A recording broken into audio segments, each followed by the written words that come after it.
dark side. Light this bitch up.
Hey, yo.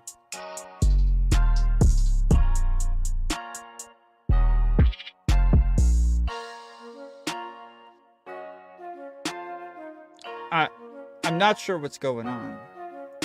My camera's not working for some reason. I'm trying to fix this. What up, Thackman? Appreciate it, man.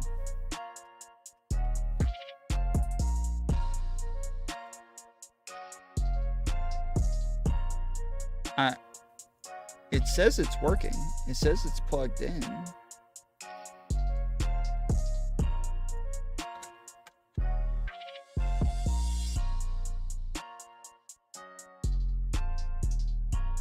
It's as if it's like being used somewhere else, but I don't see anywhere else that it could be used, possibly. Like,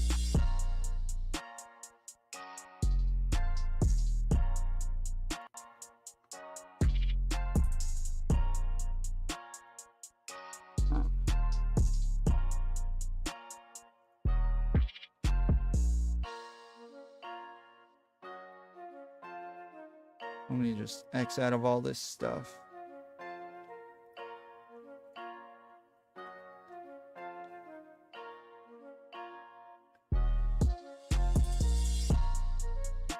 Trying to figure out where the hell my camera is.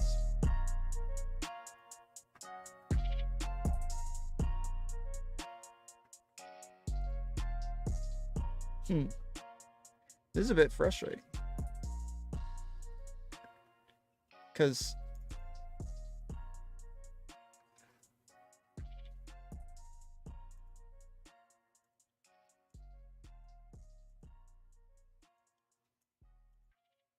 what is going on, dude?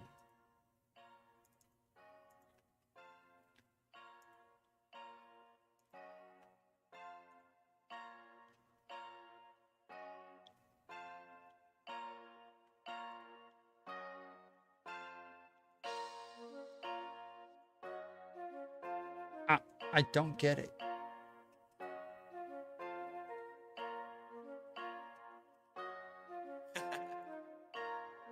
Far side, light this bitch up.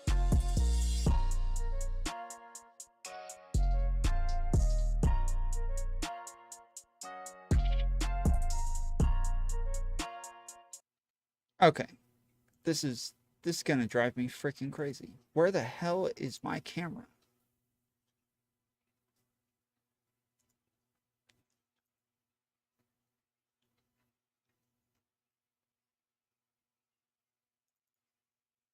Yeah, this is plugged in.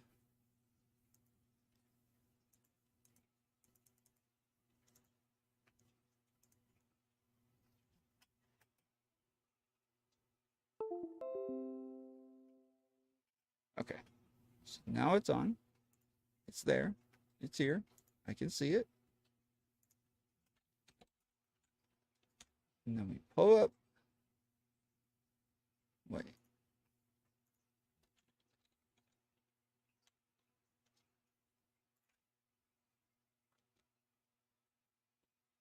Is it split cam that's broken?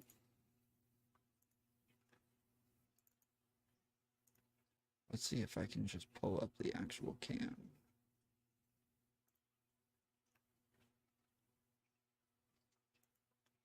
Nope. Can't pull up the camera either.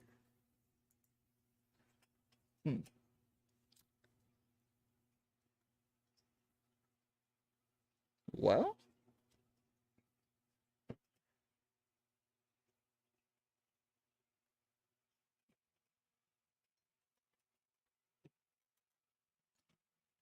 like I can hear it turn off.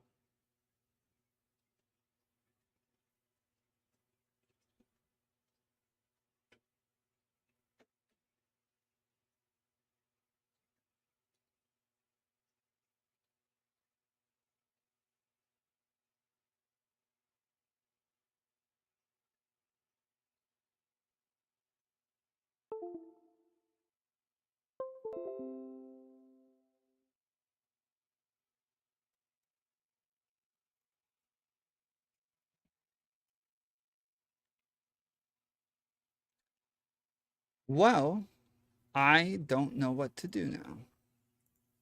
It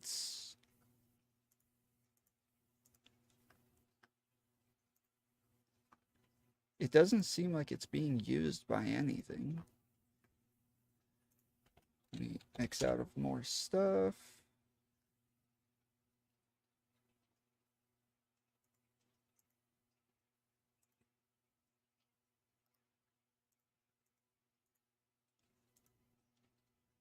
Okay. I'm going to restart my computer real quick. Sorry, guys. Give me just... Hey! I'm upside down, but... Oh, wait. Am I frozen? Why am I frozen?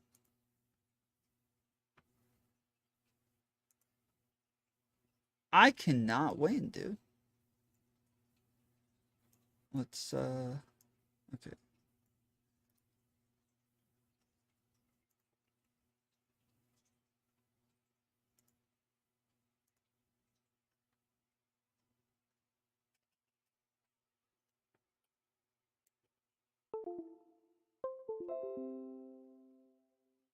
Let's try this again.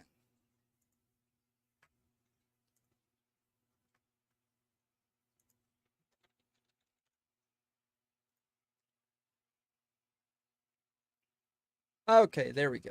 All right. Hey, what's up? What's happening? Okay. All right. So, has anybody gotten the new update? Anybody at all? It keeps offering me the Windows 11 or whatever it's called. And I keep declining it because normally the new Windows things, they suck when you first get them.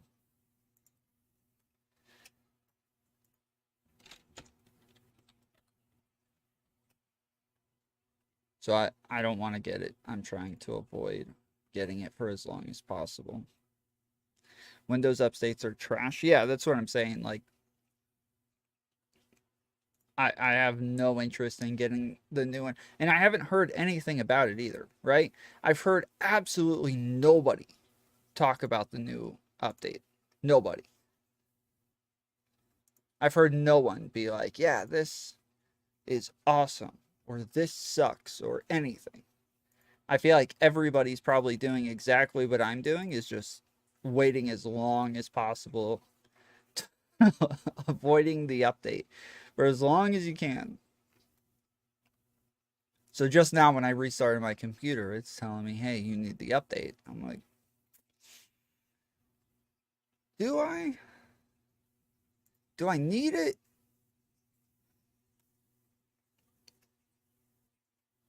Updates, there goes all your privacy settings and optimization. Maybe optimization. I don't care so much about the privacy settings. I'm on the freaking internet, dude. I'm I'm a streamer. Everybody knows my name. Like I'm pretty I'm pretty open with who I am. So yeah, I'm not too worried about that part.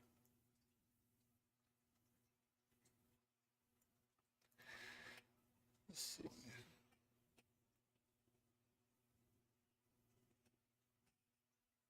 Damn it. I'm trying to move myself over.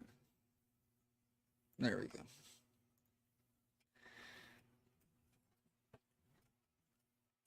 Okay.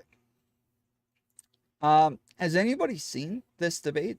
The one with Haz and President Sunday and Vaush? Stas was telling me about it. It sounded like it was going to be huge, and then I haven't heard anything about it at all. I haven't heard anybody talk about it. I haven't heard that it was great. I haven't heard that it was horrible. I haven't heard about it at all. So now I'm wondering if it's just like a dud or what.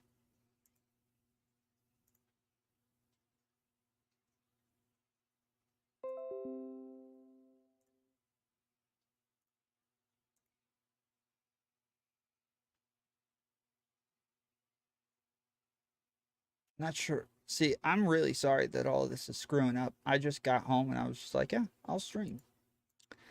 But now all my stuff's screwing up.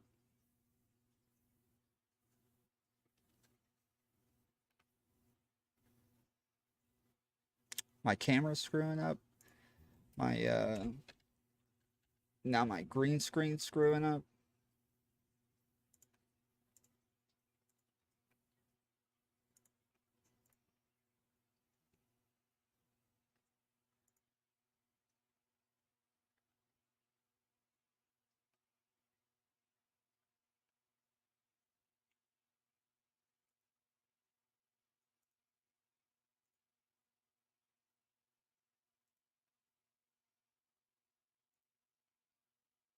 Hmm. Okay. Yeah, and all of our bank information is on the dark web. Anyone could easily access your webcams or phone cams. Don't mean that me denying permission, so to do so isn't cathartic. Okay. If that makes you feel better, buddy. Um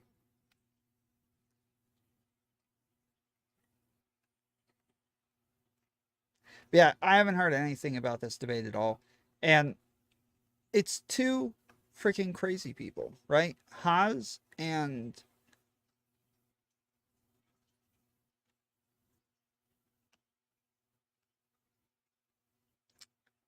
President Sunday are two nutcases, so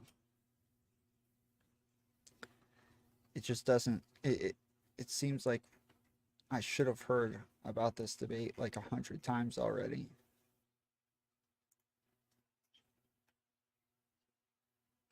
Or is it just like the most autistic thing possible?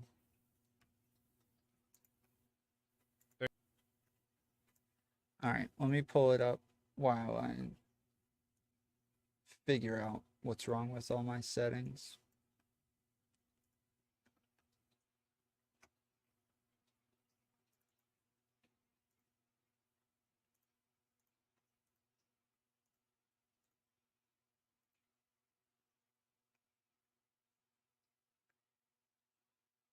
The debate was trash on President Sunday's end, in my opinion. It's a President Sunday special. There you go, What's your Ryan. favorite sword, Haz? I like the swords. I like the swords. Oh, shit. I need a place for my swords. I haven't seen Haz in a while. That's actually a really cool background. I haven't seen his stuff with all the swords before.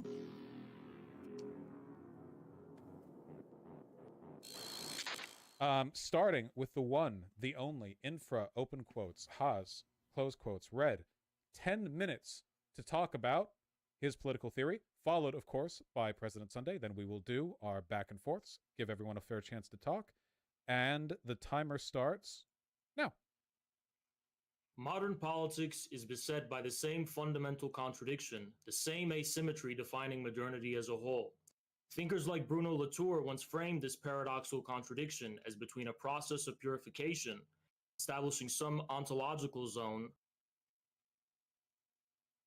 such as man, reason, cogito, civilized people, etc., and opposing it to its other, such as nature, the animal kingdom, outsiders, etc., as well as the process of translation, where the actual effect of applying this pure form to actual reality leads to hybrids between the two, proving modernity's inability to fully conquer its own premises. Political modernity, understood in this same vein of purification, establishing the universal rights of man, privileging the abstract and generalized concept of man as the supreme political subject, without any essential regard for the particular details of personality, background, estate, religion, or even race, gender, and wealth. Likewise, political modernity has given rise to various hybrids of its own, strange combinations of this universal subject with its opposed particularity, in the form of different classes, separatist ethnic and religious identities, interest groups, racial animosities, and the form of identity politics itself today. I merely propose, drawing from the ideas of Slavoj Žižek's ontology, that an even more fundamental political contradiction pre-exists that between universality and particularity, state and civil society, human and nature, etc., which is internal to the abstract form of political modernity itself. Both the political left and right take what Latour calls the rupture in time of political modernity for granted. The political left is revolutionary wing of modernity, representing the abstract form of change. The right is its conservative wing, attempting to derive a definite political logic out of this modern process of purification, situating people in their rightful place with respect to objects in the case of private property, and with respect to other persons in the case of various hierarchies.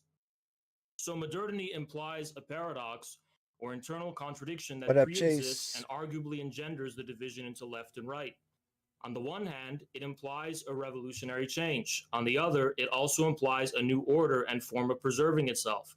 In the aftermath of the French Revolution, various thinkers attempted to resolve that contradiction in some kind of end of history, such as Hegel, Kojève, and most famously Fukuyama. But none of them were able to anticipate our current multipolar world. My basic argument is that the contradiction has to do with the political subject of politics, which is an individual substance. In today's era, with the October Revolution, I argue, playing a comparable role to the French, the subject of politics is neither individual nor substantive, but collective and virtual. The modern universal state and its hegemony, founded on human rights, as already synthesized both the left and the right, accomplishing the goal of the fascist third position. Progressive change is already the order of the day and is in no way revolutionary in the sense of actually challenging state power, but on the contrary, is situated within a hegemonic order that preserves it. Here enters a new kind of political subject, which I call the partisan, partially drawing from Carl Schmitt. Rather than being some neutral subject or atomistically individual substance, the partisan is already virtually disposed and partial towards some kind of collective political identity. The partisan embodies the internal contradiction of modernity itself into one political subject, rather than solely giving expression to one of its forms. It doesn't represent one of the asymmetrical forms comprising the difference. The partisan essentially is political difference itself. Partisanship implies a way of differing into a specific collective political reality. Because of this embodiedness, the deeper order of rural life is fertile ground for the partisan subjectivity. But because the Why would you want a red-brown alliance? Why?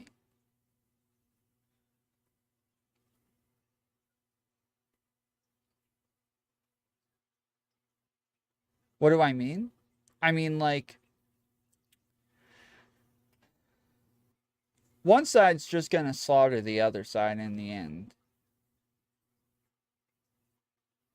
If you guys do this separately, if one side actually has a revolution by themselves, they don't have to slaughter the other ones, right? The red doesn't have to slaughter the brown doesn't have to slaughter the red. Like, if you just gain power and by yourself.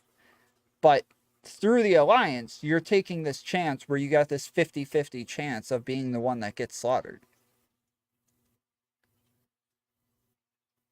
Like, it just seems... And then like, more than likely, you're just helping the crazies win. That's all you're doing. You're just helping, like, the last people who should win. You're just helping them win. I like to live in a fantasy world, though, where they fight for workers' rights, win, and then just separate with no violence. Yeah. Sure. That's gonna happen.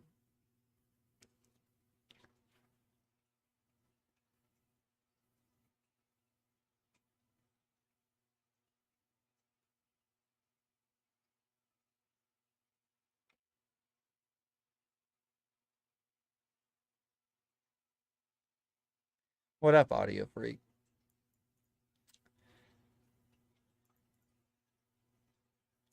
Yeah, it doesn't seem to actually be beneficial to either side to have some sort of alliance there, so I think I'd rather just not. Partisan gives specific content to politics, such as in the form of class struggle, they are revolutionary with regard to the modern state, positioned in such a way that O'Reilly regards it as illegitimate, for example, serving the interests of a particular group. The partisan is not strictly defined by a specific ideology or set of values. What are they even debating? I'm very confused as to what Haz is even talking about right now. Like, it sounds like he's just talking about what politics is.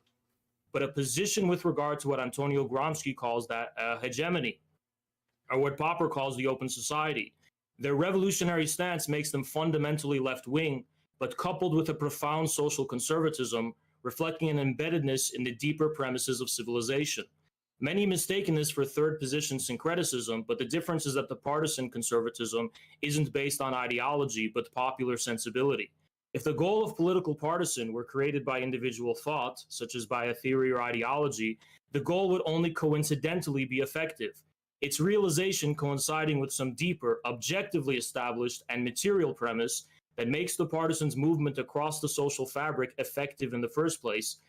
Without their position being rooted in an objective reality, a partisan is no longer a partisan, but just some guy with an opinion.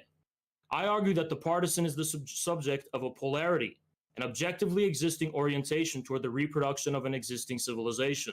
The source of a political polarity, the force of partiality in the partisan, is a specific resolution of the contradiction between the universal... Yeah, it's three. We got the three most autistic people on the internet in one call. State and its real civil society, a resolution whose development is already propelled into motion and arguably even implied by the nature of the contradiction itself, a logic reflected in the Marxist Communist Manifesto. This resolution is the universal partisan empire, the authentic unity of a people given expression by a people sovereign, whose power takes the form of, rather than pretending to be elevated above, the contradiction between state and civil society, such as in the case of a proletarian dictatorship, the class struggle. Thus, my political philosophy implies an entirely new notion of subject and object itself, drawing from the concept of hyperobjects of speculative realism. The universal empire is a hyperobject, an object participating... You know what? I got something interesting. I want to pull up real quick. I just thought about this. I just remembered this happened. Okay, you guys know Pixie, right? So Pixie tweeted out the other day some man hating, okay? So Aristocracy originally posted it. I've always said, or sorry, hold on. Not So Erudite said, don't date women you meet at work, and also don't date women in your friend group, and don't approach women ever in public, but most men on dating apps are creeps. So this is kind of like what I was talking about on the panel, the last panel that I was on, where like they were talking about, no, never approach a woman at the gym. That's not what they're there for. They're not at the gym to get hit on. And I'm like, yeah, nobody's ever anywhere to get hit on unless you're like at the bar. Like, and you're pretty much saying that the only options are the bar or a dating app. While we're all on here saying that dating apps suck, you guys are making it sound like you just can't hit on anybody anywhere now. And it's bullcrap. So yes, love this tweet. Great tweet. Okay. So Not So Erudite says this. Then Aristocracy quote tweets and says, I've always said we should have focused our efforts into teaching women how to say no, rather than shaming men for trying. We have destroyed most dating rituals. It's all a bit sad. This is a good tweet. Women act like just getting hit on is automatically sexual harassment. It's automatically bad. It's on, the guy's automatically doing something wrong. It's kind of bullcrap because men are expected to be the ones to make the move. And if they don't make the move, then they're a pansy. But if they do make the move, then they're too aggressive, and they're sexually harassing the woman. It's weird. So I agree with what Aristocracy is saying here generally. Then Pixie says, teach women how to say no is a half-baked position. Women will continuously be afraid to say no, and countless men take no as a challenge or respond with violence. Okay, respond with violence. This is just a stupid take. I don't know why anybody... men are not always running around responding with violence when women say no. That is such a rare thing that it's just a dumb thing to even bring up in the first place. But women bring it up all the time, like it's such a common thing. Then she says, teach men to call out other men who don't respect no, and more women will feel comfortable saying it. So I said, see, this is why I'm so scared of black people.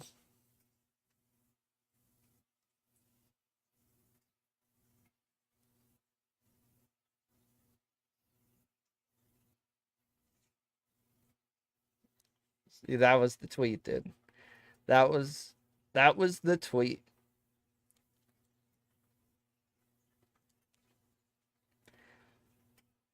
Pixie is giving men all the power to give women agency, which defeats the entire thing. WTF, why? So the reason I said that is because they always make this sound like, oh, like men do violent things. Men do violent things more often than women do violent things. Therefore, we should all be afraid of men, right? We should all just be afraid of men, and it's normal to make men out to be these like horrible, violent people who we should all be terrified of. And we shouldn't even teach women to say no, because men are probably going to beat them up if they say no. And I'm thinking, can we say this about black people? Like, is this okay? Are we allowed to say these sorts of things about groups? Like, is this a thing? Because it's the same thought process. It's the same exact, like, the reason that racism is bad isn't because we love black people. Like, no, racism is bad because it just doesn't make sense. Logically, it just fails every time. It doesn't make sense, and it's just incorrect logically, right? So something like black people commit a majority of the crime means that, we should all treat all black people like they're all criminals. No, that's ridiculous. That's not how that works. You can only treat a criminal like they're a criminal, not black people like they're a criminal, right? That it's illogical to say that individual black people are more likely to be criminals. They're not. Right? Like, if I say black people commit a majority of violent crimes, is it okay for you to be scared now every time a black man's walking behind you on the sidewalk? Does it make sense now if we say, you know what, women? If a black person's walking behind you at night, you probably should cross the road because black people are more likely to be violent.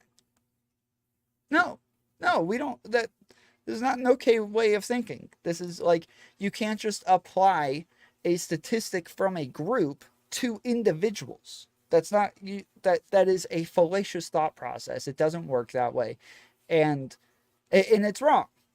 We consider this a wrong thing to do. Unless you're doing it to men. Then it's all good. Now it's fine. Now it's a perfectly fine thought process. Who cares? Why would we care if you do it to men? So I'm pointing out the hypocrisy. Like, you realize your thought process could be applied to black people, and you would think that was super racist if somebody did the same thing.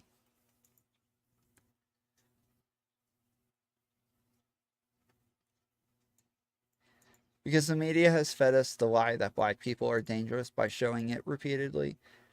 Sure, but you can't make a statement like what Pixie said. You can't say something like that.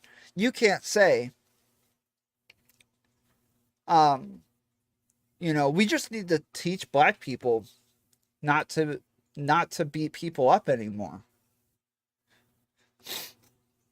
We just need to teach black people to stop murdering everybody. Because it makes sense that everybody's going to cross the road when a black person's behind them. It makes sense that somebody would see a black person behind them on the sidewalk, and they would want to cross the road because black people are violent.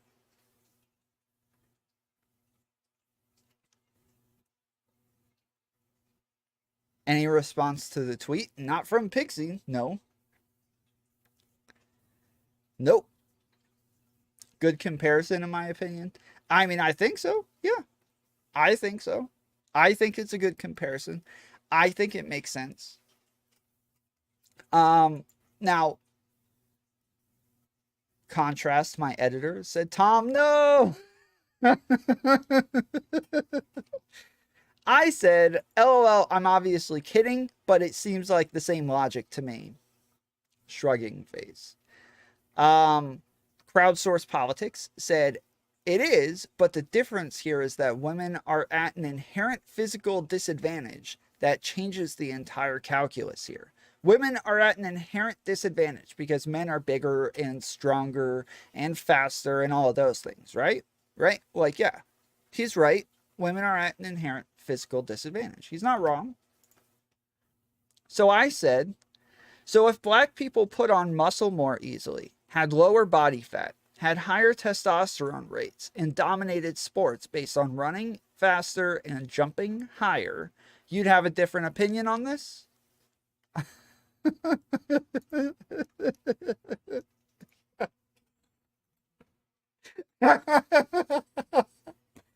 is so good, dude. This is so good. I'm sorry, but I'm so proud of myself here. This is so good. Because if you guys don't know, black people do put on muscle more easily. They do have lower body fat rates. They do have higher testosterone rates. They do dominate sports based on running faster and jumping higher, like the NFL and the NBA. And so I'm saying, I'm like, oh, so if black people had an inherent physical advantage to white people, you'd change your position on this, right? And obviously he doesn't answer that because he can't answer that. He realized like he's so screwed. Like there's no way he can answer that because that's like his point just doesn't work anymore. It doesn't make sense anymore.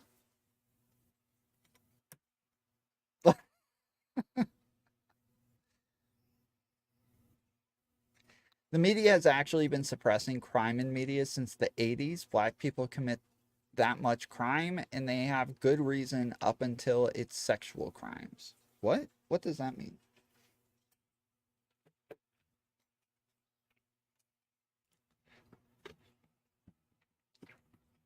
How are they suppressing black crime when the crack epidemic happened? The riots in LA, BLM riots.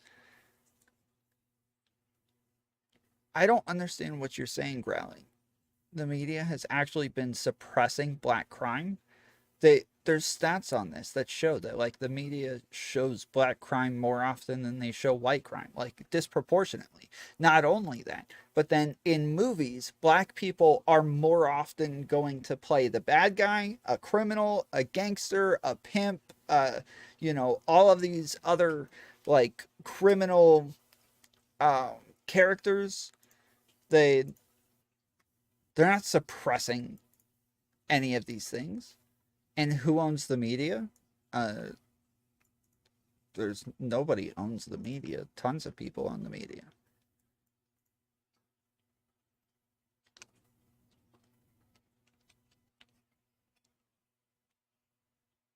Definitely not black people, though. I'll tell you that. It's definitely not Tyler Perry.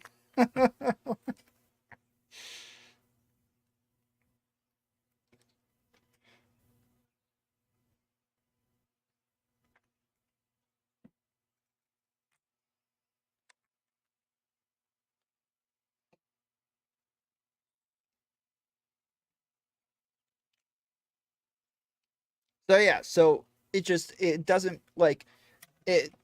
So I go back to my original post. See, this is why I'm so scared of black people.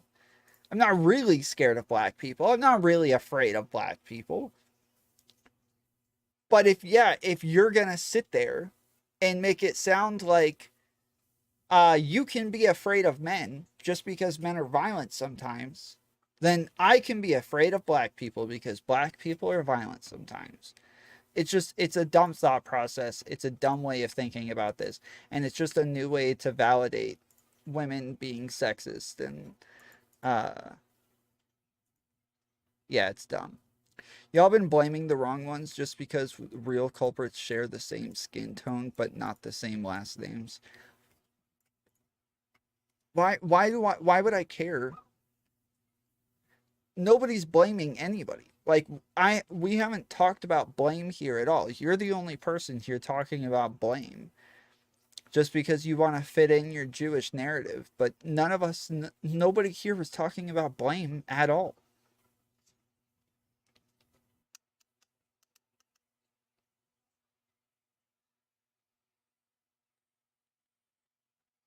What up, Justin?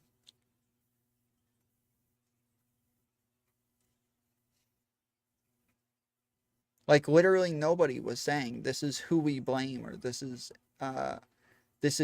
who's responsible or anything like that. They were saying that like there are things within society that affect us socially, and that's it. He's like, yeah, but who did it? Is the Jews. You guys want to blame white media, but it's not the white media that's doing it because the Jews own the white media. No, we're not talking about white people. We're not talking about anybody. We're just saying it happens.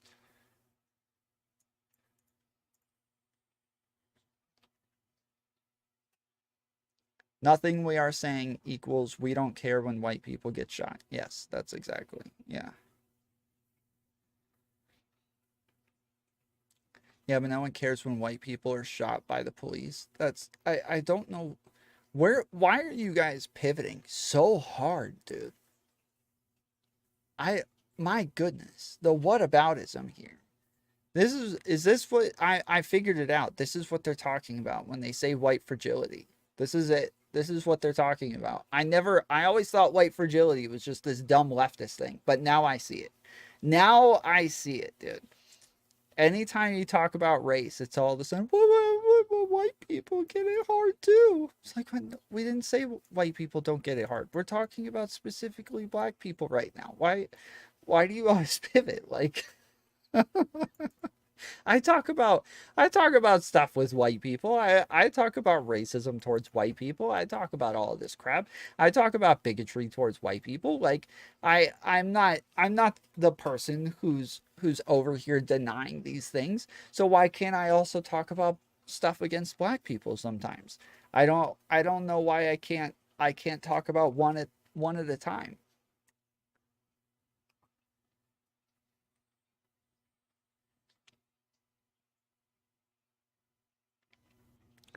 What up, Rooney Boom?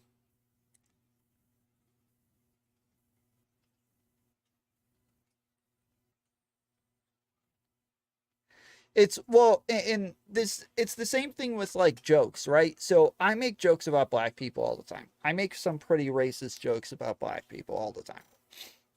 And I make jokes about trans people and gay people and women and all of this stuff. But if I make a joke about a white person, people freaking lose their minds, dude. Oh my goodness. They're so fast to be like, oh, what? No, you can't say that. Nobody cares when you say it about white people, do they? Like, nobody cares when I say it about black people either. I make jokes about everybody. Like, why? Why? Tom, you never make gay jokes. That's because I'll just embolden you guys, okay?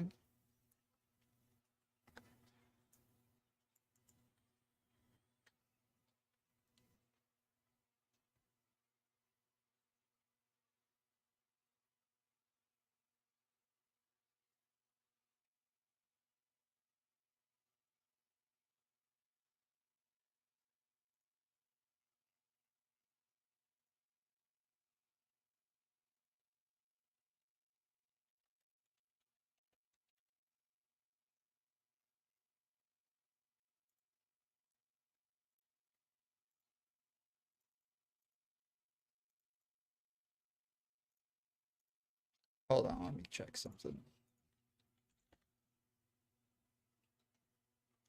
Reiterate this to a great extent. And I also need, speaking about personal responsibility and mental health, I need to manage how much fire I'm willing to attract to myself while also remaining like mentally sane, you know? So I do have to manage that as well for my own sake. Well, the thing is that fire attracts fire, and baby, you're hot. I think with my audience, you'll generally be okay, but obviously it depends. Wait.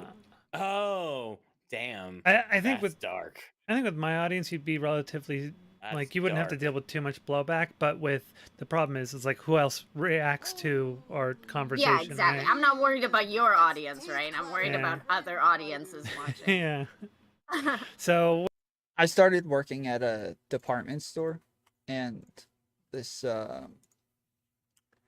one of my bosses said the other day, she was like, hey, can somebody go help them? There's a problem with the juice.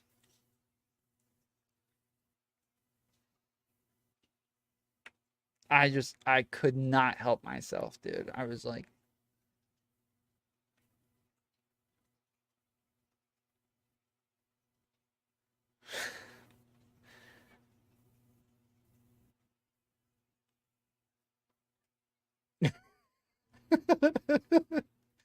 like,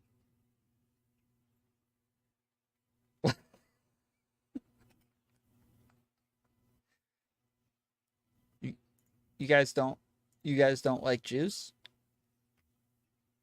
They're like, what? We don't have a problem with juice. We just need to clean it up. Oh my goodness. It's like the Fourth Reich over here. They're like, no, juice, Tom, juice.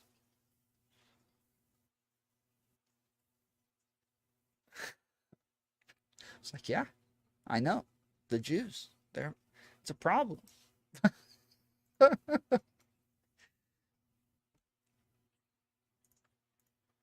feeds off of that. And like I even know, so Lav has been getting blown the fuck up on Twitter since she went after me, right? So I went after her for saying something transphobic to a friend of mine. And then her response to that was to go like over the top transphobic with me. And I just kept memeing on her with the same thing that I kept hitting her with, which is pretty aggressive. But then she blocked me. And then, but I didn't even. Yeah, so this entire conversation is about the fact that Zonia, like, Lav says a bunch of transphobic stuff to Zonia. And so then Zonia starts going after Lav and her mental illness. And now Katie's over here like, do you know how ableist that is? It's like, bro, she's literally, like, Lav is saying some of the most transphobic stuff you could possibly imagine. So what if it's ableist? Like, who cares? And then she's like, but how are mentally ill people gonna feel in this space then? Like, they shouldn't feel in this space. This is not a good space for mentally ill people. And I know tons of people say, like, you know, we should bully them out of the space or something like that. I don't know if that's a good solution, really. I don't know. Like, I meme about it sometimes.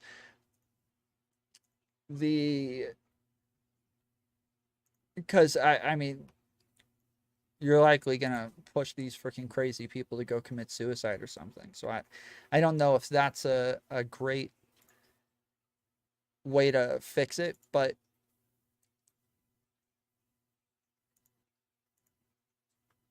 sorry.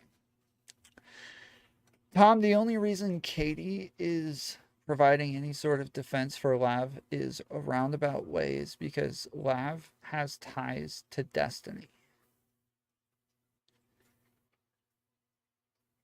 I'm not understanding.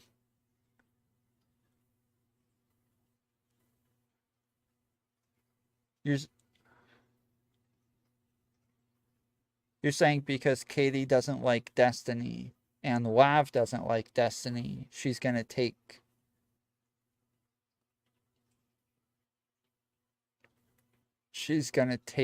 Lav's side? What are they even talking about? I just said. Are you behind? I just said they're like the whole beef between Zonia and Lav, where Lav started saying really transphobic stuff to Zonia. So then Zonia started saying really ableist stuff about Lav.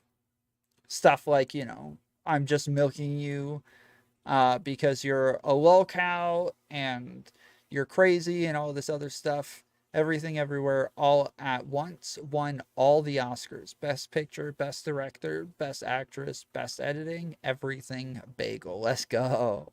It is an everything bagel, yes. Yeah, Katee will defend Lav because she feels Destiny has hurt her or harmed her in whatever way. I mean, I don't know if that's true, but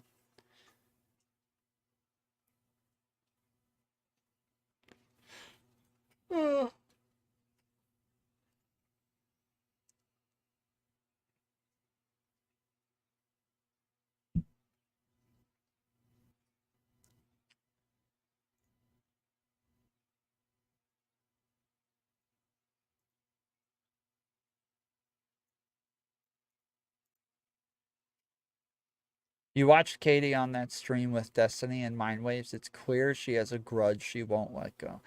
I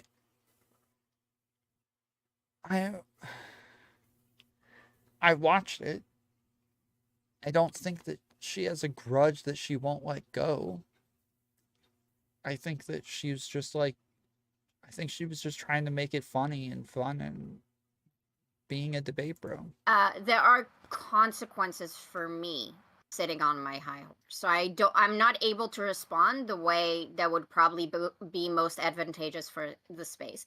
I could continue, for example, milking this whole Destiny thing, but I don't want to. I want to move on from that, you know. So you know, there are many things that I could be doing differently that would make me grow faster. Maybe even I can even like give Yeah, they keep talking about, like, we need to do what's best for the space. Uh, Oh, Yeah, we fire lost shit her. Get hit, internet police, bitch. Are you back? I'm back. My Discord is shit. I'm so sorry. Mm. But even just like what happened with Parallax about him saying that I'm a professional goal poster and that's how it looks. I could choose not to engage in ways in conversation that I think are ethical, and that would. Bro, she blamed Destiny for the whole thing, and it was actually Mindwaves that tweeted the initial tweet, but she blamed Destiny for it until he pulled it up. She remembers things in the least charitable ways, so she can keep a hate boner for Destiny. Wait, hold on. As soon as Mindwaves jumped in, she was like, oh, the guy who started all of it. And even when I talked to her about it, she said when Destiny quote tweeted Mindwaves. Yes, but the tweet she attributed to Destiny until like 2 hours in. Zonia is pretty edgy in general, so NBD. What is NBD? But people that break their own rules when it's their enemy trigger me so much, like when lefties made fun of gay Republicans. Stick to your principles.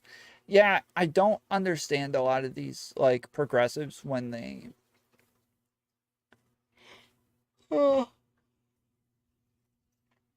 when they do weird stuff like this and they start to say like, oh, it's okay if I say transphobic stuff, or if I call people retard, or if I make racist jokes, but like it's not bad when I do it. Back and said, "Boo." Yeah, unfortunately. By the way, it's not a lot of my chat. I've got over 100 people watching, so Yeah. people who are ulting be over honest with you you. are a small subset. This liberal circle jerk. I gotta fix my camera real quick, so I'm still here, but you will not see me for a second. It's getting a little old. CTV might have to break this shit up. Okay. Let's get CTV on here. If Hold you're on a going moment. to I gotta go use get my this North Face. accent, I don't understand this accent. Please stop. So, yeah, my approach to things, like, I tend to be overly agreeable. I don't know if that's a good or a bad thing for me. Like, I could probably go a lot harder. When there are certain topics that I'll be like very convicted in, and I won't be super yielding on my position. But overall, when I go into a conversation, my goal isn't to just hold my position aggressively. My goal is to try to understand them and then get them to Have a understand conversation. me, and then see if Yep. maybe listen we here, you can liberal either cucks. meet in the middle somewhere, or maybe move one person closer to the other. So it's not, I don't come in with like more of a dogmatic approach. And that was one of the things when you had your conversation, because I went over, our talk when I was in it and such, and talked about it with my audience. And I was saying the one thing I noticed is that you had a position that was like you're really convicted in, and you weren't going to move off of that because your goal was to try and make Destiny understand your position. And I remember when I was watching that, I was thinking, well, the problem with that is that you can't guarantee that he's going to understand from your perspective, or that he's going to move on his position. So when you come into it, I was telling my audience, like, if I were to come into that situation like you, I wouldn't be there with the goal to just move him to my position. I would come in there with the goal to be like, hey, maybe you can kind of understand where I'm coming from, and now let's maybe have a conversation about the nuances of that and see if, maybe he'll evolve his position a little bit. I think that would have been possible with a one-on-one. Kelly was there, and then once Mindwaves joined, that was simply not going to happen. You're fucking crazy if you think your liberal ass was ever going to handle Destiny you shut in the a fuck one-on-one up? debate. Also- He'd absolutely killed you. Okay, you never had a chance with your liberal fucking bullshit. You That's hyper actually feminist. not You're true. crazy. Destiny You're has been fucking crazy. incredibly You never had a terrible chance. in one-on-ones. CTV But okay, knows can what you he's just talking shut about. up You so I never can had a make my chance. point? Thank you very much. Goodbye. So Yeah. Chat, give me your I don't. thoughts on I think Parallax. it's delusional to think that you're going to go on a Destiny stream and be like, Destiny will completely acquiesce to my demands on stream in front of thousands of people, and he's going to say I'm the best person ever. No, that's not going to happen, and you should probably not go in with that state of mind. But I think that making a strong stance, combined with the fact that I know maybe no one else is, but from the dynamic that I have with Destiny, I know that he is willing to grant me charitability. I did feel like at some points he heard me, and I don't need him to even agree with me. I just need him to hear me. So as far as I'm concerned, and it's okay that everybody else feels that it was a waste of time, I didn't feel like it was a waste of time. I didn't feel like it. Lav is on a turf arc, the last refuge for the online people that are hated in every community. Yeah, she really is just trying to find a new community. And this is why I think she's BPD. Is like, people with BPD, one of the things is that they're incapable of holding a relationship with people. They just can't keep a relationship with anybody. And so one of the things they'll do is like they'll mess up the relationship and then right after feel bad and be like, I'm so sorry I did that, blah, blah, blah. And then they'll do it again. And then, and then they'll go back and forth from, I'm an idiot, I can't believe I did that, I'm freaking crazy, like, I'm so sorry, to, it's everybody else. It's not me. I don't do anything wrong. It's you guys who do everything wrong. And it's literally all of humankind who's bad. And I'm just the innocent person who you guys just won't let me do anything right. I can't do anything right in your eyes. And then, oh, I'm so sorry. I can't believe I did that. I don't know what I was talking about. And like, it's just a constant cycle of screwing up, apologizing, then doubling down, then apologizing, then doubling down, then apologizing, then doubling down. And it's just a never-ending cycle of, of just burning bridges. And that's what BPD does, is just, it makes it to where you're incapable of holding relationships with anybody. And so Lav can't stay in a single community, keeps changing her name, keeps trying to rebrand, keeps trying to become somebody new, because she cannot stay with one group of people for long enough to actually build relationships. She just can't. She's not capable.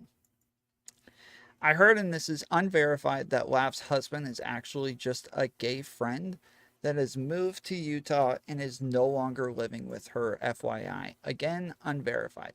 I mean, Sick had up a bunch of, the other day I rated Sick, and when I rated him, there were, he had a bunch of messages up where she was talking about how her husband refuses to go to therapy, and then she finally got him to go to therapy, but then once she got him to go, she wanted to move, and he was upset that she wanted to move because he wants to stay with his therapist. And she started like, well, I'm the one who got you to go to therapy, so like, you should just trust me. And it was just, I don't remember the whole thing, but it was really strange. It was weird just from what you could see in the logs. It was all weird.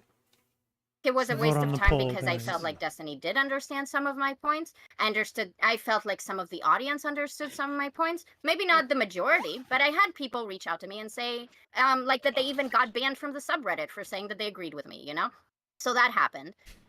Wait, did they really get banned for agreeing with you, or did they get banned for some other reason, though? I don't know. I had comment They got on banned my for being Twitter saying, schizos. that's what they told me. I can't verify if it's true or not. Okay. Agreeing with Katie and being a schizo. Like, CTV is already annoying. I didn't want an in-person. I saw but- some of the posts. I should go find some of them, because some of the ones that were agreeing with Katie were absolute dog shit chatters. They were some of the most dumbass fucking people. And I'm sorry, Katie, that those are the people who love you, but some of them were pretty bad. I'm not saying this is like, oh, I was right, actually. I'm saying that in terms of the utility of what that conversation was, I got some positive feedback. It wasn't the majority, but it was nice hearing that some people heard my position and felt good about it. That's what when I actually thought that Mind Waves like screwed that conversation up. I thought that he screwed it up and that she started rocking Mind Waves back and forth. Dude, she was just hitting him with blows left and right. Because it made sense when they were like, hey, why can't we talk about this? If this is what the topic is about and you're coming to tell us that we're wrong, then this is what the topic's about. Let's just talk about this. This is the topic. And then she agreed to that, but then Mind Waves pivoted to the other topic again. And then she started calling him out for then he was the one who's pivoting and moving the goalposts. And once he did that, like it was over for him. Like she just shredded him all over that panel and she made him look really stupid. Okay.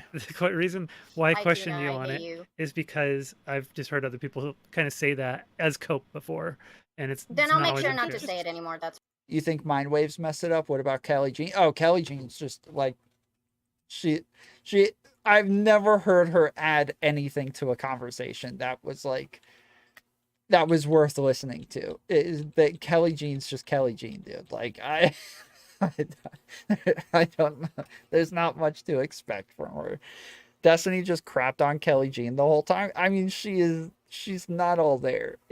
I don't know why she joins these conversations. It's kind of weird. so. That's my Oh, first. All right, here's a different question. Is Destiny abusing you? I don't know. That's such a weird question to even ask. Not really, if not in the context of this conversation. Why? Because that's what Mr. Girl's investigation is into. But he hasn't approached me, so he obviously doesn't think Destiny's abusing me. Haha. Right, but if Everyone Destiny heard it. is The problem is abusing you, then Katie you would optically agree with advocates us, from an optical Would I? platform of Perfect World Tomorrow and Unless seems to you're believe into in BDSM. infantilizing women What if I while like at being the same time abused? being claimed they are Yeah, no, strong, I conceded that powerful, and already. If you're into independent. BDSM, Furthermore, do you? she only Well, no, engages let him in do rather uncharitable whatever. manner and dogmatically. The dogmatically I agree with, at least in my experience. Moving on. Unless you agree with her. So I I don't think she what do I think about the infantilizes investigation? women. I think people are really invested in other people online in really weird ways. And in the same way that I found the whole Lav documentary that you made Honestly, I creepy think as most fuck, abuse I do Ooh, parasociality. girl investigation thing creepy as fuck. That's all I have to say. Like Love that more it's than like that, I don't have Katie's thoughts. based. And then he's like, fuck you, your biggest body of work was creepy. Um, I told him that publicly and privately. He knows that I feel that way. did he hit you up asking if you were abused, Who did? Max? No. I hope that he will. You know, I keep dropping off hints. Listen, if he hears that, like, that's done. He's going to now. He's going to be like, she was signaling for me. I All am right. signaling because I want him to DM me because I've been trying to get a debate with him for the longest time about his cringe opinions about trans people and Judaism. And I've been trying to talk to him about it. And he's been ignoring me because he doesn't know who I am. But I know that he's stupid. And when he DMs me, if Destiny abuses me, I'm going to be like, I'll tell you once you debate me on this. So, speaking of cringe, Parallax, your CTV impression, according to my Twitch chat, is based, and that is a 78% based versus 22% cringe. That's 21 votes for based, 6 for cringe. And according to my YouTube chat, If you want to do a CTV impression, you got to start everything off with, well, first off, from the start, or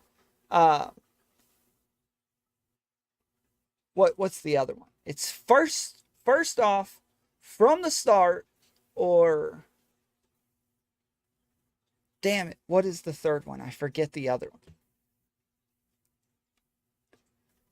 You need aviators, a gun, and a dog. No. the two things that we were comparing, the allegation culture and Do the you want? Okay. Interesting. mental health abuse or mental health milking, or what, ableism culture, I guess. Well, I think you made a connection there, which I'm fine engaging with, but I don't find it incredibly appropriate. But maybe I'm wrong. I'm open. They both have the same conditions, right? Where like a person who has mental health issues would find it difficult in this space to be open about it, and maybe even difficult to be present in the space that's very negative towards mental health issues.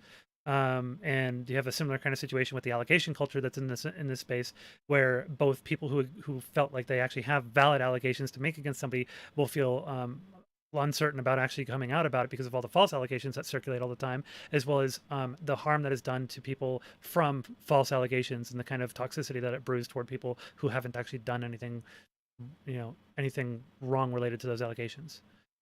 Okay. Genuine question. I feel like some, but not all, allegations that turn out to be false are stuff that people. I feel like a lot of people that Twitch has determined has had false allegations are people that had a qualm with someone and they called it abuse. Kind of how like Lav is upset with Destiny, so she calls it abuse, and it is a false abuse allegation for sure. But it's not like she's ever going to go, no, my claim was a lie, actually. So what I'm because she, from her perspective, feels like it was abusive to some extent. Okay. Participating in its own phenomenal disclosure by engendering the very conditions of its own development, and whose scale in both time and space exceeds what can be reduced to individual experience. That is the objective common sociality that pre-exists individual subjectivity itself. The stakes of this theory are clear. In a historical situation defined by the crisis of Western liberal democracy, many leftists have joined in with the State Department's characterization of the current multipolar world as a struggle between democracies and autocracies, labeling all sovereign counter-hegemonic states challenging the so-called rules-based political order as fascist. I argue this is reactionary from the current historical perspective. As an ideology, Western leftism is the vanguard of the current ancien regime's hegemony, which has become outmoded by history itself. It is for that reason that it is also a vanity. It will be condemned to the dustbin of history as a multipolar order rises from the ashes of the globalist empire. Anybody else smelling burnt toast? I can see why 10 minutes was necessary. All right. Burnt toast aside, President, it's your call. Thank you, Haz. Thank you, Vaush, for moderating. So we are apparently debating my opponent Haz's groundbreaking theory of the political spectrum. At least that's how I understood it from our messages prior. I'm not entirely certain now. The principal source for this being an essay on the infrared Substack entitled The Rise of Mega-Communism, the purpose of which, given in the heading, being to establish, quote, how can mega and communism be united? For one is clearly far right and the other far left, unquote. Putting it lightly, this essay is bizarre. At over 13,400 words, it is meandering and overlong, filled with esoteric terminology which, while in more rigorous hands might be sufficiently explained so as to mean something specific, is here ultimately included only to be put to the service of believing that they were wronged and are just framing it in a way that is incorrect to reality versus they are saying it simply to attack and destroy someone else. Like if you had to give percentages.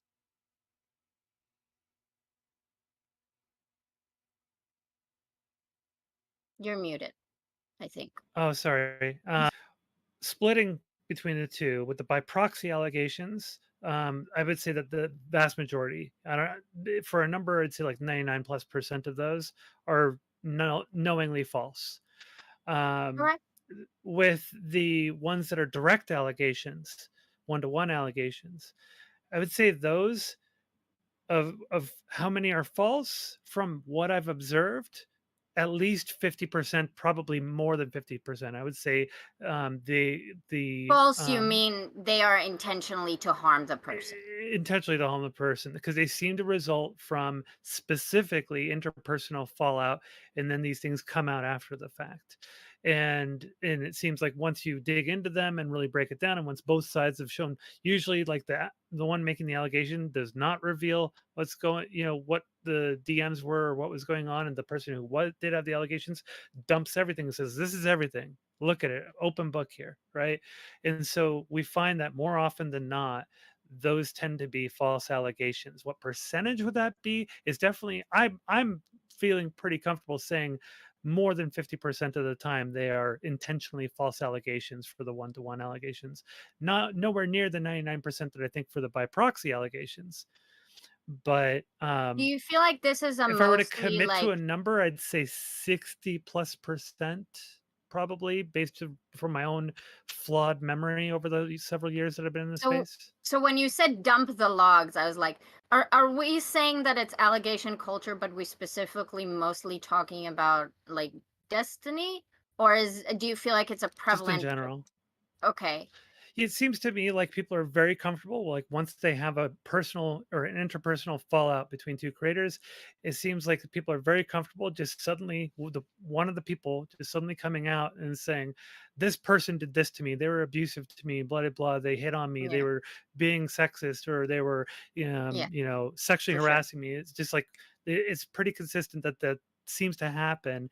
And of those, the majority of them seem to be false when it comes down to it. And it always comes down to a lot of these allegations. It seems like, the one that makes the allegation will restrict the information substantially to try and support their case. And the other person ends up becoming an open book, just saying, here's absolutely everything.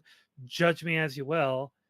And we more often than not find out that the So allegations are I'll false. tell you why I'm asking this, and then I'll be really interested in what your prescription then is. Okay.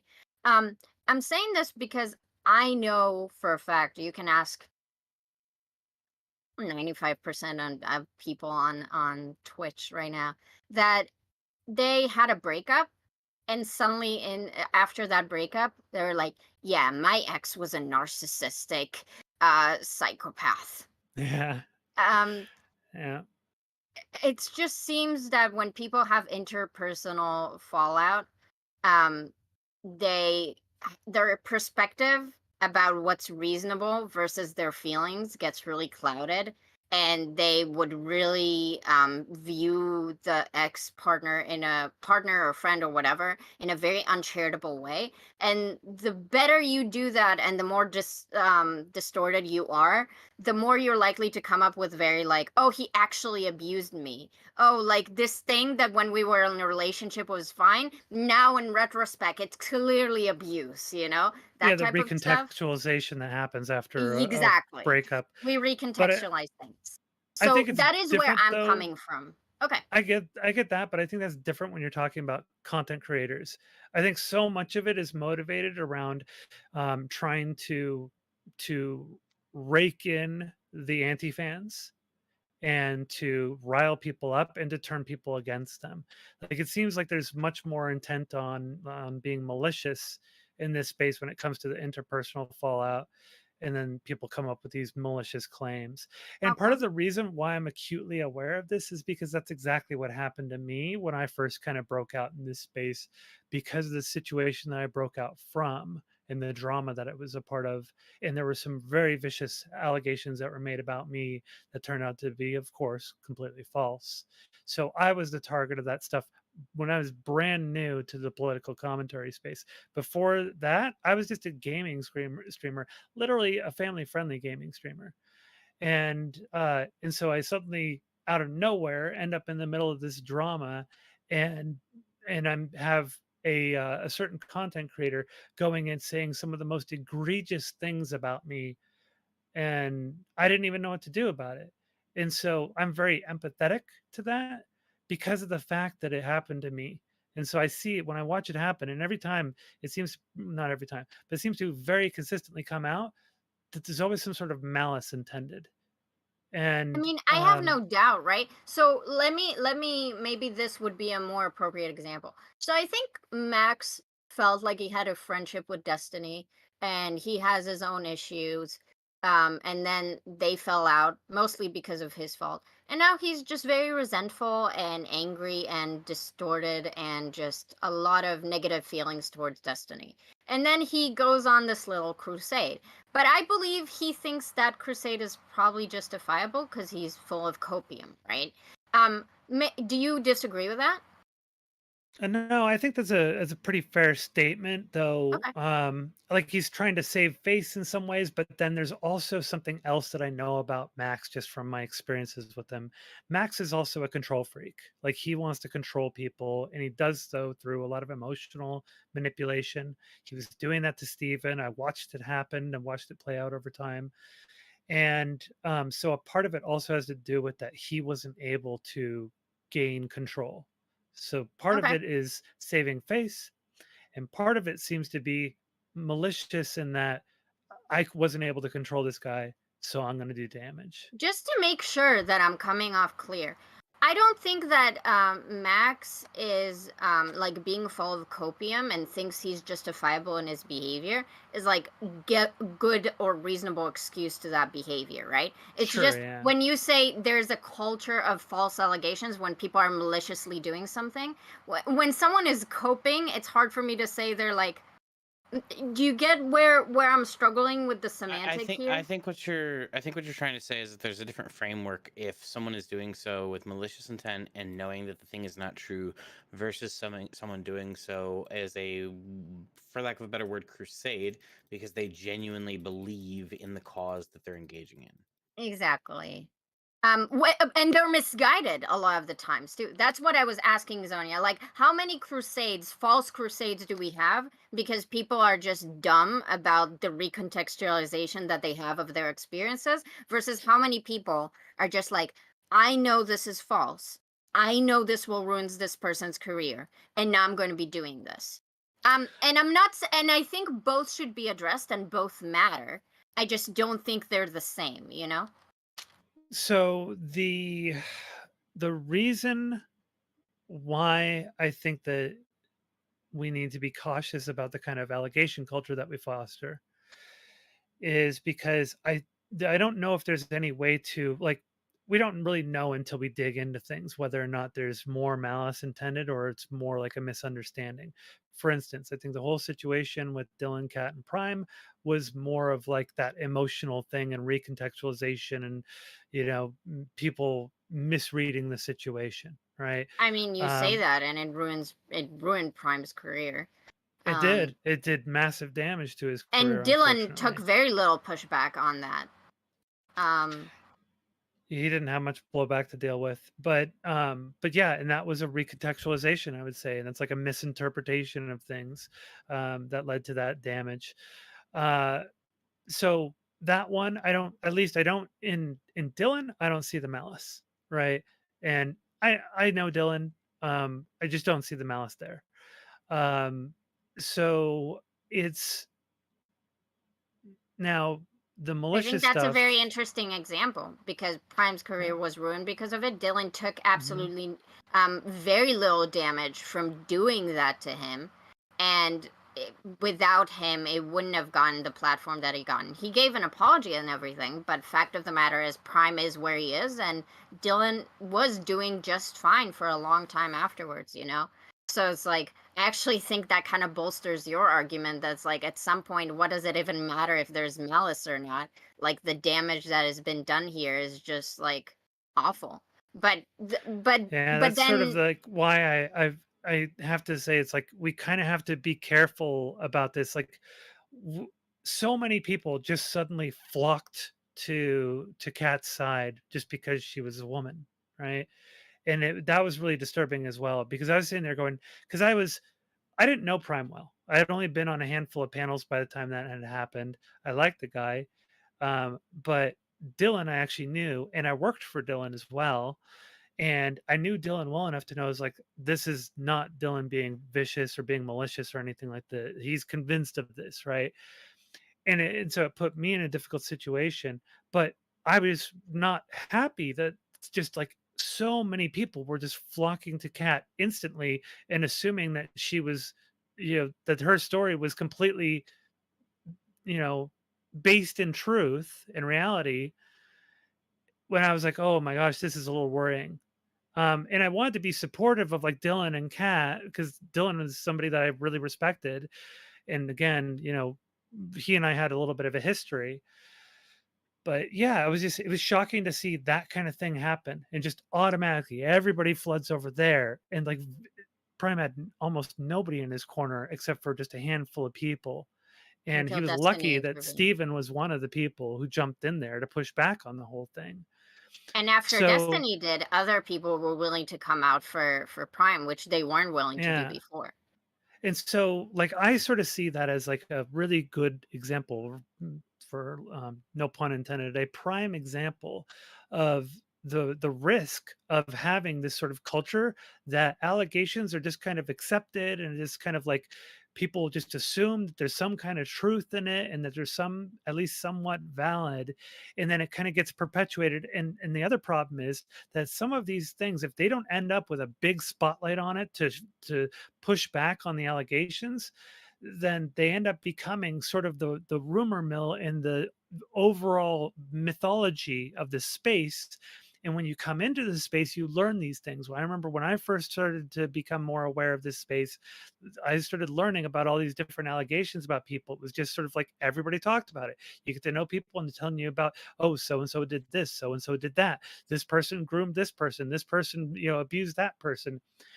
Okay, And Zonia, once but and so sorry. it's like, this is why when I like saw you do that tweet and put that tweet out, I'm sitting there going, I get that you're sort of just saying, hey, there's a lot of allegations, but you're putting your weight behind the fact that there's a whole bunch of spurious allegations that, and those spurious allegations don't do as much damage to Steven because, big platform, big creator, he can deal with it.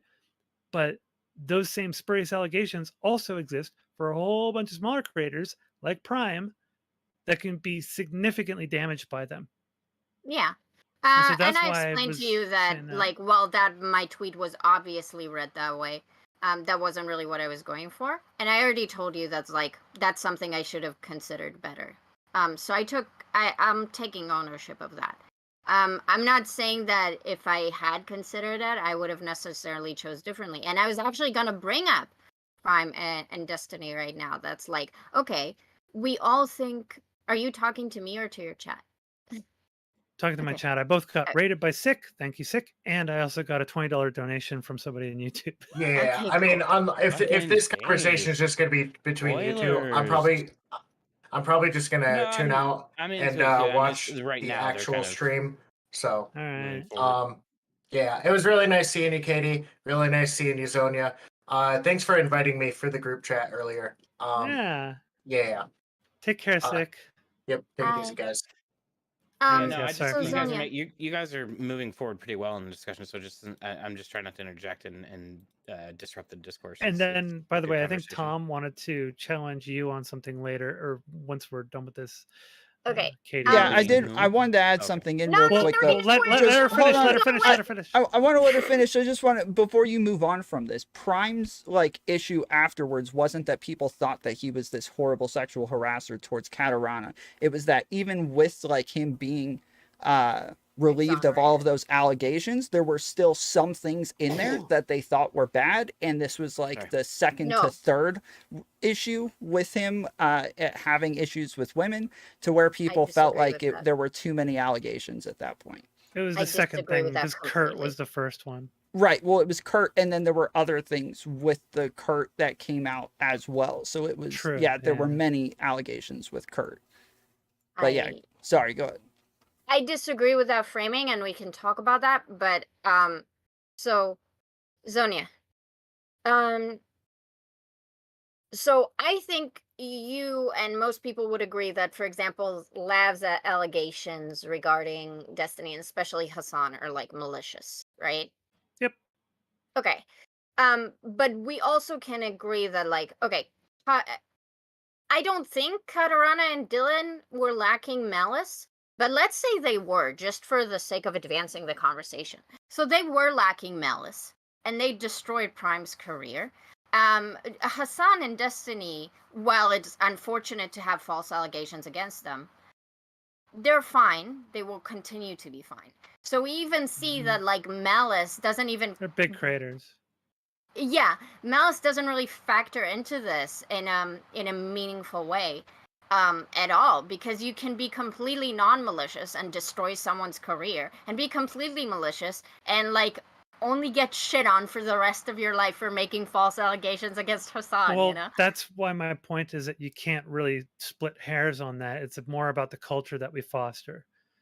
And so Fair. That was that's my why- original claim, so that's then I'm on board with you on that. Yeah. Good. Yeah. So, And this is why I didn't want to disrupt. Great job, Lena. Tom, what were you wanting to talk to KT about? Well, it was both of you in general. I feel like you guys talk about Twitch politics like it's meant to be like a safe space, and Oh like my it's supposed to be God. a place where we can like where everybody should be allowed to be like safe and protected, and I don't think that that's the case. Definitely this is like the worst place for that in the world.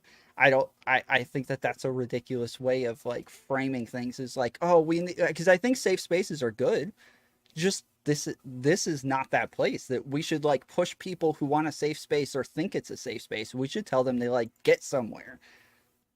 Well, I've often told people that if you don't want pushback with the things that you say, then you should say them privately, right? So in a private server, preferably, or something like that. So that was one of my main pushbacks on Lav, because she kept saying, look, I just like to talk. Well, I should be able to say these things without getting blowback. And I was like, no, you don't get to talk shit about people and not get blowback. When you talk shit about people, especially in a public space, you do get blowback, and that's expected. That's the way it works. And she kept trying to insist at one point that no, they don't get to give her blowback for that. I'm like, yes, if you start talking shit about somebody, you start name dropping, yes, that they have the opportunity to defend themselves, and also their parasocial audience are probably also going to feel obligated to defend them as well, which I wish they wouldn't do, but it happens in this space. So it's kind of a given. Like you shouldn't deserve a safe space from that. Talk shit, get hit kind of thing is sort of a thing that you can expect in this space, because it's a public space, it's a critiquing space, it's a space of contention, and it's a space of polarizing positions. So you do need to know what you're getting into. The safe spaces should be in like your little private servers here and there in your private spaces. Yeah, I mean that's like the Katie, mentality. You made a rule change, didn't you, in your server? Sorry, this is actually super relevant. You made a rule change like within the last 24 hours in your server, did you not? Or well, like it was a always my reclarification of your rules. rules, right? Like a reclarification, a restatement of. Yeah, I was very pissed. I had some negative experiences on my Discord, and I thought I made it very clear what I was going for, and if I needed to make that reclarification, then that's fine, whatever. So yeah, that mentality. So it's the only reason I bring it up is, I think what it's prescient with what Zonia's saying is that like you have created maybe not a wholly quote unquote safe space, but you're creating a place that is in fact safer for people to interact in than say your average public internet space, right? Are you talking to me? Yeah. Yeah, and I said so. You even acknowledged it. Yeah. So that's a good thing. So you're kind of you're representing what you want to see change. Exactly. I'm sitting on my high horse here, being very high horsey like, you know. Of course, but I'm not attacking. I'm saying like this is a good thing. I'm making light of myself. As like, but yeah. Well, also one caveat to keep in mind though is that anybody can join your server. So anything said in your server that is inflammatory to people outside of the server can easily be taken out, and then people can, it could be seen by random people, which means that person may feel obligated to defend themselves if somebody's talking trash about them in your server. That's okay. I mean, I'm not protecting people from outside my server. I'm only make sure that the people inside my server adhere to my version of human decency. That is all I care about. It's my server. So. Yeah. So that would be like a safe space for people to engage in there, but not necessarily protected from blowback if that things are said or in there. It's also not a safe space. It's not. We have a token conservative, and I shit on him constantly. It's not a safe space. Everyone gets bullied. For the one you disagree with. Yeah. The minority doesn't get the protections.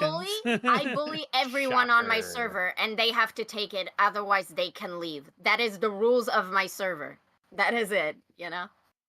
Well, so why do you take issue with me saying that you're making it sound like this should be a safe space? Like I think you're going to disagree with that you I don't think that you actually would call it a safe space, but I think that the way that you're framing this as though it should be a safe space for people. Okay, so Tom, I think why I immediately head palmed once you said that is for two reasons. First of all, Zonia talks about being black-pilled. I think that what you and I would define as a safe space is just a very different definition. So, I think that even if a place isn't a safe place, there is certain levels of what I'd consider ethical human conduct that I'd once seen, even if it's not a safe space. I don't think something being not a safe space, meaning that it's like the gladiator arena. Now, if you want to say this is the gladiator arena, fine, I can have that discussion. But there's a big distinction between this is a safe space and an echo chamber, and between we can still disagree with each other, but how about don't slur at each other? You know? Okay, so well that is Well, where I don't was get going to drunk take it. and you Is won't slur I in was the going to say, gladiator arena.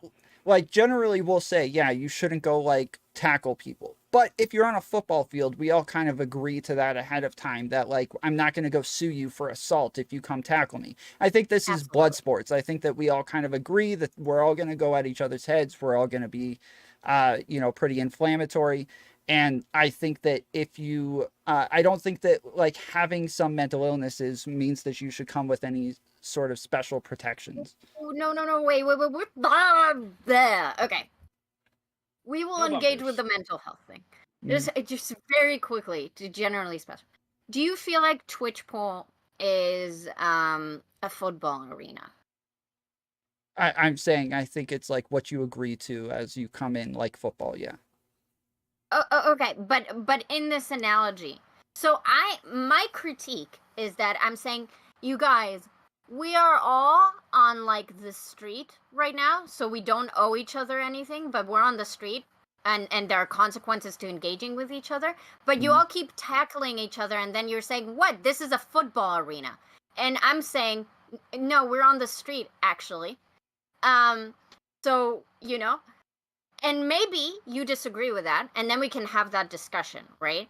But that is the distinction I'm drawing. Do you get where I'm going with this?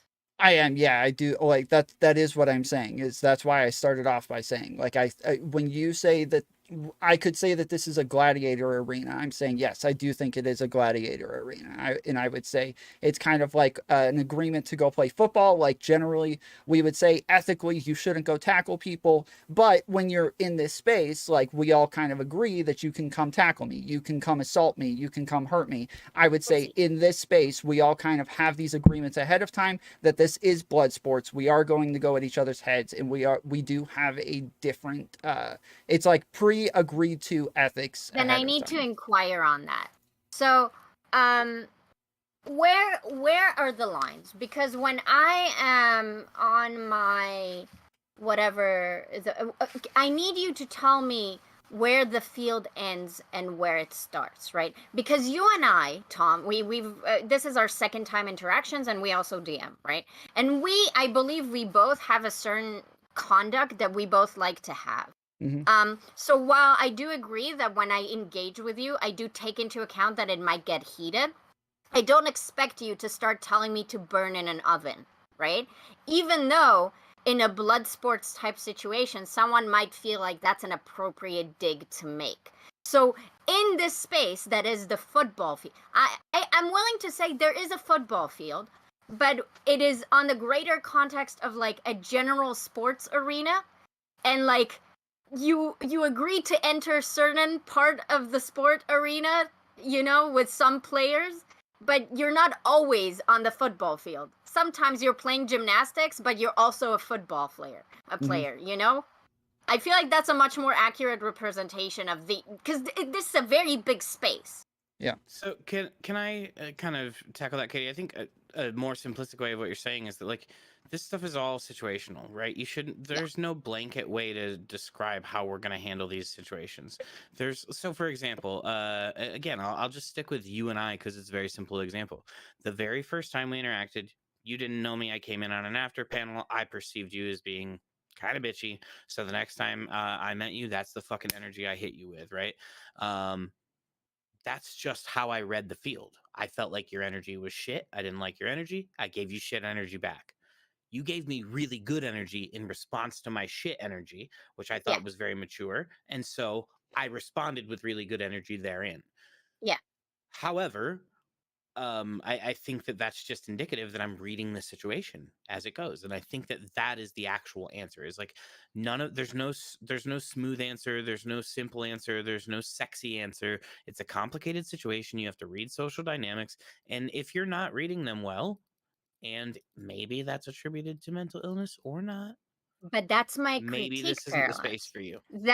Okay, reading is fine, but what I have issue with is that, like, I don't think that someone would argue that me coming in here to talk to Zonia is anywhere blood sports. I don't think I'm generally blood sports, and I know that Zonia isn't unless she's in the mood for it, the same way as me. So I don't think any reasonable person would call the conversation that me and Zonia had blood sports. So if then someone came in super hot, right off like a demon mama Don't call me debate, hot, I'm right here. shut up, and like started flinging retarded claims at us and being totally blood sportsy, and then I'll tell them, hey, this is quite inappropriate for the situation. I don't think they get to go, well, this is the space. This is what you signed up for. No, bitch. No, it isn't. Get the fuck out. Yeah, You know? I kind of think you do. I kind of think you do. You are Yeah, then we implicitly signing up disagree for on it, that. yeah. I don't think you get in. You just said that you have to read the situation. So I don't think people who want to engage in shitty, unethical behavior get to always come around and say that when other rules of engagement has been established. No, actually, this place is blood sports. No. So No. like if you're invited to a panel and you want, like, that's not how that panel is organized. Of course not, right? Like, again, That's what I'm saying. appropriate situational behavior. Yeah. I mean, That's I'm what I'm saying. half listening.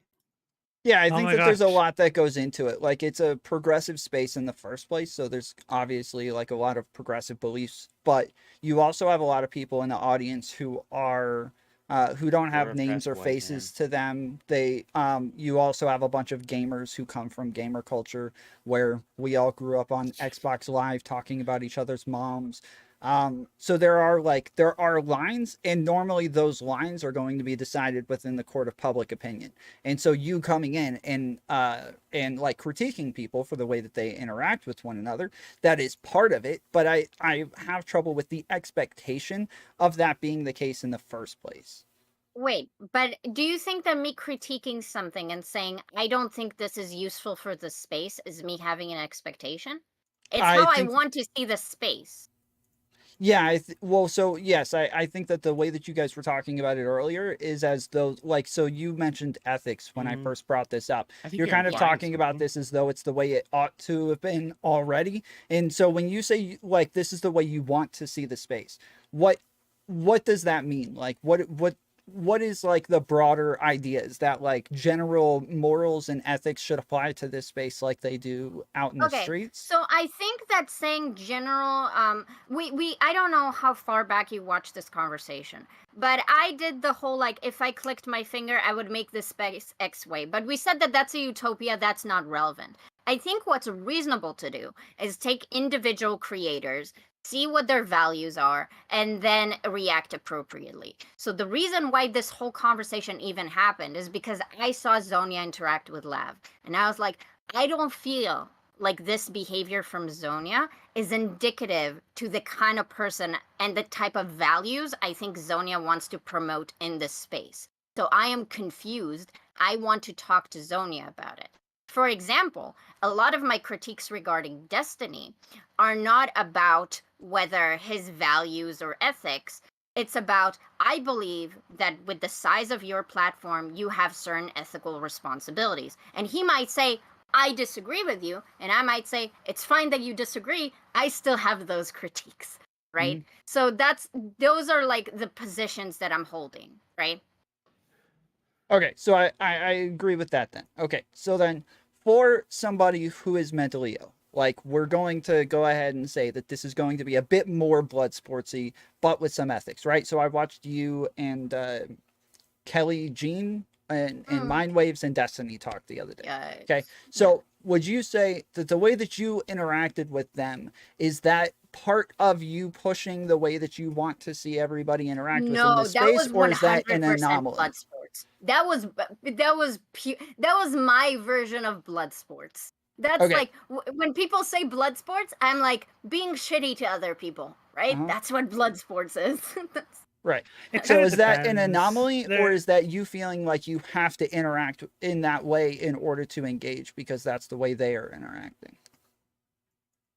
I feel like it's absolutely an anomaly in the sense that I've had multiple conversations with Destiny where he even went a bit.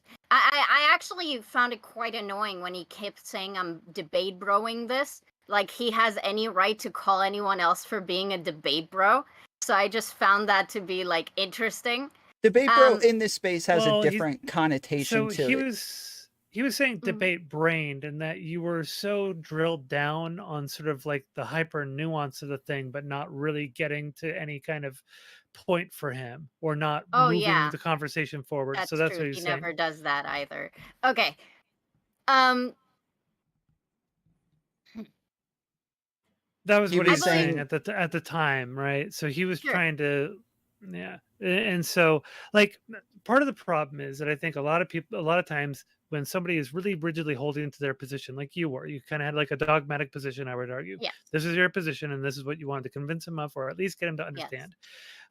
You'll get, because of the fact that the person isn't really understanding your position or moving on their position, people will then go and they'll be like, okay, well, let's drill down more on the finer mechanics of why it is that I hold this position.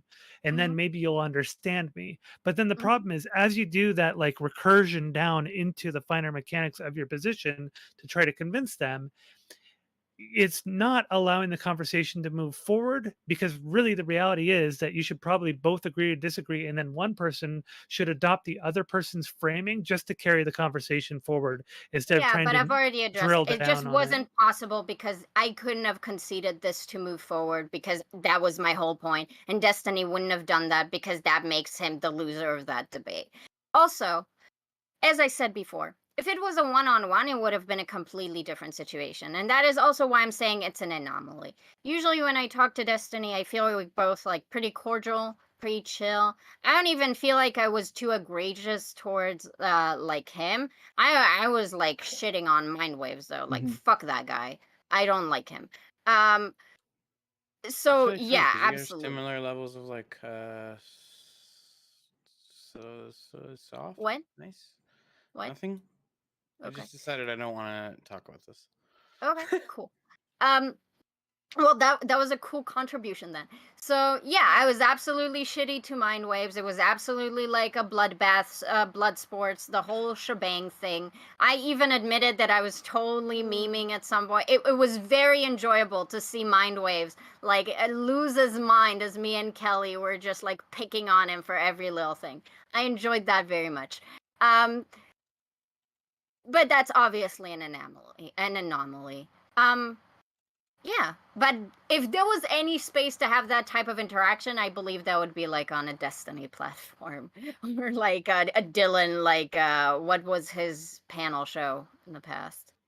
Yeah, The hippy dippy thing. Yeah, something like that. I don't talk like that on my own stream. I don't talk like that to Zonia. I don't even talk to Destiny like that one-on-one. I think that's pretty clear from anyone who watched me talk, you know? So I agree. Like when I asked you if that's an anomaly or if you felt like you needed to engage that way in order to have your voice heard in that conversation, it sounds like you're saying both. Is that correct? You're saying it's an anomaly, but also like you felt like you needed to engage that way. Not to have your voice heard, but you felt like you needed to engage that way because that was the atmosphere. Not because that was the atmosphere, is because I don't believe that me coming at it from a more nuanced, acquiescing place would have done any good to my position. This was something I had to go really hard on, not just to make sure that I get it across the way I wanted it. I don't feel like I would have gotten the responses that I've got, like positive or negative, if I would have chosen to engage differently. For example, there were not large parts, but there were a lot of times where Kelly was talking, and I could have interjected, and I could have spoken over her, but I don't like doing that. So those are the instances where my conduct kind of like reverted to my ethical line of like, I rather not speak over people. But obviously I was annoyed. I wanted to make my own points. I felt like, Kelly, you're ruining our argument for us. But I didn't want to speak over her, So even in that conversation, there were people I was willing to be ethical towards and people I was not. Okay. Sometimes you just got to charge over people, though. By the way, sometimes you just be like, I know that that's True, what like when you're telling me to shut up, shut the fuck up, Katie. yeah. That's what people are telling me, and sometimes I'm willing to do it, and sometimes I don't. And when I don't, it comes to my detriment. But I'm willing to take that hit. Like that's just how it is. By the way, I gotta go to the bathroom. You guys continue the conversation, so I'll be back in a minute. So I completely agree with you. And that's kind of the point that I was making earlier when I'm talking about the fact that there's anonymous chatters who we're talking to. We bring them on stream and in the Discord.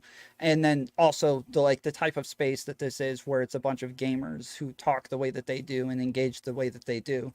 I think that eventually we all just kind of decided this is the way that we have to engage in order to engage. And sometimes it ends up being a really nice, calm conversation where we, like you and I had the other day, or like it seems like most of Destiny's conversations turn out that way these days.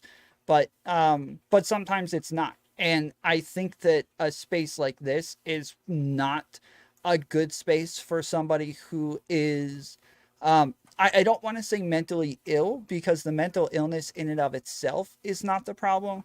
It's somebody who is unstably mentally ill. Yes, it's when they are unstable, this is not a good place for them to engage. And I think most of us agree on this, and we kind of just agree that they shouldn't be here. But there's not a good way to get them out of the space. Okay, so let me tell you, and we're gonna have a huge fight about this, because it's very similar to the conversation with Destiny. Whether I think someone should or should not do something does not mean that I am willing to enforce my will on them. Do I think that someone who is mentally unwell should engage in behaviors that are making them more mentally unwell? Of course not. The problem is, I am not their mother or their guardian. All I know is that they are an adult that have the right to consent and the right to make their own decisions. So, when that is the case, I will not be I would not be saying what I think and what I think is crazy shit. Like, this person is doing a behavior that I think is bad, therefore they shouldn't do it because I decided so. I think that is a bizarre way to engage with other adults. So, if a mentally ill person who is unstable and unwell are choosing to engage with the space, I cannot control them, nor am I interested in controlling them, because it's none of my fucking damn business, and even if I want to control them, I couldn't. So all I can control is my behavior. And in my behavior, I prefer not to bully a person that I feel is mentally unstable. I prefer to ignore them. That is all I'm saying, I completely agree with you. And so this is exactly where I was going, is that they are adults. They have to make their own decisions. And so in the end, we're just going to engage with them the way that we engage with literally everybody else. And lots of times this means that because they are unstable, it's going to ramp up times 1,000 very quickly because they are unstable. And so that engagement just turns into what it turns into, like it did with Lav and Zonia, or like it did with, I'm not going to say names, but many other people in the past. And I feel like, that is my main point, is that yes, like we end up treating them just like everybody else, and this ends up being called ableism, but it's like there's not much else we can do. We either all ignore them together, which just that's not gonna, I don't think that that's gonna do anything, or we all engage with them and treat them like literally anybody else, and it turns into I think the reason why it's called ableism is not because we choose to talk to people who are mentally unstable. That is not why it's ableist. That's just like being a human being. I don't necessarily think mentally ill people should be relegated from the space, right? As I said, if I had it my perfect way, Lav would be allowed to come on to whatever she wants. But once she starts getting into some shit, that's when she's out. Not because I care about her, but because I take it as an aggressing towards my personal boundaries with her. I'm not interested in those stories. And if she can't have a conversation without that, then she will be removed. And the expectation is, wait. And the expectation is, well, she should never come in the first place. And I'm saying, sure, but you can't make that happen. What you Right, can. but now you are saying treat her differently from everybody else. Now you are saying, before you were saying like, hey, like we can't help it, like, you know, they're just one of us, they're an adult, they have to make their own decisions. But now you're saying make their decisions for them. But you said I can't force them to do anything. Now you're saying force them off the call. Let me. I have a bigger issue with it. Hold on. There's a separation that I'm making here. Yeah, I have a bigger issue with this. I think that the way you're putting a very undue burden on the person that would theoretically be having a conversation with Lav. It is not. So let's say I start hosting panels, okay? And in the course of doing so, I book Lav to be on a panel.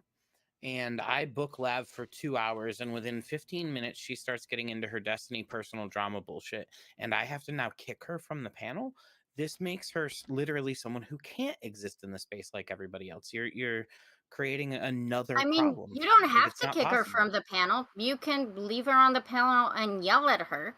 If that makes you feel better, if that makes your dick feels larger, you can do that. I'm not going to tell you what to do. Like, I'm baffled. Well, no, you're just. I shouldn't have to deal with, like, if she's gonna misbehave, I should be able to handle the misbehavior. I shouldn't have to fucking. What do you mean misbehave? If she's going to fucking act out of pocket and exhibit what she is going to claim are the symptoms of her mental health, which they aren't, they're just her using fucking shit to excuse her behavior, her shitty behavior.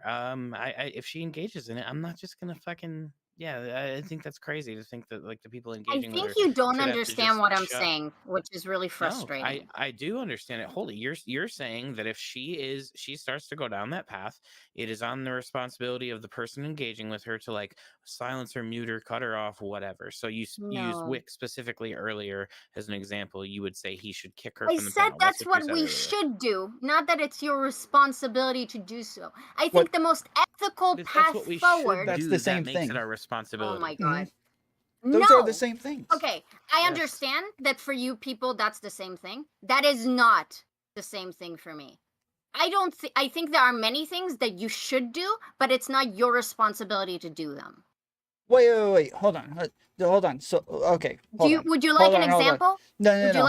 Hold on. I gotta parse language. Let me parse language real quick. I know, it's okay. Let me parse language real quick. Just let me parse this real quick, please. Okay.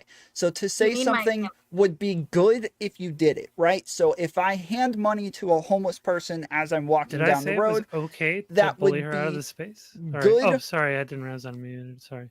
It would be good if I handed the homeless person money, right? Nobody but nobody would say I should hand the homeless person money, because now you're saying I ought to do that, and that is my responsibility to hand the homeless person money. You are saying you should mute them, meaning you are saying you ought to mute them, meaning you are saying it is your moral responsibility to do this. So you think when I say you should donate to charity, I'm saying it's your responsibility to donate to charity? Yes. Yes, you are absolutely implying a moral imperative of some variety. So if you say it would be good if you did it, it's not the same as saying, like, you should get crazy string and spray your wife. Like, that's not the same thing, right? Like, you're not making a silly suggestion. Because you're not making a silly suggestion. You're making like a prescriptive thing that someone should do to put good into the world. That's a completely different thing than just. Why are you assuming that I think people have a responsibility to put good into the world? From the statement that you just said. Your language belies it. Like, I don't have to make assumptions. You're giving me everything I need with your language, and if you can't get that, like, that's really not a me issue. Okay, Paralakz. If I'm explaining to you how I perceive the reality, and you're saying, well, that's not my problem, then it's fine, but then you can't understand me. If you don't want to understand me, that's fine. You You're don't not- have to. You're not understanding something very, very simple, and I don't know how to work around that. Hold on. Yes, You I'm are just saying explaining something the that's the leading language to a when very you natural use conclusion. a word. I'm just explaining that it is analogous to these other words, and so I'm only saying that if you said this would be good versus you should, these are very different statements, and it sounds like you're trying to say it would be good if you did this, not that you should do it, right? Okay. So I think the dissonance, first of all, I will take this on board.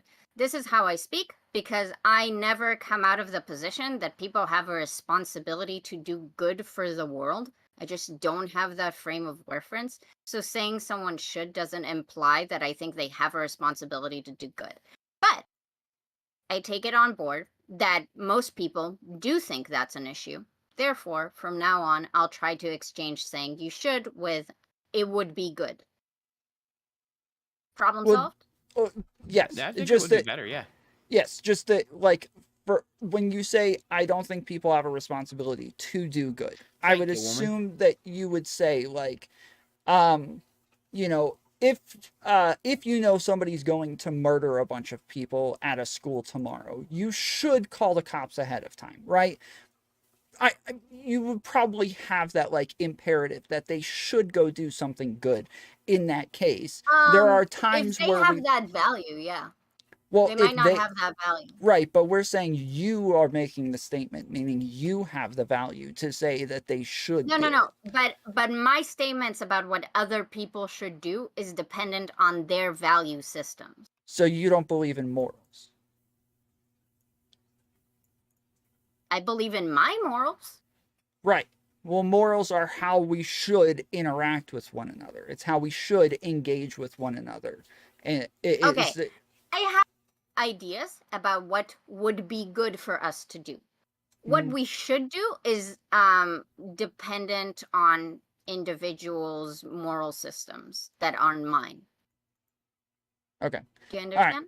Yeah. So I'm just okay, so I'm glad I cleared that up because that was like the main issue that I came in here with is that like this ought to be a safe space, whereas instead you're saying it would be good if we like practiced some of these principles, but you don't think Yes, it's anybody's yes. responsibility to do so. Yes. Yes, that's what I'm saying. Okay. Yes. Absolutely. I think it should be a There's dangerous space. what? I think it should be a dangerous space. I mean, it is a dangerous space, so you already have that. Well, I mean, I've talked about, I'm- you and I I love talked it. about this last time. I think it's really cool that a space like this exists in a way where like there's a lot less boundaries on it in the, not only in the way that we interact, but in the way, in the things that we can say to one another, so that there's a lot more to explore. And there's a lot more, like I can tell you, if I didn't engage with Nazis, there's a lot of things that I'd be wrong on. There's like, they have taught me a lot of things that I just turned out to be insanely wrong on. And I'm glad that I engaged with them on these I want to things. ask, but I don't want to ask. You know? But I'm happy like that you came to clarify, because I do have a really hard time with communicating what I want properly, because the way I use language is slightly different, because there are a lot of very core premises that the majority of people like intuitively share, and I don't have those, you know? And because of that, I think there's sometimes dissonance between how I talk and what other people hear. So it's really useful for me to have people like clarify that with me, so I can use language that helps me facilitate my positions better. It's just the concept of I think people should act by my moral standards is like beyond my grasp. So I can't imagine people having that perspective. So it's like I think that makes sense, you know? It's like I appreciate it. I think that's good. Okay. Yeah. That was the, I guess, yeah, that, I think that clears up everything then. Because, Good. yeah, that was the most confusing part for me. Yeah. Because, like, yeah, when we say a prescription or like somebody should do something, it's like you're prescribing it, saying like you ought to do this thing. And Well, can I then ask a further question for like rhetoric improvement? If I say I think it'd be good to do X, wouldn't that trigger the same spot in people where basically I'm calling them a bad person if they don't do X? I No, think if you because said, when you wouldn't it say be good, we better don't if you did interpret it as X? moral good. No, I think even good's fine. We don't interpret it as moral good. So when you say like something is good, like food can be good, right? A movie can be good. These are all things that like the way we use language, these are really normal ways to receive the word good. So if you say, I think it would be good. Yeah, like so like if my wife says, hey, this Sunday, do you want to like fucking take our daughter to the zoo and then go grocery shopping? I'm like, yeah, that's good. You know what I mean? Like that's just a very normal way to use the word. So if you say I think it would be good to do this thing, nobody's gonna say like good as in the opposite is bad. Whereas when you Yeah, but say I you am saying like should, I hold on, believe hold on. I am When you saying I say you believe my should, ethical framework is superior to yours, and you should it would be good if you used mine, If it's right? your framework, you obviously think it's superior. Otherwise, Yeah, you I would I agree. adopt love when I another get to finish framework. my sentences. I That's my agree. favorite part about talking. It's me. What? He wants to I said talk. I love when I get to finish my sentences. That's my favorite part about talking is me. No, it sucks. Stop it. You know? All Zonia, right, any so thoughts on what just happened? I don't know. I had you guys deafened for a while. I was dealing with Oh, some stuff in my chat. Parallax wants to finish his statement. Do you want I to don't even summarize know for me or something real quick? Katie's wrong. Katie just Good. got wrecked. Totally I think conceded. that Part to for the course. summarize, I think I potentially need to pursue that autism diagnosis and go to a proper professional. But I don't know if I'll get it. I'm just wondering. Well, it's if funny I that would. you mentioned that because that's where I was going with this is when you're saying how you should interact with mentally ill people. I was about to start saying, okay, so like President Sunday, Vaush, like these people are autistic. So should we mute them when they start acting autistic and start doing Wait a things minute, like President this? Sunday is unironically autistic? I I'm not don't just know. I'm being a- sorry. I shouldn't have said that. I'm so sorry. Okay. I am well known for diagnosing people on stream. So this is I this think is it'd be good if you didn't do that. yeah. I'm pretty sure he's got a dose of the tisms. I don't mind saying it. Yes, I would assume he's I- on the spectrum, but yeah, it's just an assumption. Yeah. My bad. Well, I'm just baffled. Like, do something you think I've- then? Sorry, Zonia. It's fine. I was gonna say something that I think is that we're kind of in we sort of straddle this line of like we're not good enough. We don't know what we're talking about. We can't diagnose somebody, and likewise, we can't undiagnose somebody or really truly determine whether or not they're like. When I say that I don't think Mav has a mental illness, I'm going just based on simple observation of a pattern of behavior that she exhibits. But I'm no professional. Right. I can't That's go and say perfectly fine. definitively that she doesn't have it. Yes. But what I do Which is is I why I observe this specifically pattern said of I think. behavior. Yep. I observe this pattern of behavior and I observe the things that she does in response to the pushback she gets from the pattern of behavior. And I go in and I say, okay, I can clearly tell that she is at the very least using this as a shield and she doesn't tend to use it in any other context other than just a shield. So that's reason enough for me to go and say, I'm going to attack that shield. So it's an inconvenient shield for you. And so that you can't use that as a shield anymore. And so that's sort of my approach to mitigate that behavior or that loop that is destructive to discourse, destructive to herself, even destructive to kind of anything cohesive. So Sure is marketable as hell and content like you wouldn't believe. But I want to take away that shield or that weapon from that person, even if like we could say that there's a chance that she actually does have that mental illness, but she uses it in a way that is malicious. And which so, which I is try to also a take that vibe away. check. Yeah, and so I try to take Tom, that away from her so she doesn't have the power of that anymore. So Tom, I found it quite interesting that you said, like, let's take the example of Vaush that has autism. Okay. I don't think, as I said earlier, I don't think relegating people who have certain disorders and issues from the space is a legitimate thing to do. I don't think you should mute Vaush. I think that if you have a conversation with Vaush and you have a disagreement, kind of like what just happened now. You could have muted me because you said, you don't understand how to use language. I don't understand the language you're using. You're being stupid. Mute, right? Instead, you and I are both adults. And we had a quick conversation when we clarified. And now we're both on the same page. And one of us, in this case, me, because I'm willing to admit that I might not be the normative case here, adjust my language to further understand. So I believe that Cool story. We bro. lost her again. She'll be back in a moment. Yeah, so Zonia, what you missed is we had to designate we had to put a difference between it would be good to do X versus you should do X. That was kind of where our disagreement came in. Sorry, Katee, finish what you were saying. all good. So and in other times, the normative person would choose to accommodate the non-normative person. So in cases of like something else saying- that I'm sorry, the normal person? normative, not normal. So the moral person. No, normative as in they are. How do I explain normative? I don't feel like.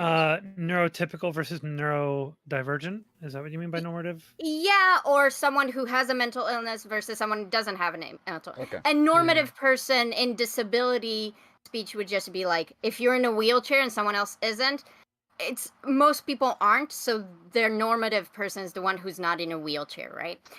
So like the normative person would be Tom, and the not so normative person would be Parallax, right? That's Wait a the minute. example. Wait a minute. Wait a minute. Wait a minute. Wait a minute. Okay, so just to I quickly, I feel like I just got Walmart scootered. I feel like I just got Walmart scootered. I do just want to, like, yes, a normative, again, is, like, normally going to refer to a moral behavior. no. But, sorry, go ahead. Normative is just that I didn't run. that is not true. Normative is not No, a we know moral. I didn't run. Look at me. Normal is normative is I don't know Normative, if I call it scientific. normative but- means that it's coming from, like, social norms, and that's what morals are, is our social norms. No, that is not what No. normative She's means. talking. She's talking about sane people versus insane people. I That's basically understand, what and she's that's saying. why I'm saying is that, again, I would, Sorry, I gotta like, get in the hyperbolic to get future, it I across. would come in with the understanding that normative does mean, like, it's a moral statement. If you make a normative statement, it means you're making a moral statement based on social norms. Tom. So Yes. the reason why I say normative and not normal is because I believe the word normal is highly tied to what society deems okay and not okay. So the moral thing. Normative is a descriptor. Why are you laughing? Because, please, just Google the word normative. It I means did, that it I comes from just social did. norms. Okay, then Okay. read it to me and tell me it doesn't come from social norms. Please tell me that's what. Read So, it. Read it. You said you I Googled look. it. Read Hang on, to hang me on. what it says. Hang on. Okay, we have slipped into the unfathomable depths of the meta conversation. This is And meta President conversations. Sunday levels of Look, pedantry. if you guys care about like mental health and suicide rates, we can chalk up the rising suicide rates to the rise of meta conversations in political Oh, bro. discourse. Hold on, Okay? no. It's They not. track- I'm not trying to they get into a track meta alongside conversation. each other. Hold on, I'm not So- trying to get so into you a meta guys have gotta conversation. get out Hold of on, this. hold on. You- Hold on, this is hold a on, hold on. dark Wait. spiral. No, You no, will no, no. not recover from this. This will destroy your minds, and then my I'm not. audience will commit suicide. I'm I not do not trying to- want that. I'm I'm not- trying to I'm- save I these promise. people. I don't want wanna to get save into these a- people. I don't wanna get and into you a meta guys are trying conversation. to push them over the I- edge. You're in one, I'm though. trying You're to already in one. explain that, like, okay, so the disagreement in the first place came from the way that she was using a word versus how everybody else is going to interpret that word. And so I'm saying, again, if you're going to use the word normative, I googled it. okay, and so tell me what the definition is. No, I googled the difference between normative and normal, and this is what I got. Uh-huh. So just look at that and maybe Wait, because I'm not I saying. don't Hold on. to I'm not explain. saying that normative and normal are the same thing. I'm saying normative refers to social norms, which is normally going to be like a social expectation. It's going to be a moral statement most of the time. So a normative statement is normally a moral statement. But I'm not making a normative statement. I'm saying someone is normative.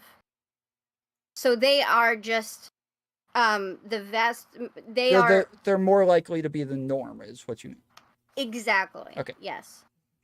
Did you read the distinction between normal and normative? No, did you post it somewhere? Yeah. It says normal refers to which conforms to norms.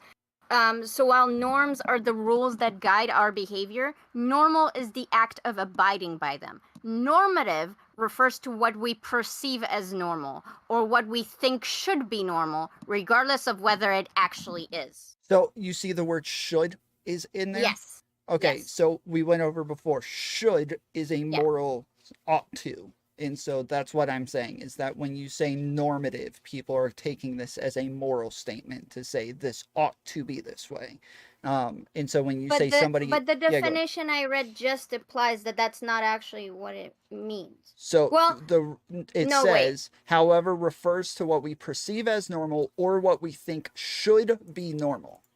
Yes, but it can Yes. also be what we perceive as normal, right? So it's either or, both options are okay. Sure. So we're both correct? Yes.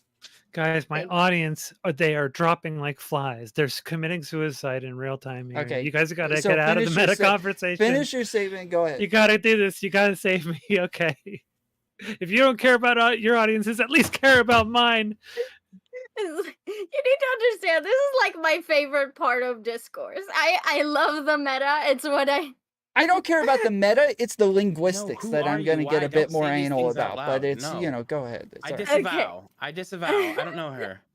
Okay, so all I'm saying is that in our example, I conform to the don't claim you social anymore. norm. Shut up, Paralakz! I will kill you in a video game! Shut the fuck up! I hate you! Okay, Not on so- your life. okay. So, in our example, I conform to the social norm. You said, hey, the social norm is when you say should, this is what people are saying. So I said, okay, sure. Okay. In other cases, the social norm is that people aren't in a wheelchair. That is a norm that we have. Most people are not in a wheelchair. Right. But society can decide to accommodate someone who is outside the norm.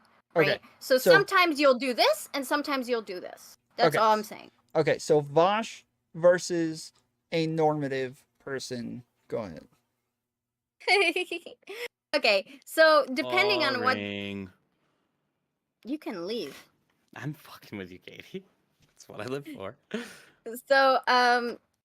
So Vaush versus a normal person. So you give me the Oh. scenario where Vaush should be muted. Because you said we should mute Vaush. So Mm-hmm. when? Why? For what reason? Well, because earlier you were saying that somebody with a mental illness comes on the stream. The person who's the host has... okay. I have to reframe this because originally it came off as though they have a responsibility to do this. So you're saying it would be better if they muted this person. And so so the line of thought I'd that I say was going it would to go be better down, if they kicked them, but yeah. yeah, and so the line of thought that I was going to go down is like, people who are autistic can be very unself-aware and make fools of themselves sometimes and act very, I don't know how to say it outside of very autistic, and Autistic.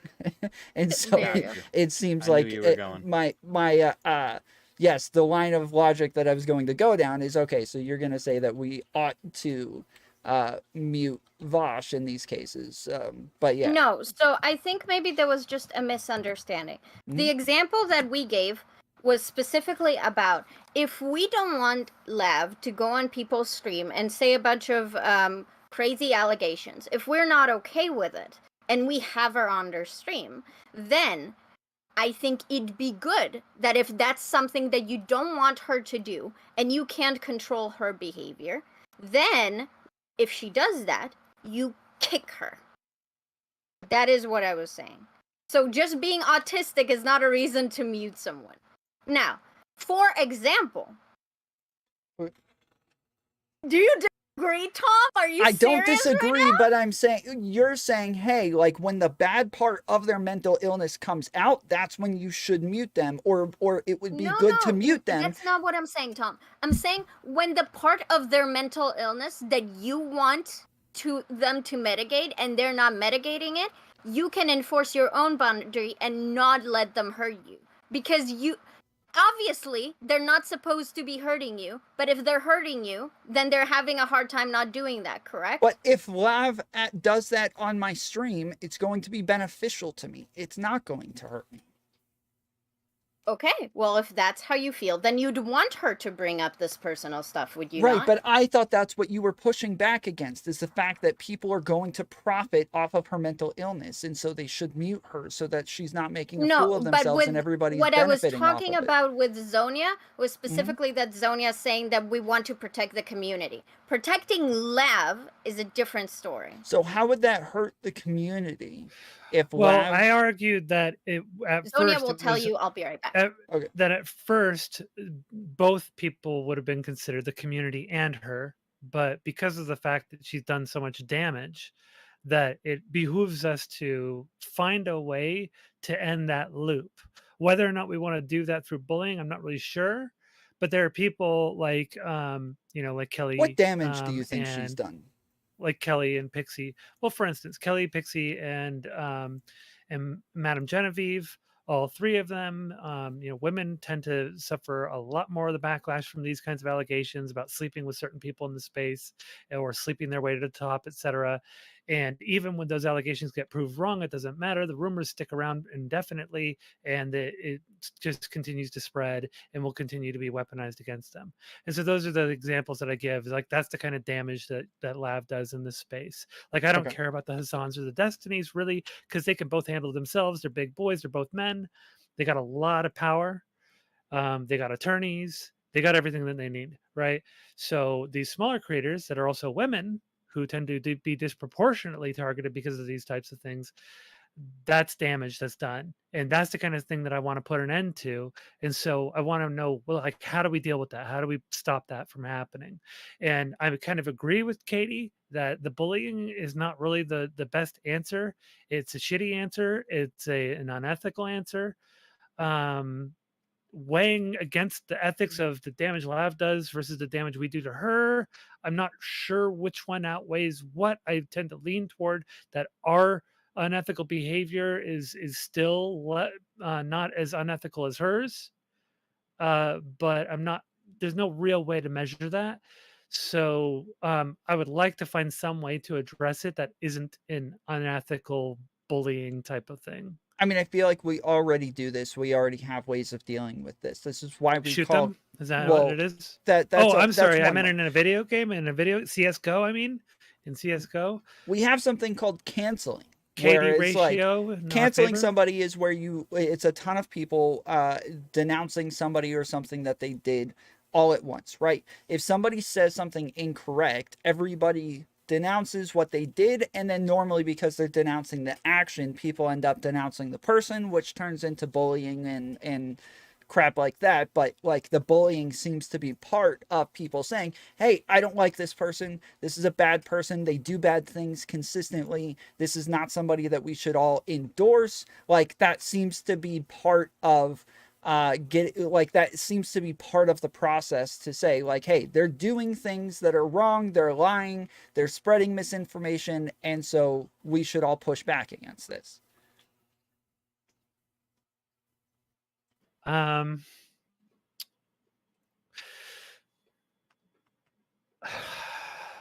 You agree that that's part of the process, yes? I agree that that's part of the process. Okay, and do you think that that should not be part of the process?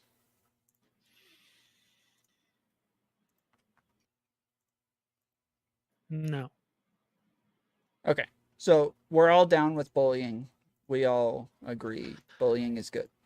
I think it's an option. I'm just saying, we're using the word bullying, but Yeah. like, Just generally, social pressure. Yes, exactly. Yes, it is social pressure. We're calling it bullying, but generally, like, denouncing bad behavior is good. That seems to be what most everybody's doing. So when when Lav says a bunch of transphobic stuff on Twitter, everybody quote tweets her and starts talking about how wrong she is, how crazy she is, how nobody should listen to her, how nobody should endorse these sorts of things. And it's part of the process of saying, hey, if you do this as well, if you also go out here and start saying transphobic stuff, you're going to have a mob of people coming after you and talking about how dumb you are too. I would say the Quick bullying question. part, because that's all critique and such. Well, There's it's some stigmatizing. elements. There's some elements of bullying that are part of that, but I would say what I did was definitely a form of bullying, where I got on the call Mod. with her and I said, Mod. "Oh, hold on. Let me think." I haven't talked much. True. Where I went on and I told her that she's a lol cow and that we're milking the hell out of her and it's going to be great. And tomorrow she's going to be in the drama cycle and we're going to milk the hell out of that. And then I'm going to milk her for mental illness. I would say that that is all me participating in bullying at that point. Like that's because it's not me doing the social pressure thing in a more, critiquing way. It's me going, haha, you're fucking crazy, you're fucking loony, and I'm gonna chase you the fuck out of the space by milking the hell out of this, right? Yeah, So that I is don't me engaging in bullying. Oh my gosh, Phemoid is now in my chat.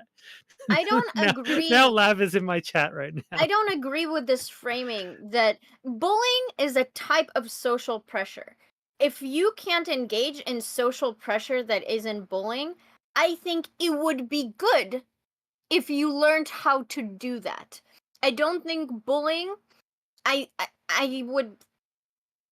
don't think bullying is appropriate as a type of social pressure in most instances.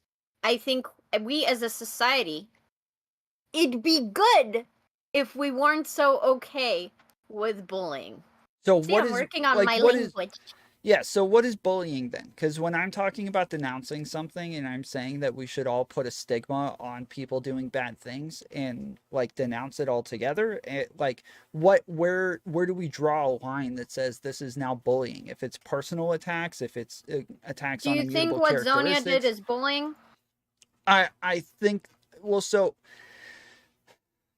I think that if somebody's like making personal attacks at you, or they're engaging in a certain type of way, which Phemoid or Lav or whatever, I don't want to dead name her. I can't remember what she's going by this time. Just say, Is it dead name? just say the retard. You can just say the retard, okay? Since That- we're all in the bullying I mode, we reject can this just say bullying. that. I reject this It bullying. removes her name from it, so we don't smear her name. We just say the ambiguous retard, right? It's not direct. Zonia, I think it would be good if you didn't participate in this behavior right now. I thought it was perfectly opportune. What are you talking I about? know it's yeah.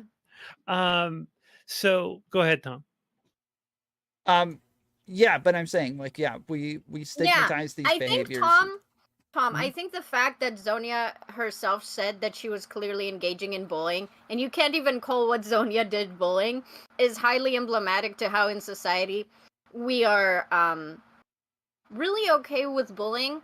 And I think it'd be good if we weren't. I think that would be the ethically superior choice. Do you think it's Hot take. wrong to bully? Yes. Okay, so when you say it's wrong, you're not you're not just saying you're making it a would be good. prescriptive. Yes. Yeah. Yep.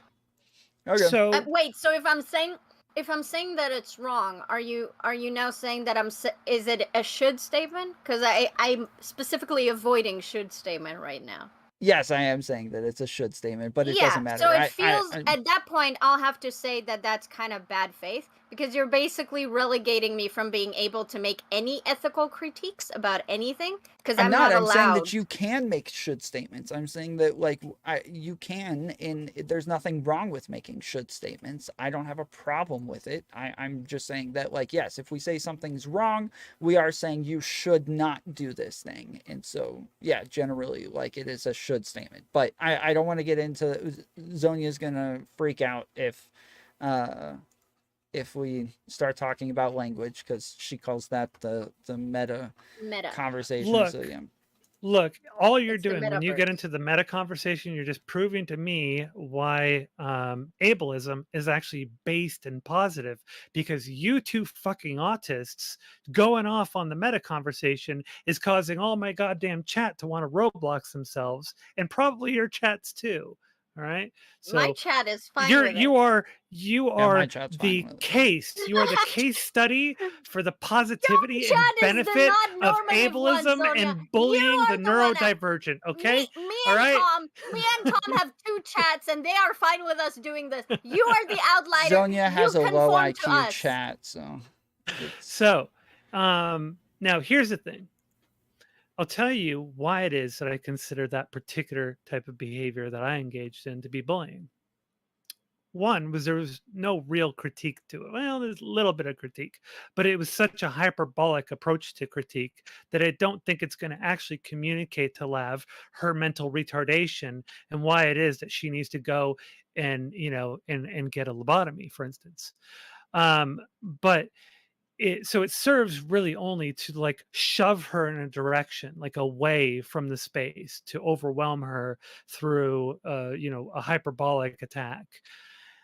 Granted, she went that direction first and This escalated is first, so I so responded that corny, way. dude. Stop! You are not bullying her for like the good of the community. You're no superhero over here. No, it's not for the people- good of the community. That's what You already you're talked- saying. Like, oh, Okay, I'm pushing no, them I out was of the saying community. no. I'm saying look at how that good I she's- am.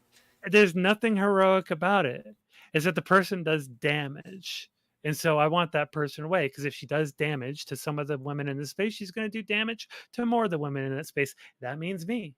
That means Katee. That means other people. So it's self-preservation, as well as trying to also ensure that there's minimal damage done to the rest of the periphery of women, because that tends to be who she targets and tends to be who she does the most damage to.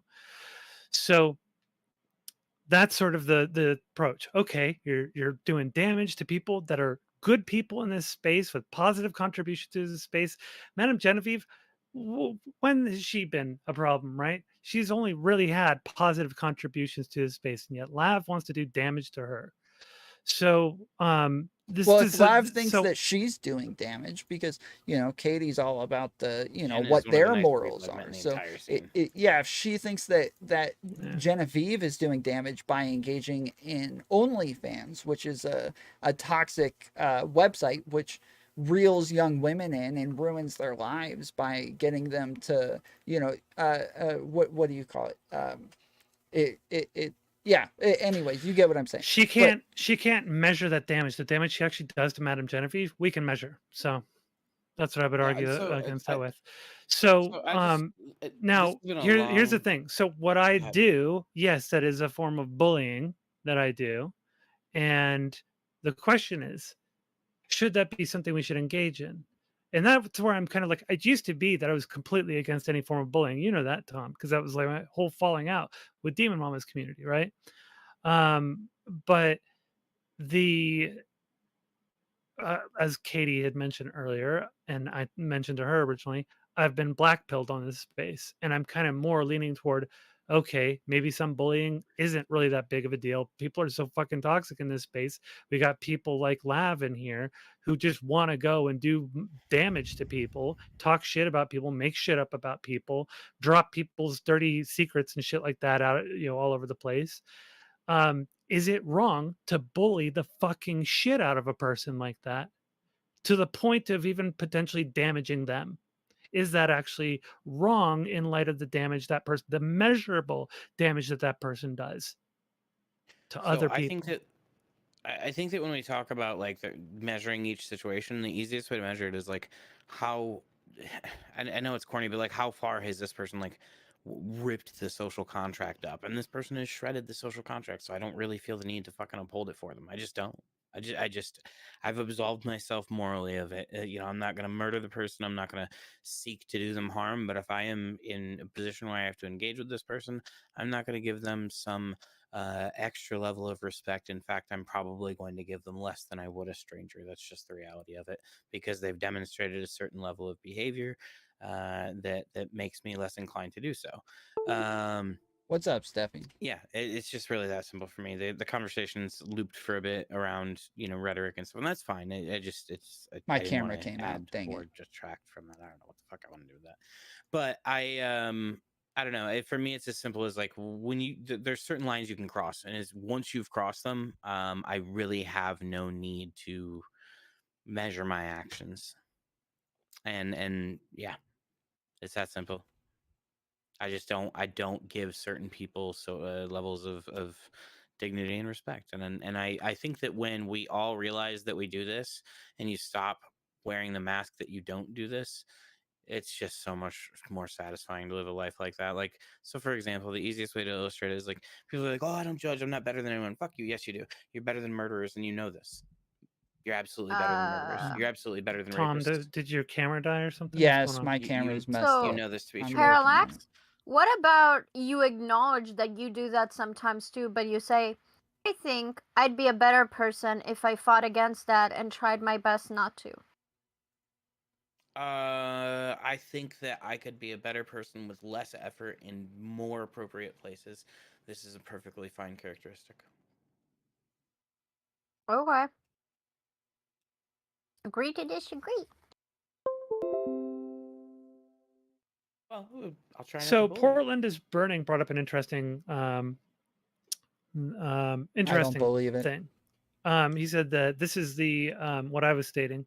This is the no bad tactics, only bad targets argument that tends to be very leftist, which is true. I've criticized that before, which is the whole thing. It's like, leftists will oftentimes they'll completely shed all of their values as soon as they determine that somebody in their view I'm about is to go to ontologically Portland's evil, Twitter and mock him for what a savage he's been and all day. they'll do typing that and they'll kind of a do message. and they'll do all the things that they think are detestable and wrong, and and against their values, just because they've deemed that person to be evil, and therefore you can do anything you want to them. The thing is, first of all, to keep in mind, I'm not somebody who goes around like I'm not a person who goes around doing the whole moral preaching and stuff and moral superiority thing. So that's one thing to keep in mind. I'm not like the morally superior leftist shaming everybody else for being morally inferior and calling everybody out for having the wrong values and stuff. I don't actually do that. I'm not a moral arbiter. So I'm not being contradictory by engaging in that, but I agree that that's actually a very good thing to point out, is that should I hold those values first and foremost, and then should I keep to those values with no double standards? Yeah, I don't know. Sorry. But I just go want to ahead. explain real quick because I see people like who seem to be very confused. When I'm like asking her about what she means by these specific words and like we're parsing that out, it is to find out what it is she means. Each time she tells me what it is she actually means by it, I'm ready to just move on and get past it. I'm not sitting there saying like, no, you can't say this because this is what it's supposed to mean. I'm not doing that. I'm just asking her what, like I'm explaining this is generally what people mean when they say this. And so I'm trying to figure out what it is she's trying to communicate when she uses specific words, just so I can understand what it is she's trying to say. I am not policing her to say you have to use it this way or that way. I'm just trying to understand better. And then on top of that, she also said that she wanted to like use words in a way that would communicate better what it is she's trying to say. And so I'm just letting her know like generally what it is people mean by these things. But I'm not saying I think you we have all to understand, use it but this the more you retread the ground, the more you are proving my case that we need to bully the fuck out of neurodivergent people like you two. Okay. By the way, I'm actually neurodivergent. I'm both autistic, diagnosed, and I'm dyslexic, also diagnosed. Yeah, well, I'm not a retard like you. Sure, Okay, you're 'cause, like- calling me neurodivergent. Wait, I just am... need to clarify. I am not neurodivergent. I don't Yeah, have see, a it's just- diagnosis of just you. neurodivergent. You're Like, autistic. Too bad. We're diagnosing you, all right? Yeah. I mean- We are diagnosing you. This No, conversation has been so autistic. Zonia, listen, I want the diagnosis. I feel like it's valid. I don't want to lie. Seizure for a bit. This is the most fucking autistic meta conversation just a little bit ago, but it's okay. It's all right. I just don't we're want all to be accused that I said I have autism when I don't, right? Like, okay. Fair enough. But I said it. Everybody spread it around. Go to Twitter. Put it out there. Katie is autistic. You can even say that she said it. Mhm. I'm kidding. But anyways, Quoter. go ahead. Katie's Go ahead. autistic. Katie, 2023. Wait, Katie's autistic. Katie, 2023. Zonia, 2023. All right. Did we lose Lav? Is she no longer in my chat? Lav, are you in there? Are you still hanging out in the Twitch chat? I have no idea. I think everybody chased her off. At some point, a whole bunch of people went after her. So, and Well, did I guess stop? Did I bullying stop my works. chat? Did I stop my chat? No, I didn't. Yeah. Anyways, go ahead. There's somebody in here with the name Lav is sad. I have no idea whose alt that There is is. someone Yeah, I named saw Lavis that. Sad. That person, I'm pretty sure, is one of the Chatterino people we talked about earlier because they show up pretty much anytime Lav does. Oh, yeah. Are you Yeah. Chatterinoing Lav? Lav is sad? Fess up. Yeah, so I don't know. I'm kind of like in this sort of in between state. Like, should we bully? Should we not? The conditions of the environment are pretty conducive to being pro bullying because everything is very aggressive, very opinionated, It's hard for me very to say when you polarizing. guys call it I don't really bullying. know. Like when people are making personal attacks against you, it seems like they're okay with personal attacks. Again, it seems like this is part of what it is that we're agreeing to. A lot of times when we come into this space, we're saying like, hey, you know, it's okay if you tackle somebody in a football game. Yes. You know how you said that being able to read social cues properly is part of agreeing to engage in this space? Katie? I don't think I So- said that, Katie. but go ahead. As Katie? though I did. Maybe Paralakz did, and you shut up. Katie? So Tom, if That I was me. say, if I I didn't run. say, I Tom, didn't run. I didn't run. I Tom, didn't run. your hat this is really stupid. Like, it looks stupid. Your cap hat, your black cap hat, is really dumb. Mhm. That is me levying a personal attack. Mhm. However, if you told me, you Phemoid piece of trash, I hope you get raped in the ass by everyone on this panel. I disavow. I disavow. Roblox, I No, she disavow. said that. That's not me. I do can't believe not you just support said this that to statement. Zonia. This woman on woman violence. We really need to stop it. This is what misogyny Katie, is that's doing so to us fucking and our misogynist. people, Bullying our Are you Zonia culture. like that is meaning messed that up. can Honestly, make I bullying? disavow, What a Katie. typical Disavow. We just got a Hard great clip disavow out in of the that. strongest possible terms. We got a great These are clip out of against that. my That's gonna be values. Everybody great. clip it and ship it. Yes, let's go. Okay, go ahead, Katie. Okay. So, are we all in agreement that is not quite the same thing and maybe is completely disproportionate and not an appropriate way to behave? Yes. Yeah. Proportionality Awesome. matters. Yes. Mhm. Yes. So, when you say if someone agreed to personal attacks, we understand that that doesn't mean that not all personal attacks apply. The easiest example is how most Americans would intuitively understand that just because a black person is calling them stupid doesn't mean they get to call them the N-word. It's Mhm. just not the same. Okay? Most Americans except for sick. But yes, go ahead. Well, sick is degenerated. Yes. Sick is sick. Poor sick. Sick is sick. We can send him a get well soon card. Yeah. Okay. Yeah, Go I ahead. agree with the proportionality argument. Yes. Good. So when I talk about ableism, while ableism is not quite the same as calling someone the N-word, although I'd say that in some cases it's very, very, very bad. Although I don't think we need to draw direct comparisons. Generally speaking, we understand that there are things that are reasonable to attack and what isn't. The same way that we don't want people to attack Zonia for being trans, if you have a mental health disorder, I wouldn't want you to be attacked for that mental health disorder. Now, as we've spoken about before, and Paralakz is very upset when I say this, the counter argument to that is that Lav uses her mental health as a way to justify her behavior, so it is complete fair game to go at her for it. We've delineated that, but I'd argue that even if I was willing to concede that just for the sake of conversation, there's a difference between that and what Zonia did, and Zonia agreed with me on that. So I don't know what the objection here is. That she was bullying?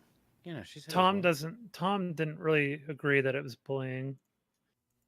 Yeah, I was saying that there was already like there's already beef there. There's already like history there. Two, I think and I if was anybody, responding.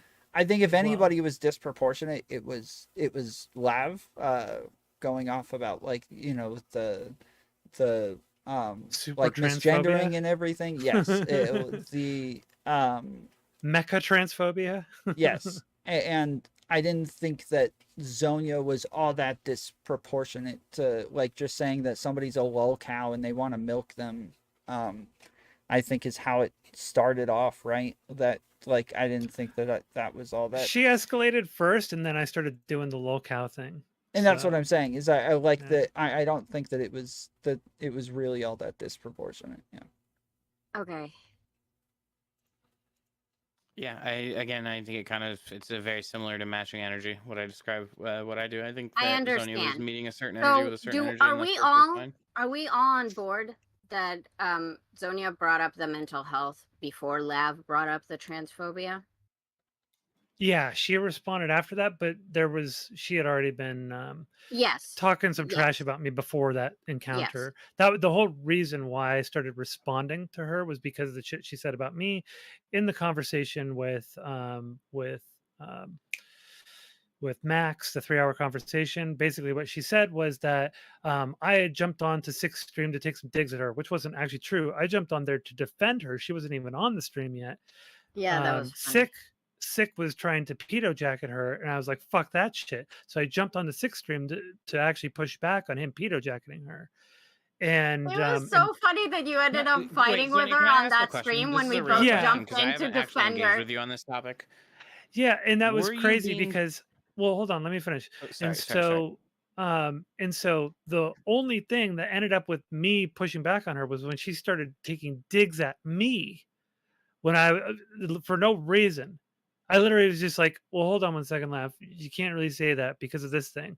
And then she starts taking digs at me saying, I know this is personal for you, and it's because I've been saying things about trans people on Twitter, and you're angry that I'm a TERF now, which had nothing to do with it. I didn't even care that she was a TERF.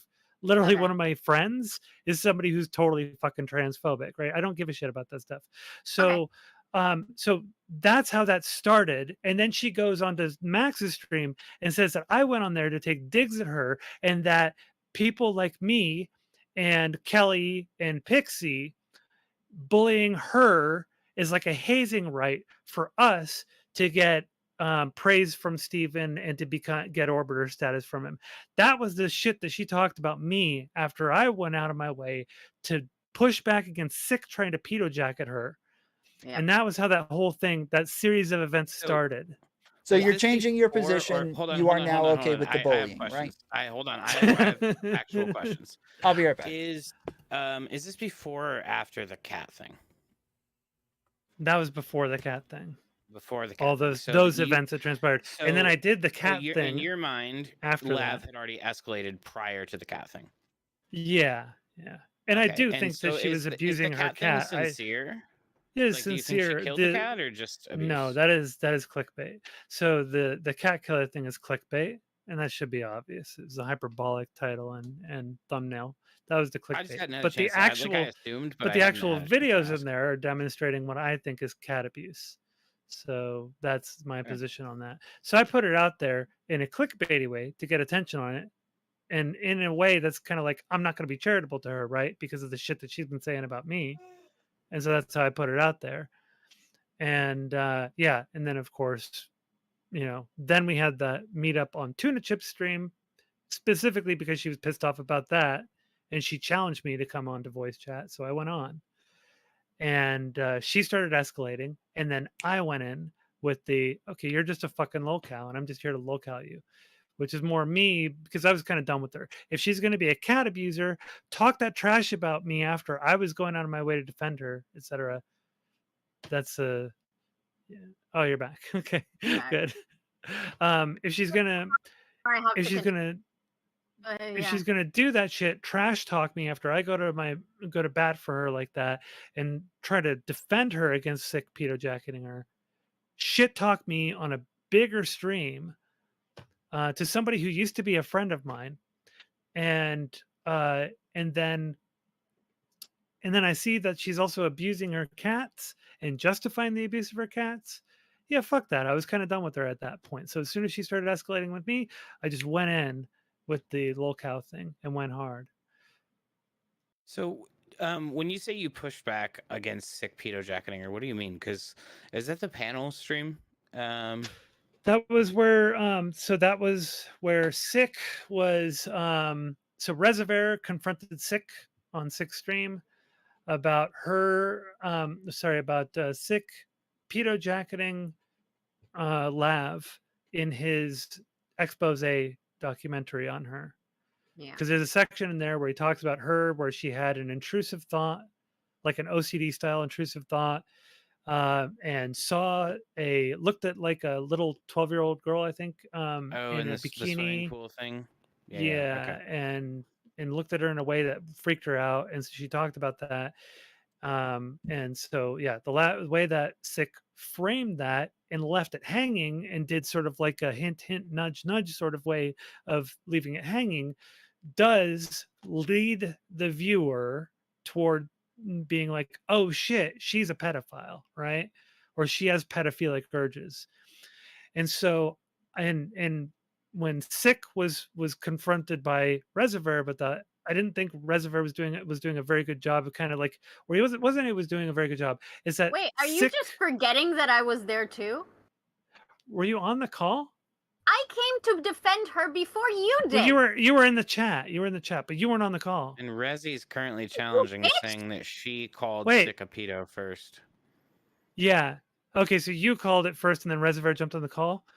No, Rez was on there. Oh, that's and right. Then You he were was on there for a arguing with bit. Rez. I was making dumb arguments, so I came on and I got mad at Sick for arguing That's the right, pedo you were stuff. there. And then you joined, and then Lav joined. And then Lav joined. But yeah, so in that whole, I completely forgot. That thing was sort of like, it was a headache. I'm sorry. I should have given you some credit for that. I apologize. I don't need credit. I was just like, she doesn't remember me. Also, I never replayed the VOD the portion that I missed earlier. So I only caught like the 5 minutes before I jumped on. Rezzy wants to join real quick. But yeah, go ahead and pull him in if you got him friended, or I can pull him in. Yeah, I got him because he's. So okay. I was frustrated with that because I was like, no, these are good points. They need to be substantiated better. And I jumped in and pushed back on it and started, doing what I could to push back on it. Then Lav jumps on, and that I was defending her for that whole portion until she finally turned on me when I pushed back on one thing about a claim that she made. And I just pushed back saying, look, based on what you had done before, this isn't a good argument that you can make. And she said, look, Zonia, I know you're pissed off at me because I'm a TERF now and you think I'm a transphobe. And I had never cared about that shit. Never cared. Didn't give a shit. Wasn't on my mind. This is her being a bad faith fucking retard when I'm sitting there actually trying to make the case for her to push back against the pedo jacketing of her. So she's the one who started this whole fucking thing. And it's her carrying that on afterward, talking to Steven about it, framing it as though I'm going on a limb there, jumping on a stream to bully her in that case as like as a rite of passage to get Steven's praise. That's her doing her usual fucked up shit, smearing people, making up stories about people, lying as usual. So yeah, it wasn't going to be very charitable to her when we finally met on Tuna Chip stream. Hang on one second. Yeah. Yeah. Also, hi, Rezzy. Welcome back from the dead. I'm just coming in to clear up the disinformation. Okay, don't care about this. So I'm done. Actually, I do fucking care, Katie. Shut the fuck up. Okay. I just want to leave. No, you just want. What do you want? Are you just gonna leave or what? Yes. Okay, then cool. Go. Cool. No. Okay, let's keep it together here.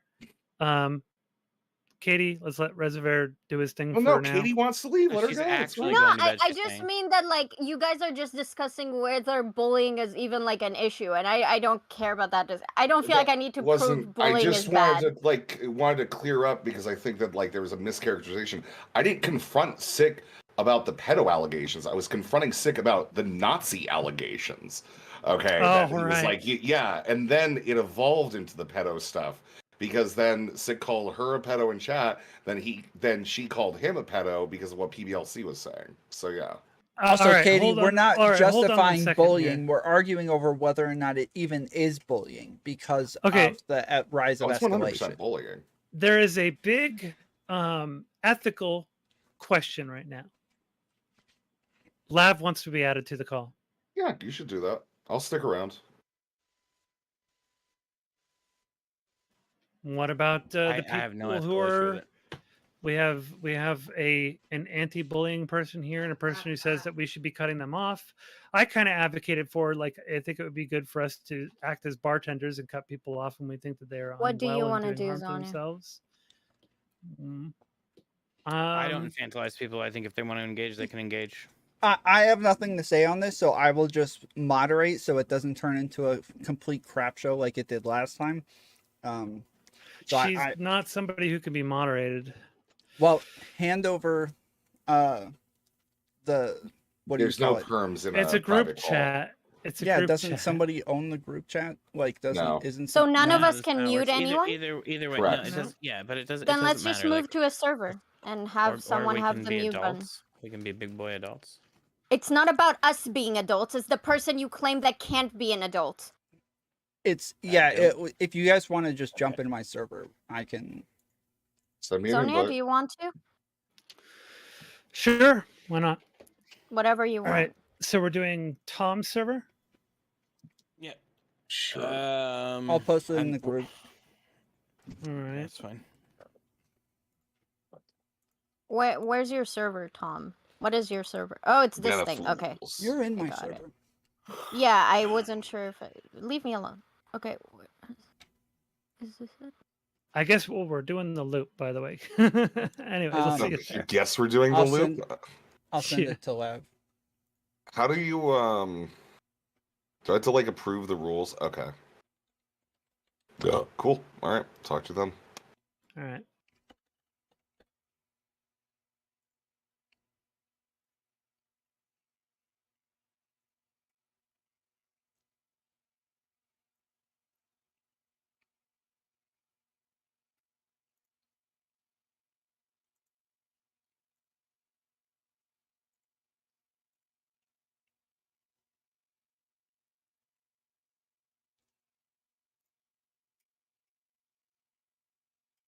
Okay.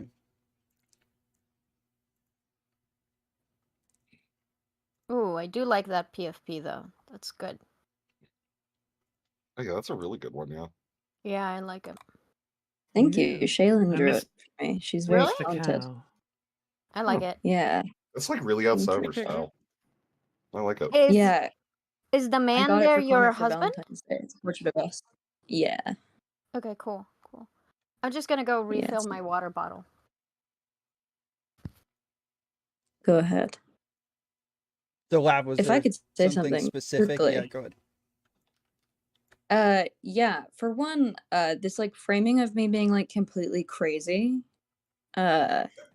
it's like just not true. The fact that, you know, before I even come on, Zonia tries to do this like she's unmoderatable or she's insane, all she does is lie, I don't think this you're is all insane. I think you're framing quite from sane. I think you're very sane. I don't think Okay. you're mentally ill at all. Okay, well, you were yesterday talking to Gammy about how I was the most cluster B person. Like, so what's the truth? Wait, no, I wasn't. Am I not wasn't saying mentally ill? that. Am I severely? You did No. say that. I have screenshots of you talking about it with Gammy, about saying that I was possibly histrionic, that I was the most cluster B person in the space. So now you're lying. Yeah, you may have a personality disorder. It doesn't make you mentally ill. That is definitionally I think mentally ill, you're. Zonia. That is a. I would that is like a to mental clarify. I'd disorder. like to clarify. Is a mental I do disorder. not. But you I do exhibit not traits have- of it. Can I But I finish? do not think that you're mentally ill. When you say that you're mentally ill and that is the reason why you do certain things, finish? I disagree with that. I do not think that is truthful. Would you say that Okay. you don't think she's mentally unstable? Is Can I that what you think, finish? Zonia? Can I let her finish? finish. Hold on, let her finish saying what she was saying. Yeah, statement by statement, guys. I am not BPD. I have been in psychiatry and psychology, and I've seen all the professionals known to man to get my autism diagnosis. I'm not I do not have BPD. Okay. I think you that may be what you're probably autistic, though. saying, I am autistic. Here, I'm okay. gonna post something in the You chat, don't have Tom. BPD? I do not have BPD. No. When did you find that out? Tom, could you pull When up did on I screen find what I out that I posted in the did not have chat? BPD? Yeah, because I thought you said at some point that you had, but maybe I was mistaken. When I was 14, I was misdiagnosed with BPD, not most women, but a lot of women with autism are. Yeah. And you I'm can't get a aware. formal diagnosis at 14.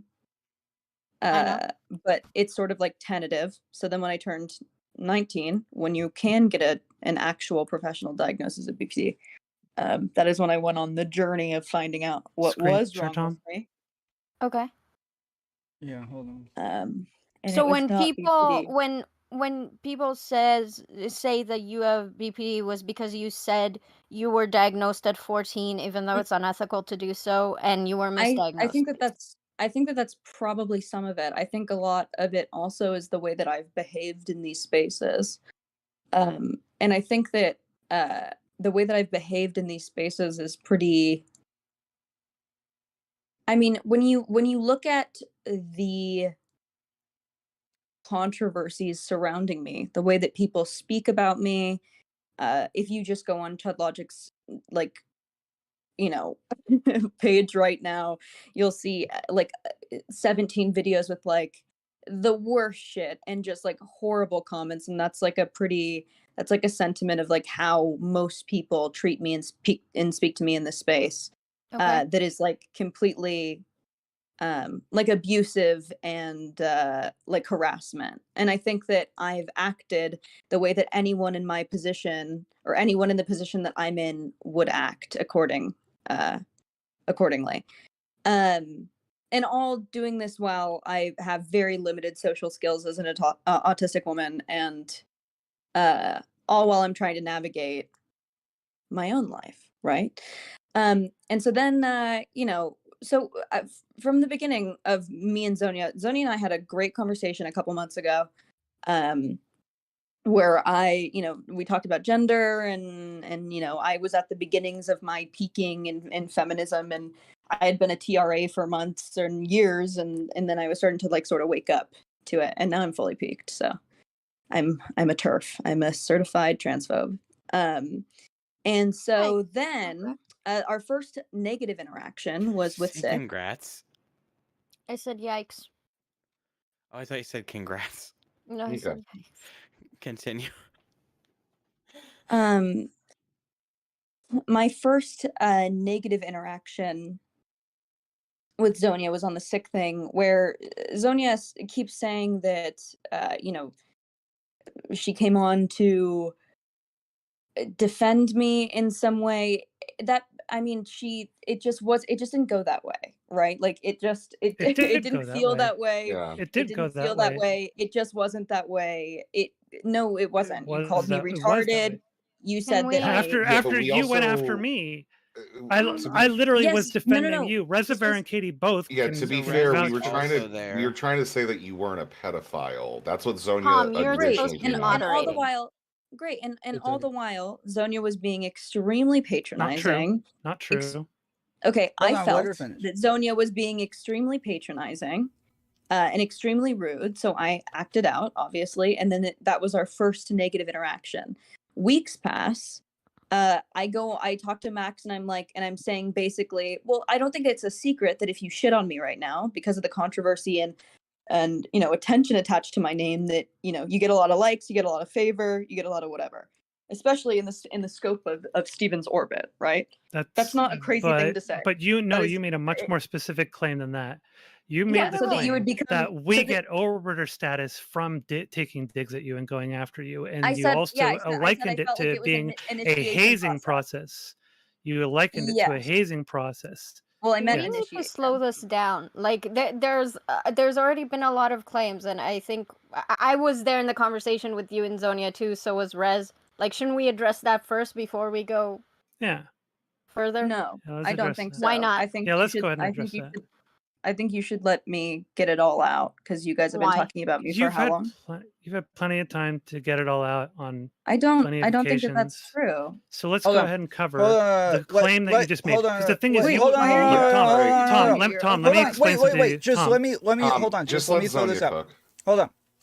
If she's gonna throw out like a bunch of stuff, can she not throw it all out and then we start from the beginning? Write it and down. Then... No, Write it because down and no, then we because just Yeah, the write it problem down. is that I'll get she a the document. problem is that she does this every time and will make up new things every time she throws a bunch of things out, and then we have to This do is- the whole thing of crap. This We is need to absurd. dredge up a whole bunch of evidence and push back on it. This is what she does. You've seen this, Tom. You've been What is over the her first thing content that you're before. trying to push back against? The whole She said interaction on her- 6 her- No, she was saying. Yeah. I said okay. I said that I felt like Zonia was being patronizing, which I don't think is like that fucking crazy to say. Even if you weren't patronizing, I'm not even gonna concede. I felt that you were. I felt that you were patronizing me, which is why I acted out. I wouldn't if I didn't feel like you weren't being patronizing. I would have acted out at you. I wouldn't have acted out at you. That's just true. You literally said that I was just bitter with you because that you had now become a turf. That was what you had said and at why the did time. why did I say you were bitter? What actions had you had done for me to say that? Nothing. I didn't care that you were a turf. That's pretty convenient. That's pretty convenient. Okay, Maybe we can ask Lav, the two other Lav, people who were Lav, there one that of can give their my perspective. one of my best friends in the space is Big Papa Fascist, a total fucking transphobe. I don't care if you're transphobic. I don't care if you're a turf. I don't care about any of that shit. You could be as transphobic as you want to me. Doesn't mean anything to me. I don't give a shit Okay, about that stuff. Great. So I don't know how maybe, how you fabricated this out of Zonia. thin air. I never No, so cared. maybe So that's what I now thought at the the time, problem is the right? problem with your claim is that then you went to Max and you said that I went on there to take digs at you, which isn't true, and you know that isn't true. Just because you feel that I might have been patronizing at some point during the call, when you you say know that I was that there isn't pushing back true. on 6 framing of can you being a can you- pedophile. Zonia, the problem here is that you want me to substantiate everything I say at all times, but Because you you make are shit not. up all the time. I do not get. So do you, Zonia. You said I was abusing No, I my fucking don't. cat. Yes, you were abusing your cat, and I've got the video No, evidence. I put it up there. We have all seen it. Everybody has seen it. Yes, you abuse your cat. I do not abuse my cats. I talked to you about this with Tunisia. Anyways, I've never I have abused. the video evidence. No, I put it up there. It's Hold up there on. now because I Let her unprivate it because Zonia. of the shit that you said Zonia, about me recently. You're being. So, you're being anyways, stop. back to it. Okay. You And made this a is why- claim. And Zonia, You made a this is the way that you claim treat me. that is This is the way that completely you treat me. false. Hold on. Zonia, Let Lav you made a respond claim that because was completely she's false. tried responding twice, and both times you've. Well, because started now talking. she's going to go and make some claims on top of that, and so I'm Yes, preventing but she that. has to You be So able I'm treat me to sticking say to the, something. Yeah, but Tom, I'm sticking to the initial claim, which is that she said that I went on there to take digs at her, which she knows is false. Whether or not Okay. she thinks I was being Zonia, you're patronizing later doing on in the it right call now. is a separate question altogether. So let's Can stick to I think we that. should clear that up. Whoever Please, whoever has Lav. mute powers, can I please speak for a little? Just please. Just let her respond. Go ahead. Fine. So what you're seeing right now is when Zonia said that, when she was coming on to 6 panel, this is the same way that she was talking to me. She was saying that I was beginning Not to be true. a lol cow, to not okay. Okay. You can go back and watch that video. Okay. Yeah, we It's can go back very- and watch it. We could do It's it very now similar. if you want. Zonia has always spoke to me like this. She's not let me talk. She's That called is me not crazy. true at all. That is not true at all. We have Okay, not video always. evidence of After wonderful six- conversations after between six. you and me. After that conversation, it has been a nonstop pageantry of infantilizing me and both villainizing me. All these claims that are ridiculous.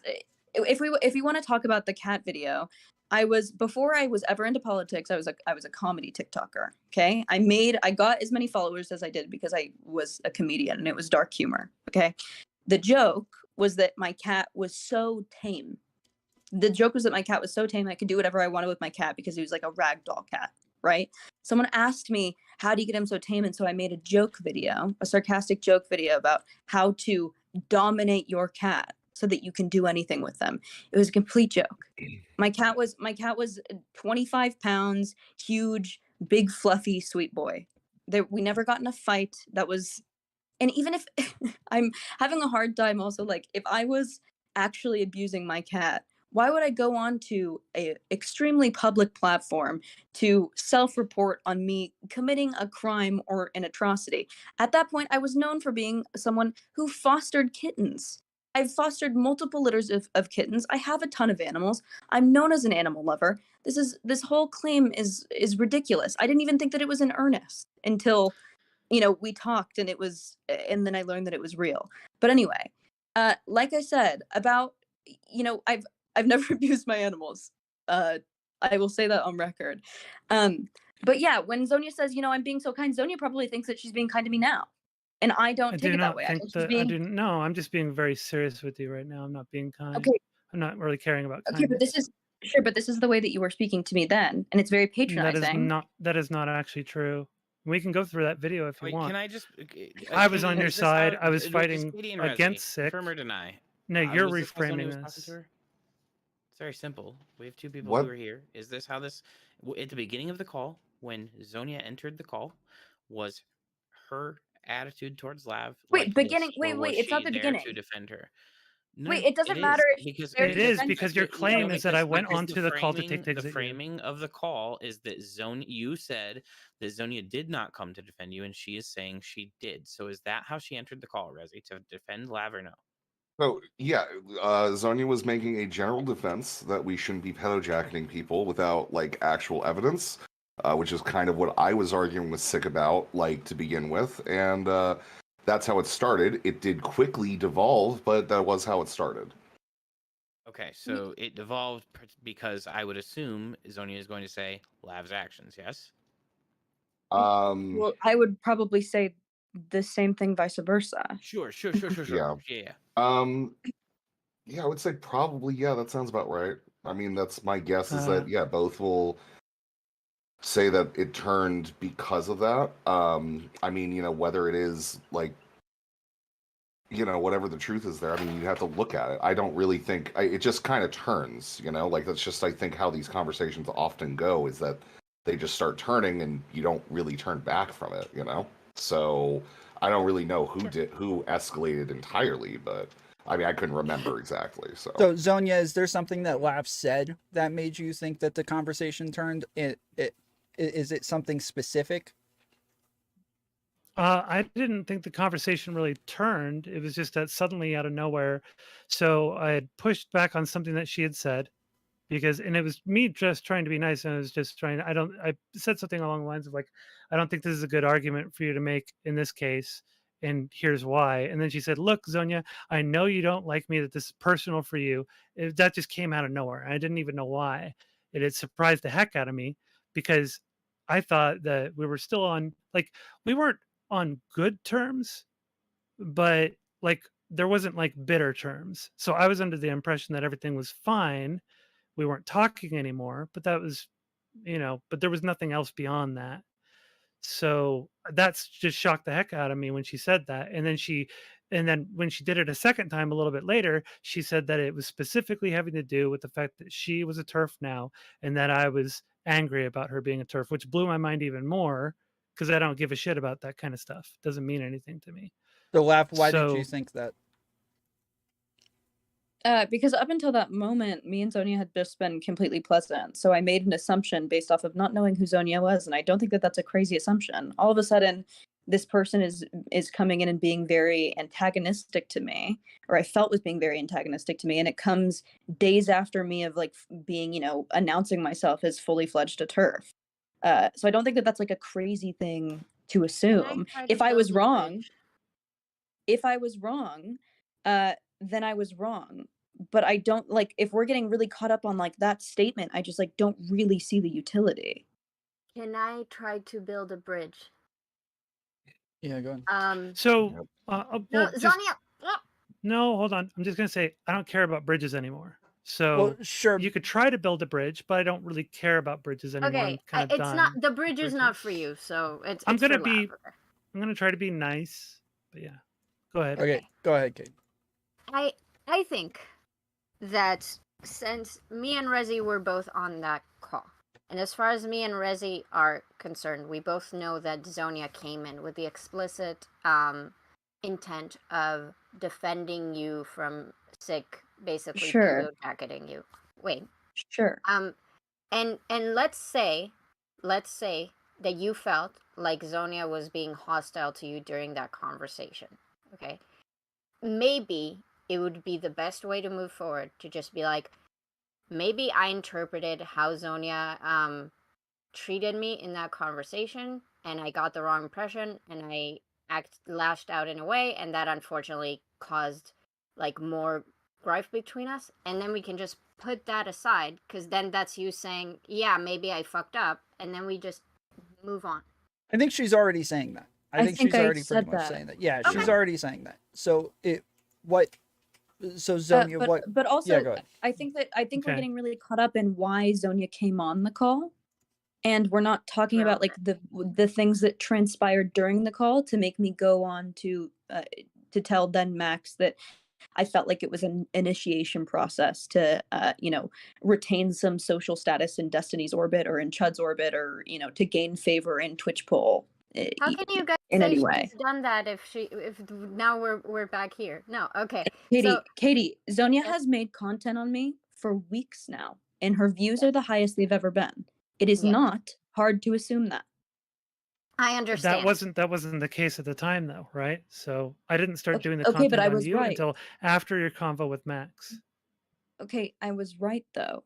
Like this isn't No, hold on. You literally just gave that as the reason. You literally just gave that as the reason for you believing that. But at the time, that didn't exist. That wasn't a condition at the time.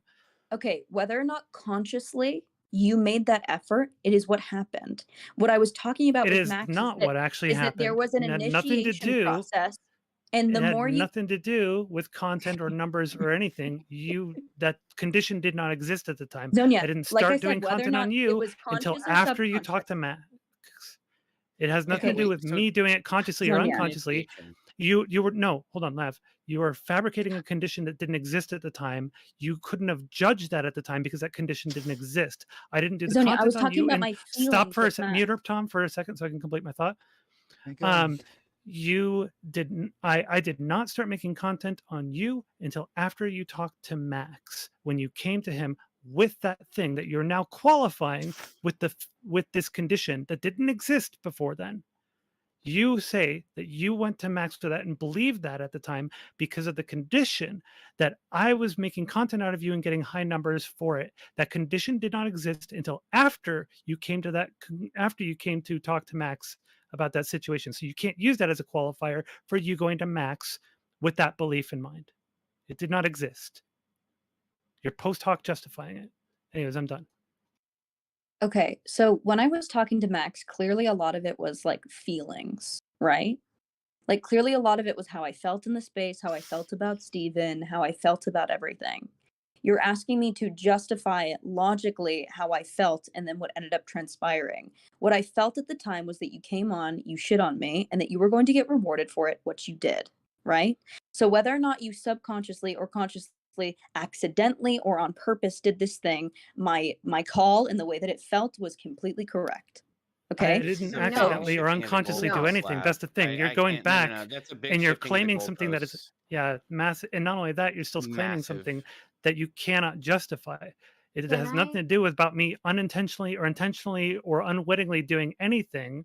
You're talking about something that didn't actually happen. Now you're talking about feelings. I grant you that your feelings could have been misguided. That is fine.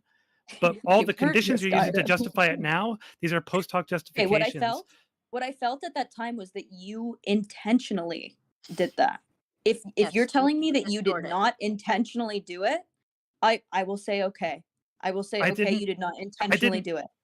I didn't do anything. Actionably, the community, the same community that bolsters any hate of me, bolstered you. They retweet your tweets about me. They like your tweets about me, and you are cementing cementing yourself in the space. Which community was retweeting in which I said I feared would happen, and in which I was expressing fear about happening. Wait, this is all current. We're talking about what happened at the time for the conditions. Those things didn't exist at the time.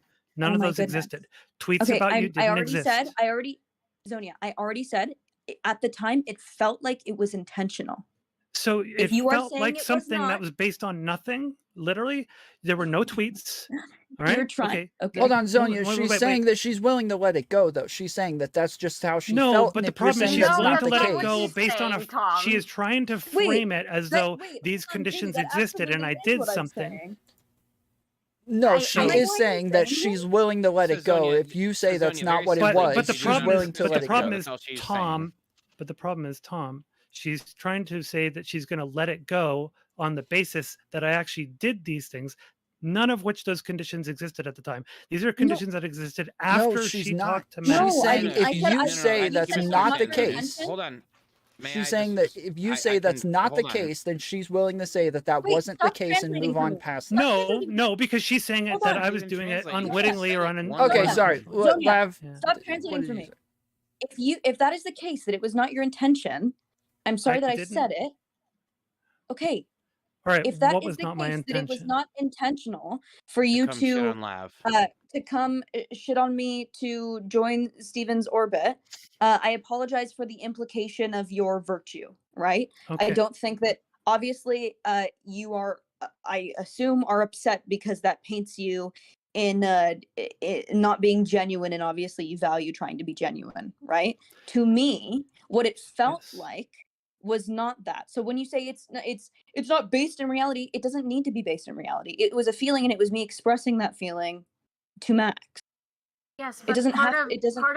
part of the claim of people in this space about you taking responsibility is that if you're not saying it's fine that you have feelings, I understand that. I'm not saying that you're not allowed to have them. But now if we understand and you're on board with your feelings were distorted compared to reality, then part of taking responsibility for that would be to say, yes, I felt that way, but that was obviously a misinterpretation of No, mine. I'm not going to say it was obviously. It wasn't obviously a misinterpretation of mine. It was something that I got wrong, I guess, but it like nothing was obvious. When you tell me to completely disregard my feelings about the situation, I just don't see the health and utility of that. You want me to debase Okay. myself Hold on. So, and Hold on. Lav, No. What you're wait, essentially wait. saying- Let what you're me essentially saying- finish. Hold on. Come on, Parallax. Just give me What a you're second. essentially saying is that your feelings don't have to map onto reality. That's like that's not true. Such an It doesn't. inflammatory way of It saying does. this. No, it's absolutely what she's saying. Wait. Like your feelings absolutely have Wait, to map hold onto on. reality of the situation. No, they don't. Especially if I can go back now and say, if that wasn't true, I'm sorry. Feelings absolutely do not have to be rooted in reality. I don't know what the fuck you're saying. Most feelings are not rooted in reality. But if I Yes, can go your back and say, if I can go back and say, you know what? If I was wrong, then I was wrong, and I'm sorry. What the fuck else can you do? You guys trying to justify whether or not my feeling was based on reality is like weird debate broing me out of my feeling. Yeah, I feel like we should move past that then. If she's saying that she's willing to say, like, if that's not the case, then it's not the case, and she's leaving that part alone, then I think it's best to just leave it alone and move past that.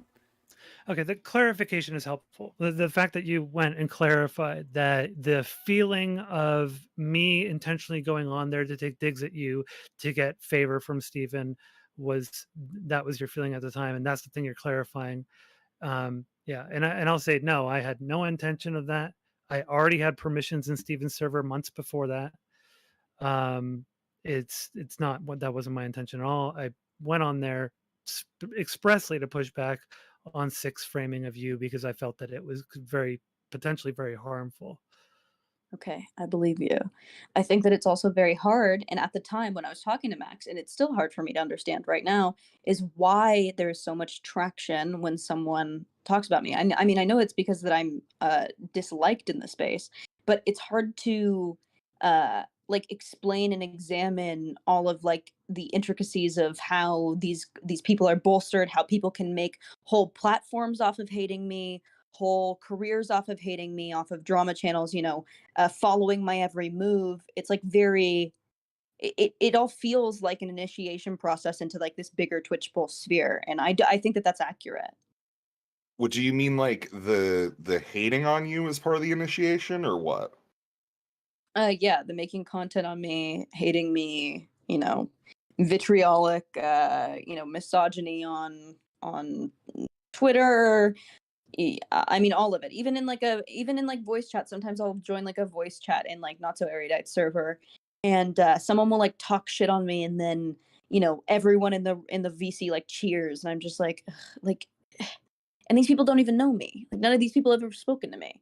But you understand that's not the case with everybody, right?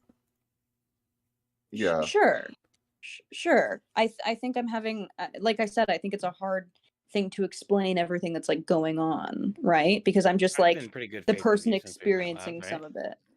What? I've been pretty good faith with you and fair to you since we've met, right? Sure. I think that you're Yeah. one of the few. Okay.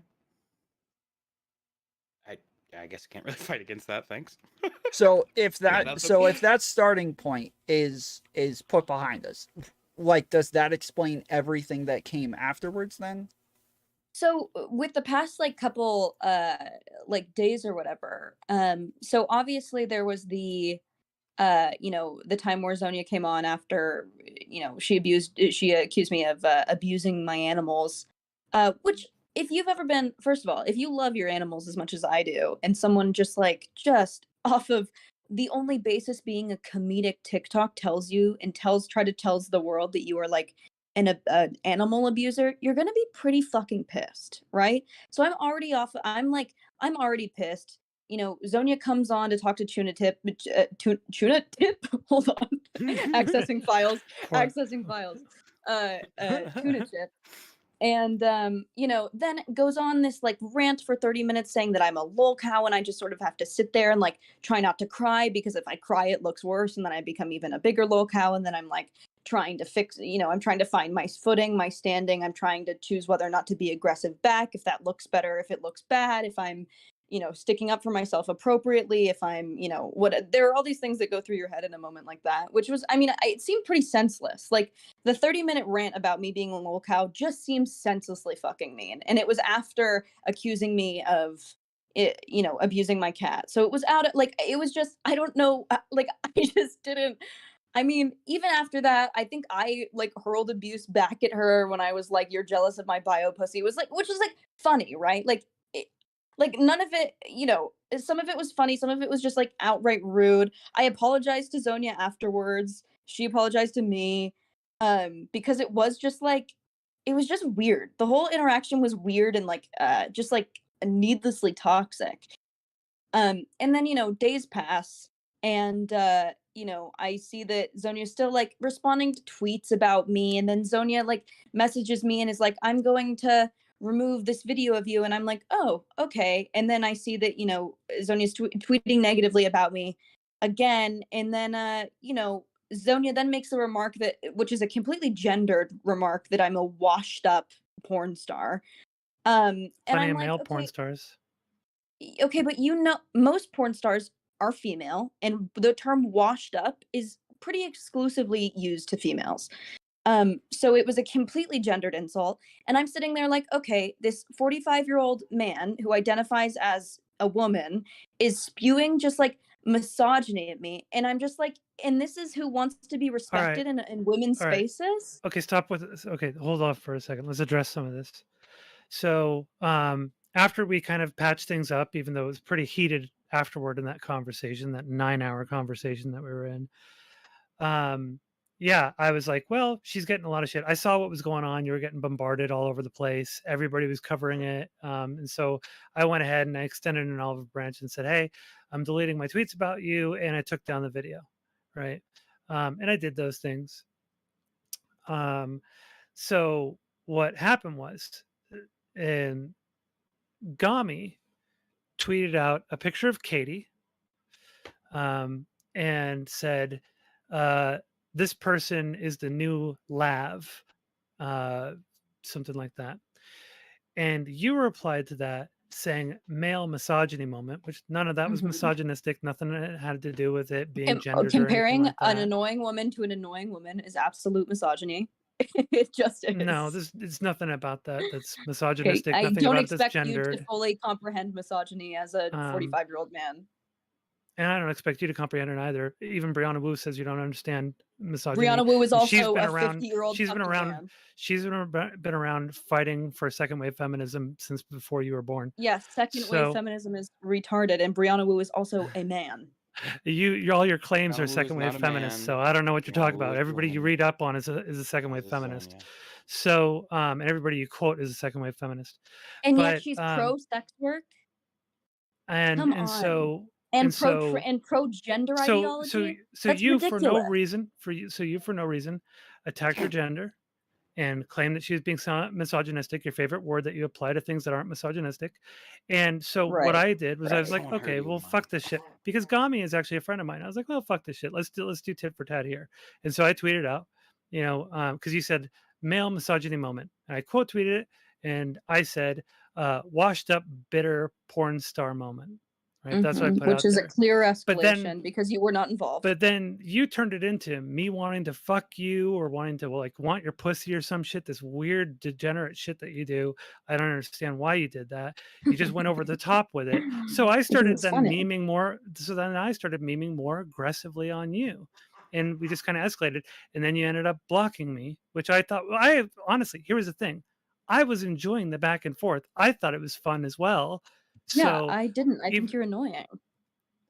Well, you thought it was funny what you were saying, though. So I don't Yeah, know. what It seemed I'm like very funny. Yeah, I thought that I was very funny. But then I was like, I don't like that doesn't do anything for me. I don't like the content shit, and I knew that people were just gonna take this out of her fucking proportion. So Well, I then deleted why some did of you- it, and then I why was did like, you say and then what I you was like, said I to don't, Gami? because I believe that I do believe that a lot of trans women have internalized misogyny like the rest of the fucking world, but I think it's even it's more notable in people who want to be respected as women. If you are acting like a man, if you're treating women and talking about women like men do, you don't get to be a woman. By the way, Like that's you the don't main you, thing I talk not, about not on that here you is don't even male get to be a woman. socialization. You don't It's a even big thing get to be like that. Just doesn't make any Look, fucking sense. You're like already a look. visitor in the space. You and I agree on this, by the way. We're in lockstep on this thing. So we don't have a disagreement there. You and I match up on politics. So now the way that you treated her though was totally uncalled for. There was nothing misogynistic about it. There was nothing I called her a male about male. it. There was nothing male socialized about it. Gami was a young transitioner, keep in mind. Very young transitioner. So she's Still very a femininely man, still a male. She's very femininely socialized.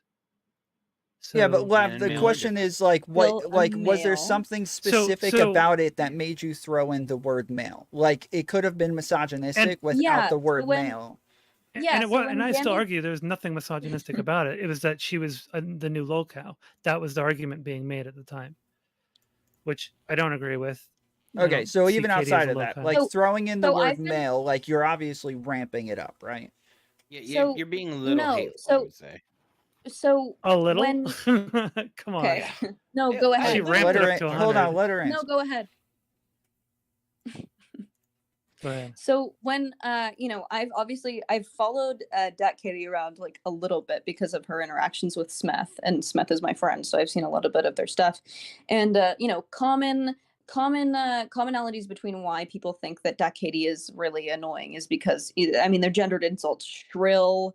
They say that she's stupid. Everything is talking about, most of the vitriol is gendered. When you're in a space like this, also, people are going to take women less fucking seriously. If you have a shrill voice, if you have anything that clearly makes you female, if you come on camera and if you are wearing makeup, if you're not wearing makeup, people think that Katee is annoying because of how shrill she is, that she's very obviously, she calls herself a feminist, all of these things.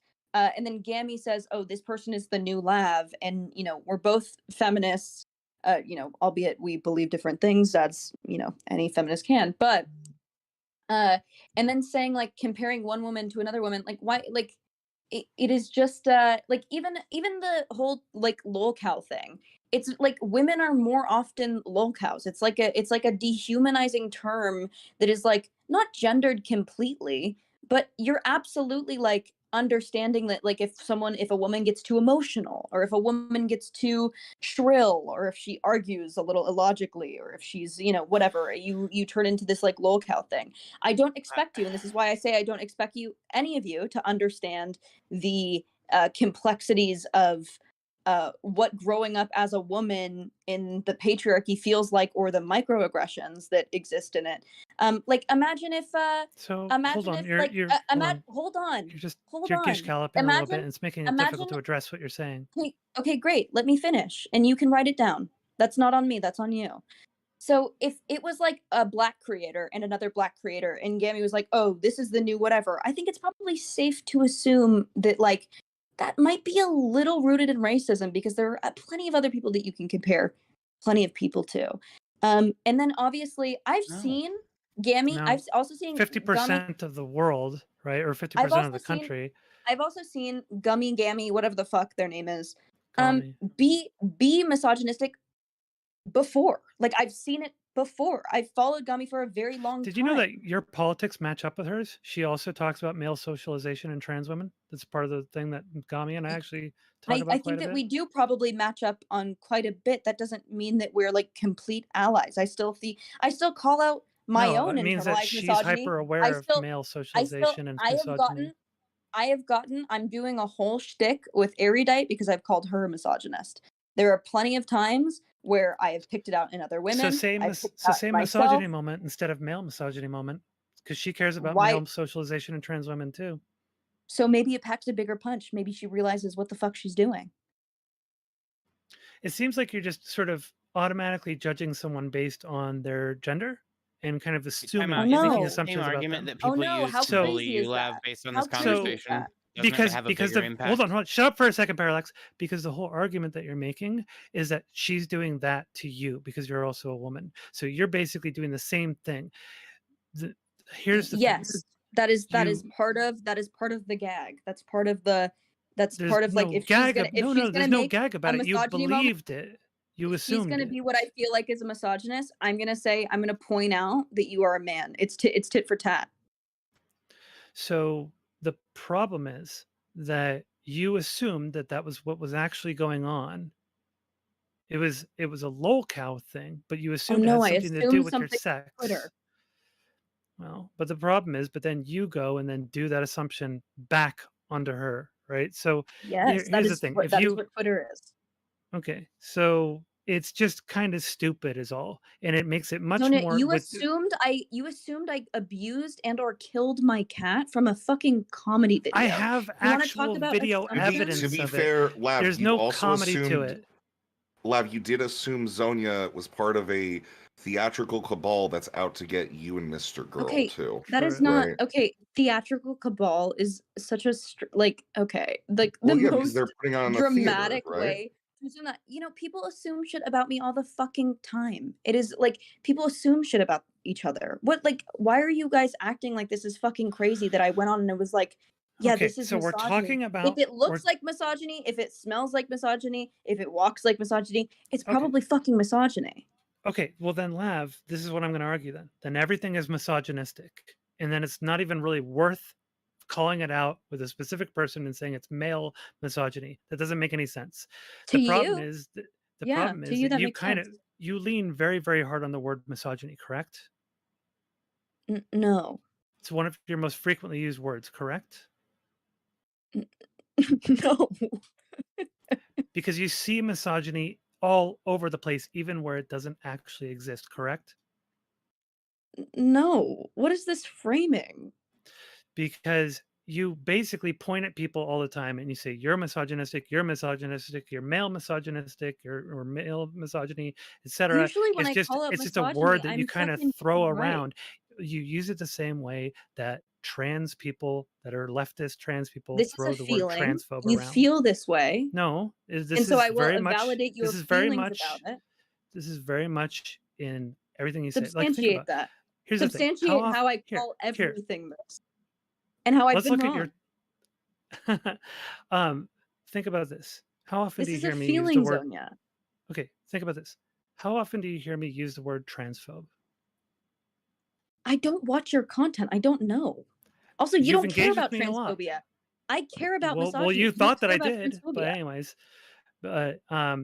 so how often do I use those words? How about Nazi? How about fascist? You use misogyny the way it is that leftists use Nazi, fascist, transphobe, the Zonia, way I right use wingers use misogyny pedophile. in a male-dominated space where people are constantly telling me what I look like without makeup, talking about my OnlyFans, saying that I should just go back to OnlyFans and never speak again. You use You're it saying on that I use you use yes it excessively to the point where it doesn't have meaning anymore. It is useless. It to it you. disempowers the use of the word. It Okay, this is disempowers such a people being able useless to call out actual conversation. misogyny. So the Okay, problem is that I saw I you go and turn that on Gami and use disempowers it, the word. and yes, it does. Jesus And by Christ. definition, it does. And By so, and then I see definition, you, and you take that, you turn it on to Gami, but not only that, you then essentialize her sex around it, and you say male misogyny moment. It shows me that it's bad faith. You don't really give a shit about what she's actually saying or doing. disempower, make a person or group less powerful or confident. You just I want don't to think throw the definitionally word true. around. Well, let's say dilute then, if you don't want to use that word. I But wouldn't say dilute either.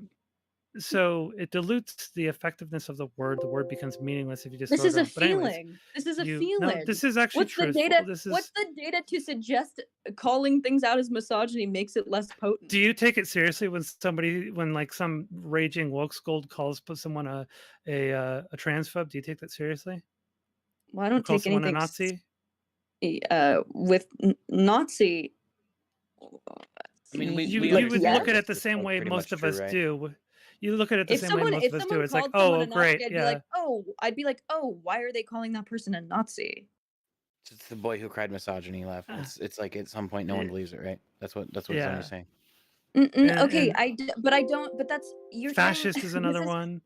This Pedophile is another framing one. is ridiculous. I have called out misogyny when it has been misogyny. If you don't understand that, that is fine. We are just going to disagree on this. I think don't I understand, probably like, understand misogyny far better than you do, because I don't pretend as though anything that's a criticism of my personal actions is misogynistic. I think that gives me a better gauge of Yes, what you are much misogyny smarter is, than me. because I don't use it liberally and spread it across everything like someone's excessive use of salt on food. Okay. So, but for no reason, you went and you essentialized her sex. You Oh, said no. male misogyny moment. So of course I went and retaliated and responded, because we were disarmed at that point. But I was like, fuck it. If you're gonna go after my friend like that with such a shitty attack for no good reason, then yeah, sure, I'm gonna go ahead and clap back at you. You know, why not, right? Yeah, And you great. and I don't think that there was any. I don't. I think that you are like deranged when it comes to me. Like I think that you. I think that's very easy to say because it makes it easy to dismiss criticisms. You gotta well, let her no, finish. Tom. Hold on, no, because because this you've is- interrupted this her is like the last hyperbolic. 5 times she started talking. You gotta let This is her say I'm something once. unmoderatable. I'm Come on. unmoderatable. Okay, It's- Laugh. Go all ahead, right, go ahead. please. I don't listen. I am a turf. Like I don't like I identify as a turf. I don't know like if you're gonna be like, yeah, and also yeah, I think that Zonia, you have been deranged towards me. You've tried to stick your nose in every bit of my business consistently for weeks now. That's not And true. yeah, I just got fucking like annoyed with you, so I blocked you. I don't have like I don't hate you. I don't think that you're the worst person in the world.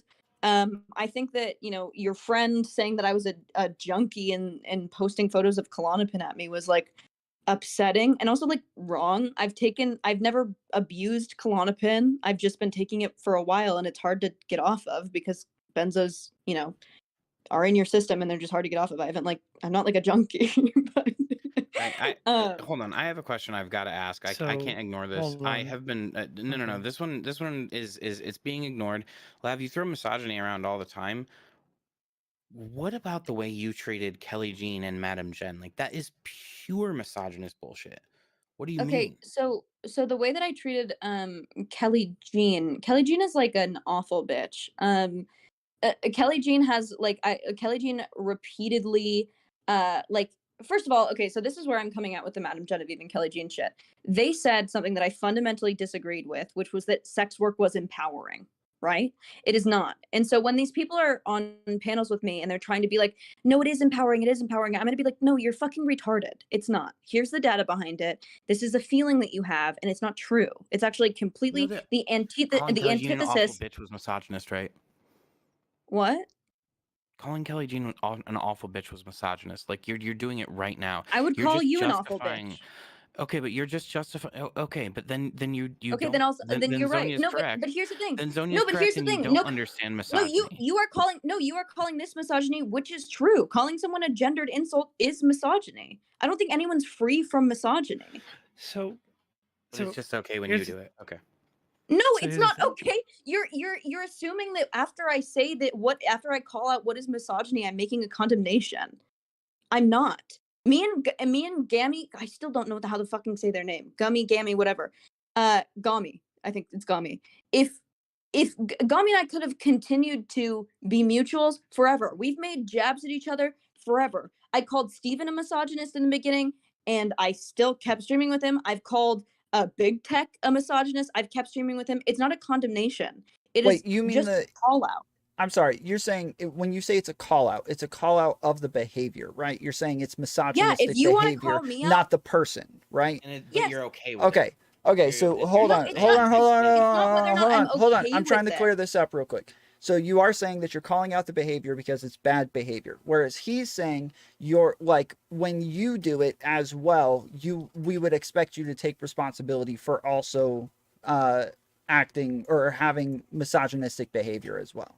Sure, and I think I do and have. I think even just now using a gendered insult was misogyny. I'll try not to do that in the future. I think that society, and what I have said continuously from the beginning, is that the patriarchy and misogyny is so ingrained into our everyday lives that it's hard to even fucking tell, right?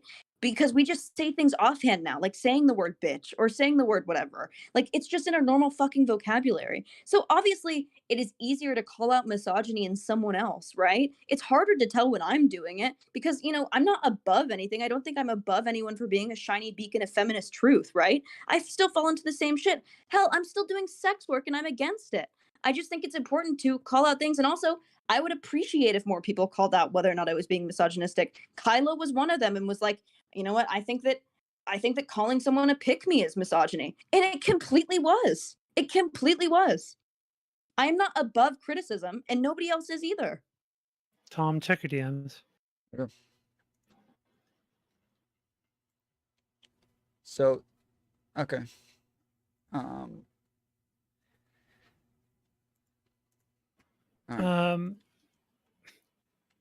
right. Got it. So, all right, I'll let you handle that. Sorry, I've been dealing with a number of things over here on my end. A little distracted. Yeah. Not trying to be rude, just a little distracted. So, Lav, here's the thing.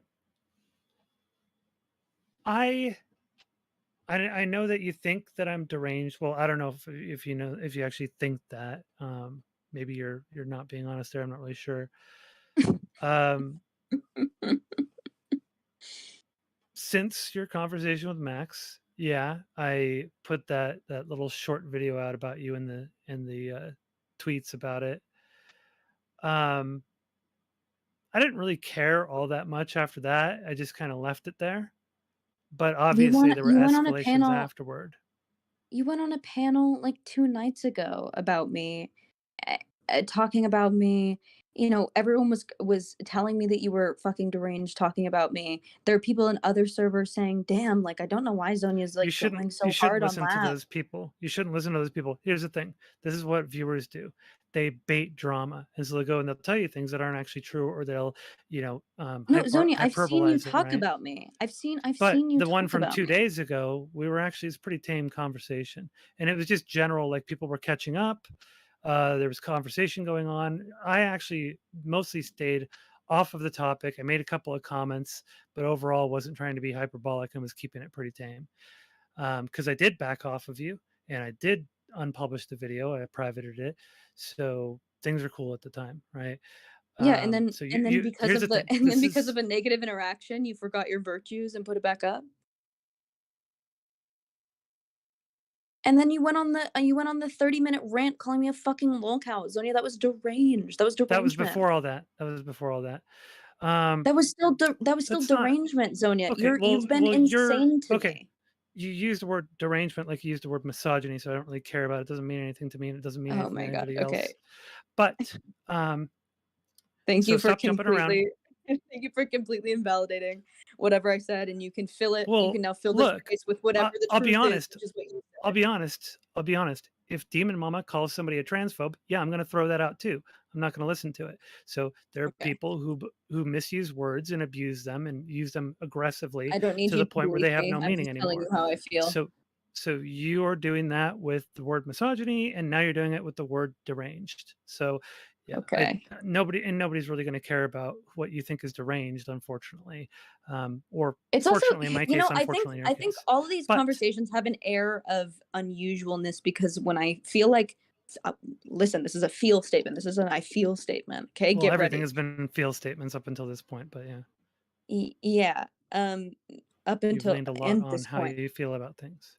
Yeah, because I think that when you have a conversation with someone, because you are streaming right now, so you're having a conversation with me and you're also playing to an audience, right? You're having we have a dual conversation right now in which I'm talking to you, expressing my feelings so that we can maybe somewhat move past this or understand each other. Well, And you're you're also justifying your playing to actions your based audience on saying like feelings. you're also That's the signaling to your audience how they should feel about me. You're signaling to the people who are talking to us how they should feel about me.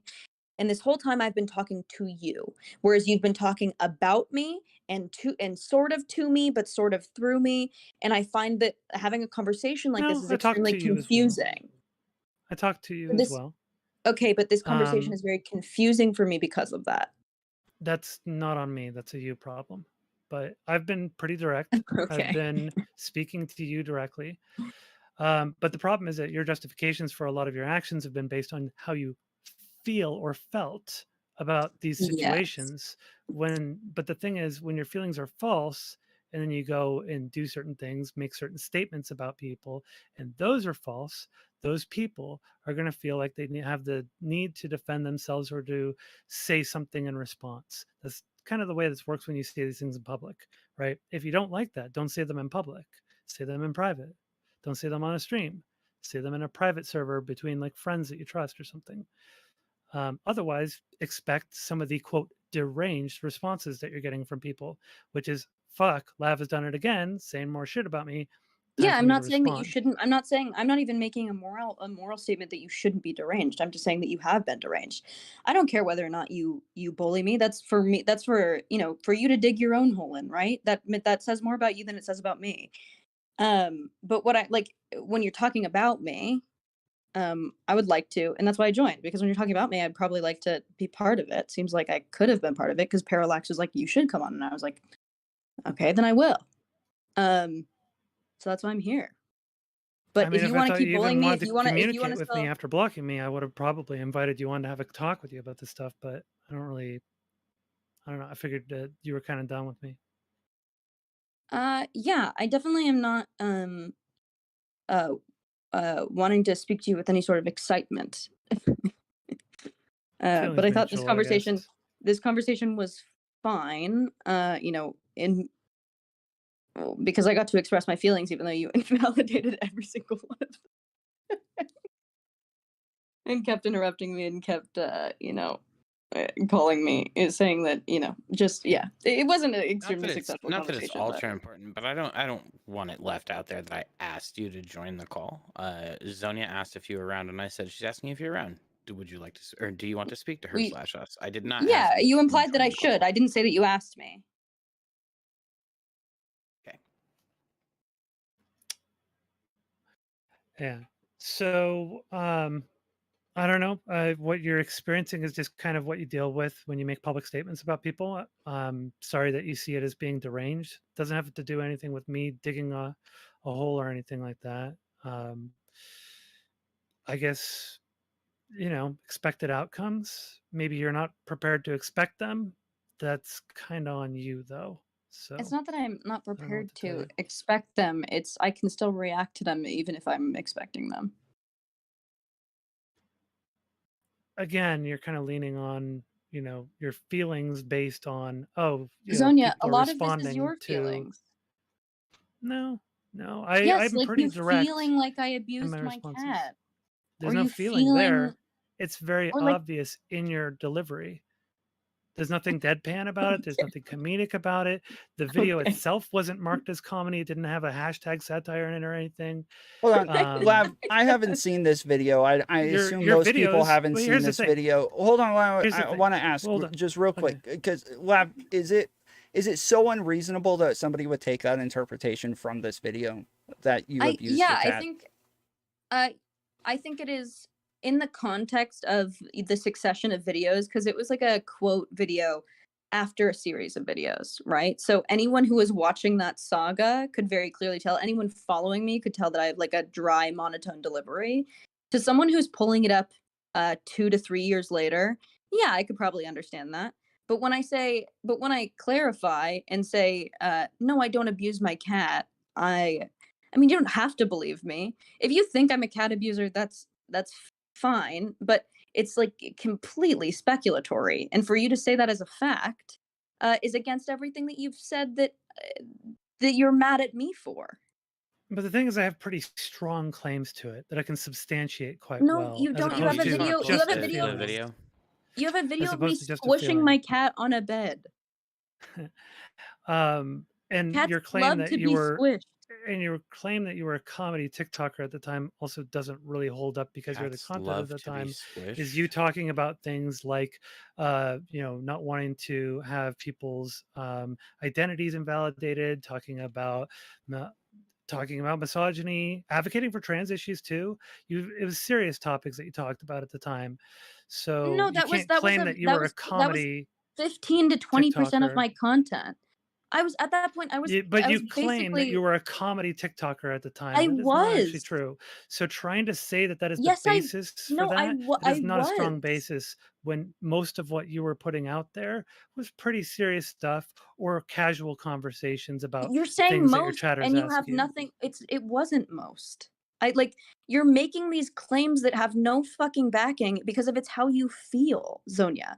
Like you, It has nothing to you do with how cannot I feel. It has to substantiate do these with what we've things. actually looked at and what we've seen of your content. Okay, I right? don't know. Again, I think most people don't know about the cat. What I'm wondering is earlier on when you first came in, you made it sound like, hey, like there were times when we were friendly, and then it seemed like Zonia would do things that would make you feel like you weren't friendly. But then when she asked why you blocked her, you said, well, I just don't like you. When did you get to the point where you just didn't like her and just doing something like blocking her or just being unfriendly with her was seemed like a normal thing to do?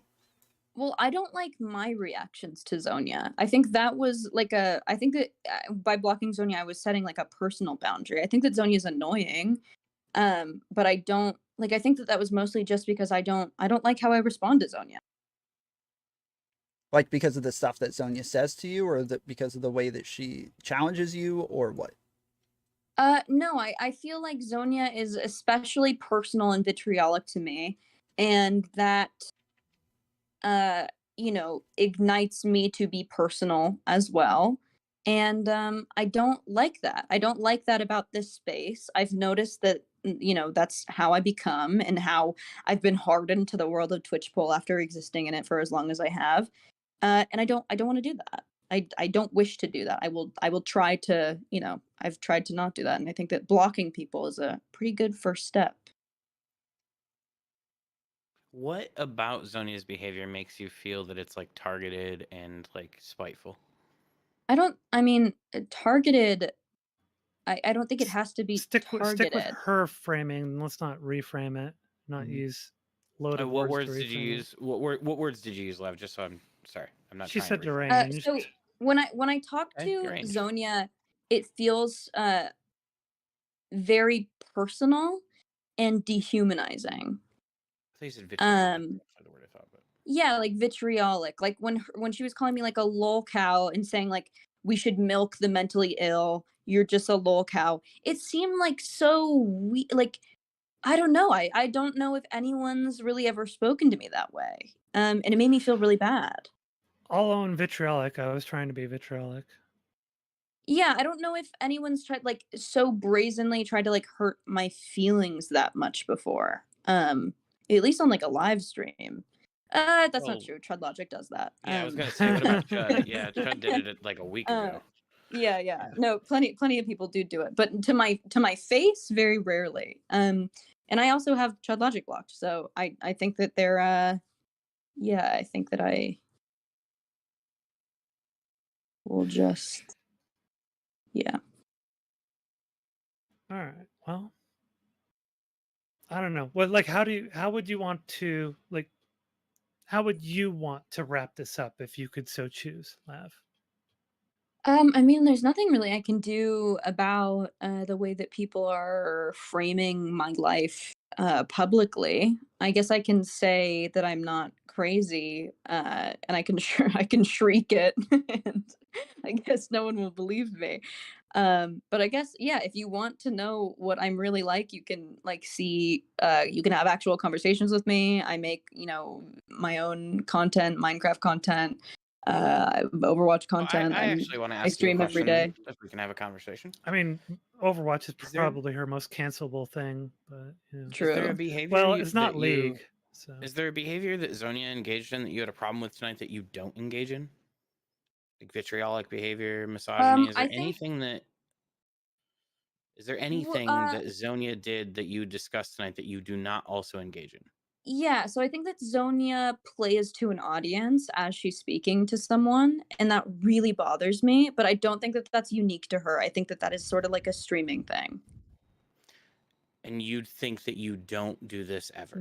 Yeah, I think you were doing that in that conversation on Tuna Chip stream. It very much sounded like you were playing to your audience. Why are you framing like I can't be mad at someone if I also do it? That like just doesn't exist in humans. It's just it's hypocrisy. So I'm trying to figure it out. Okay, if you're I honestly don't care. People's natural inclinations are to be hypocritical. Zonia has been hypocritical to me in this fucking conversation. And people like I don't understand. Are you someone who lives life without contradictions? I just don't believe that that's true. But for some reason, with me, contradictions in my life. But I think like if there's something that bothers me, I guess the question. Hold on. For some reason, with me, because of how I've been framed, people are trying to pick apart everything I say from top to bottom to try to find like anything they can to like disrupt my argument, which is incredibly annoying. I will say this. Sorry, I don't want to cut you off. Go ahead. No, you're fine. So I'll say this. Now I know you're not going to like it, but I'm going to say it. If I were going around making stories up about people that turned out to be false, after a while, eventually I'd end up with a microscope on me too. And then everybody would be scrutinizing everything I do and looking for any little flaw, anywhere where I slip up, and bringing that to the foreground and putting a spotlight on it. So it's just sort of the nature of these things. And it's not just in this space. I understand. It's in public spaces in general. Yes, I understand. It's not even unique to this space. I still think I'm aware of the framing around the Hassan situation. I still like I don't agree with the premise. Genevieve, Kelly, Hassan. Pixie. Those are the people we care about the most because they're actually smaller creators. They don't have the power that Hassan and Steven have. I did not say anything false about Genevieve. And after I misspoke when I was talking about Pixie. I was talking about Pixie in the frame of like orbiters 5 minutes before I said that she had slept with Steven. You did say something false about Genevieve. On accident. And then 5 minutes later, after she had messaged me and said I did not sleep with Steven, I went on the record. I said, you can screenshot this. I'm so sorry. And then on that stream, I was like, by the way, I lied earlier. I didn't mean to say Pixie. Pixie has not slept with Steven. She's telling me that she's not slept with Steven. You implied that Jen had slept with him too, and that is not true. No, I did not. I said that they had a sexual relationship.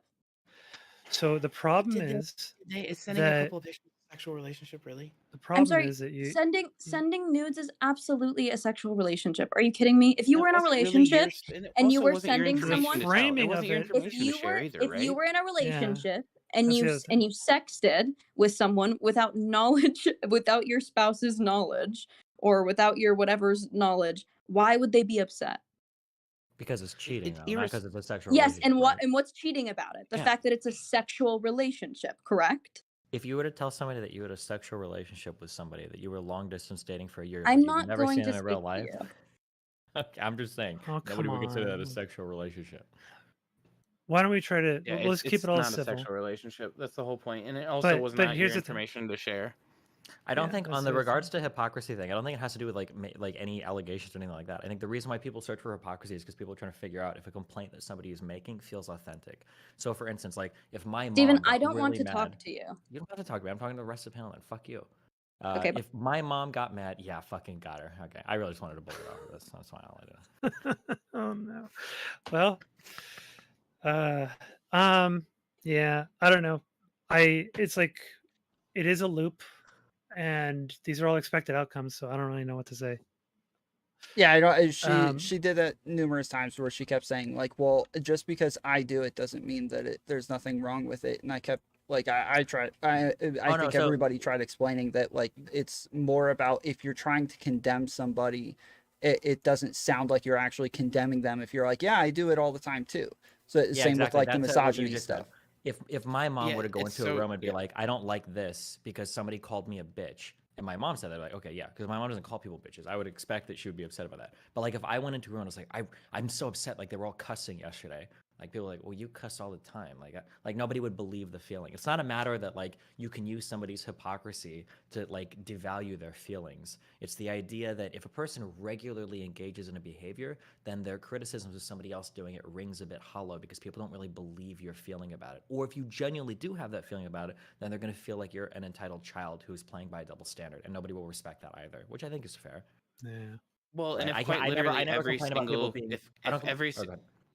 if every single criticism you levy is something you engage in, like you're just wholesale hypocritical, right? Like you're there's nothing you can criticize that I want to take seriously in any way, shape, or form. Yeah, but I think you have to go a step further than just saying hypocritical or hypocrisy, because the issue is that people can.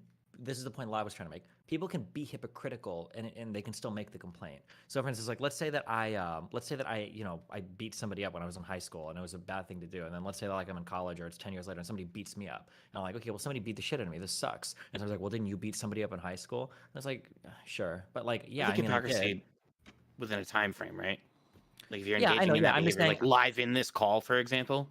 Yeah, I'm just saying that just saying somebody's being hypocritical, I don't think is the best response. I think you have to take it a step further, right? I think it's fair to say that Lav and a lot of people in this space engage in a certain type of behavior that makes it seem par for the course. It's almost like we all kind of implicitly agree to some set of rules or standards by coming into the space. So when somebody acts like shocked and says, I don't like that, I don't appreciate that, if they've been playing by that set of rules, everybody else kind of looks and they're like, what?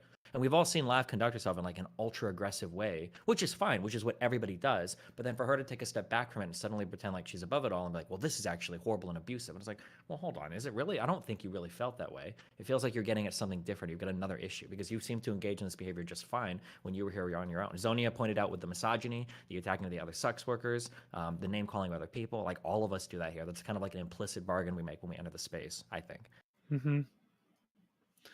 Yeah, absolutely. Yeah. Goddamn, I was hoping for like a little bit of a resolution there because now I don't know where it is that Lav and I stand. But whatever. I mean, she said Just that she take doesn't it as it like you comes. and that she blocked you. Like, it made it sound like it was completely unrelated to the fight overall. Sorry, she did not say she doesn't like you. She said that you're annoying She and said- that she said I'm she doesn't like the deranged. way that she reacts to you. Yeah. And so You're she essentially blocked not good you. for her mental health. So Yeah, did she block was a you, better Steven? choice for her. On what? On Twitter. Oh, I've been blocked on Twitter for like a year. Or not a year, but for several months, I think. Okay. Yeah. I think we're still not. I think we still have open lines of communication in Discord, or at least I hope so, because that was sort of our agreement back originally. But yeah, I don't know. Oh, also something you guys, this is like a tip for life and these conversations in Lab especially. Okay, an I feel statement is supposed to describe like an emotional response you have to some event. Don't let people, Lab does this a lot, don't let people try to make statements of fact using I feel statements. Like, you can never utter the phrase, I feel like you're misogynist. I feel like you're a thing. Don't let somebody do that, because anytime you try to push back on that, she'll say like, oh, you're just attacking my feelings. No. They're not attacking your feelings. They're attacking the fact that you tried to smuggle in with that I feel statement. Don't let anybody do that. I see that happening a lot, especially with Lav sometimes. I mean, she got called out on that a couple of times, like that her feelings need to attach to reality or align with reality somehow. Yeah, like I feel hurt or I feel upset. Like, you're describing, not, you can't say like I feel like this statement of fact, because that's debatable, and feelings aren't debatable. It's a way to smuggle in like descriptive claims and then pretend like you don't have to defend them, because it's just it's really sneaky. Lots of times people will say it doesn't matter if your feelings don't map onto reality. Lots of times people will say I feel to say that I think. And if they say I think, like, it would be a little bit different. But they say I feel because they have this idea that you can't have invalid feelings. And so if you argue against what it is they're saying, if they say I feel, now you're invalidating their feelings, and they can use that, you're invalidating my feelings. My feelings are valid. And so they say I feel instead of I think as armor to keep from having anybody argue against them. Well, the problem is that she'll use it to hold to claims that she has made publicly instead of walking back those claims or clearing up her position on those claims. She'll hold to them with the I feel statement. And that leaves a lot of things up in the air. There's still a lot of antagonism there. There's still people feeling like they need to defend themselves, or like they're worried that she's going to go and do this more. And then part of the problem is that then she also will then, I hope she doesn't do this again, but she does have a pattern, will go on to somebody's stream and start talking about these things and bring those statements back up and bring those positions back up. One thing that's really difficult that's happening right now, I think she's almost admitted as much with these like weekly calls and stuff, is that as she's probably trying to work through things and process things, and then she has other people telling her things, like, you guys on these panels or people in chat rooms. I don't know if you can hear it, but like, I've been inundated, obviously, in so many of these statements. Like, I don't know if you can tell, like, a lot of what she says are things that Max has been repeating to her verbatim. There's a lot of talking points now that have been coming out, and the way that she's reframed some past stuff that Max has pushed her and like railroaded her into 100% believing. So you're also working against that in the background too. I don't know what your policy is on this, but like, this is a policy I figured a long time ago. If I have a friend and I feel like that person is being manipulated by another person, I almost always just disconnect from the friend, because the only way to usually fight back against that level of manipulation is to also like manipulate the person. And personally, I don't have time for those fucking games, and it's just really annoying. But when somebody's being hardcore manipulated on the other end by some group of people or by a person, it's really, really, really hard to ever get them to change their mind or see things in a different light. Yep. I've had to deal with someone's that. got their claws into them. Well, what's something that you think that she's being manipulated by Max on? She's starting to use like statements, things that I've only heard him say before. Like she used one statement that was so particular. I think she said something to me. She was like, "I'm fighting for my life on this," and that's a phrase. That's a very particular phrase that I've heard Mr. Grill use before in regards to like internet stuff. I've seen him say that in DMs and stuff. Or a lot of the stuff about the feelings as well. She's referred to it as like drowning, with drowning under all of the dogpiling and stuff. Maybe, yeah. The way that she how she talks about like the initiation of like you have to bully Lav as the initiation to get in. That's buying into the Max's story, the kind of like the archetype he sets up for how to get into my community. She's like parroting a lot of that basically verbatim from what he thinks. I noticed too when Shaylin went on Chud Logic stream to do his interview, she basically was 100% verbatim, like parroting every single thing that Max has said as well. So if you're in Max's orbit, you can't really have your own thoughts or feelings. They have to coincide with his, or else he'll X you from the orbit. That's another really interesting thing. It's funny because Lav thought that she was just innocuously reading texts from him, but when he was talking to her about her feelings, rather than like asking like, how do you feel about this? What's going on? He was telling her like, you probably feel this. You feel like this because of this. You feel this because of this. It's exactly the way he communicates. That's why she'll never leak the DMs with him, is because it'll look hardcore manipulative. He's dictating to her how she's supposed to feel and interpret things. Maybe I missed this, but my chat is saying that she also did the I don't like your framing thing. But which is that's an important thing for Max too, because a lot of stuff is like revolving around everything has to be framed in a certain light because if you lose the framing, you lose the ability to tell the story that Max wants to tell.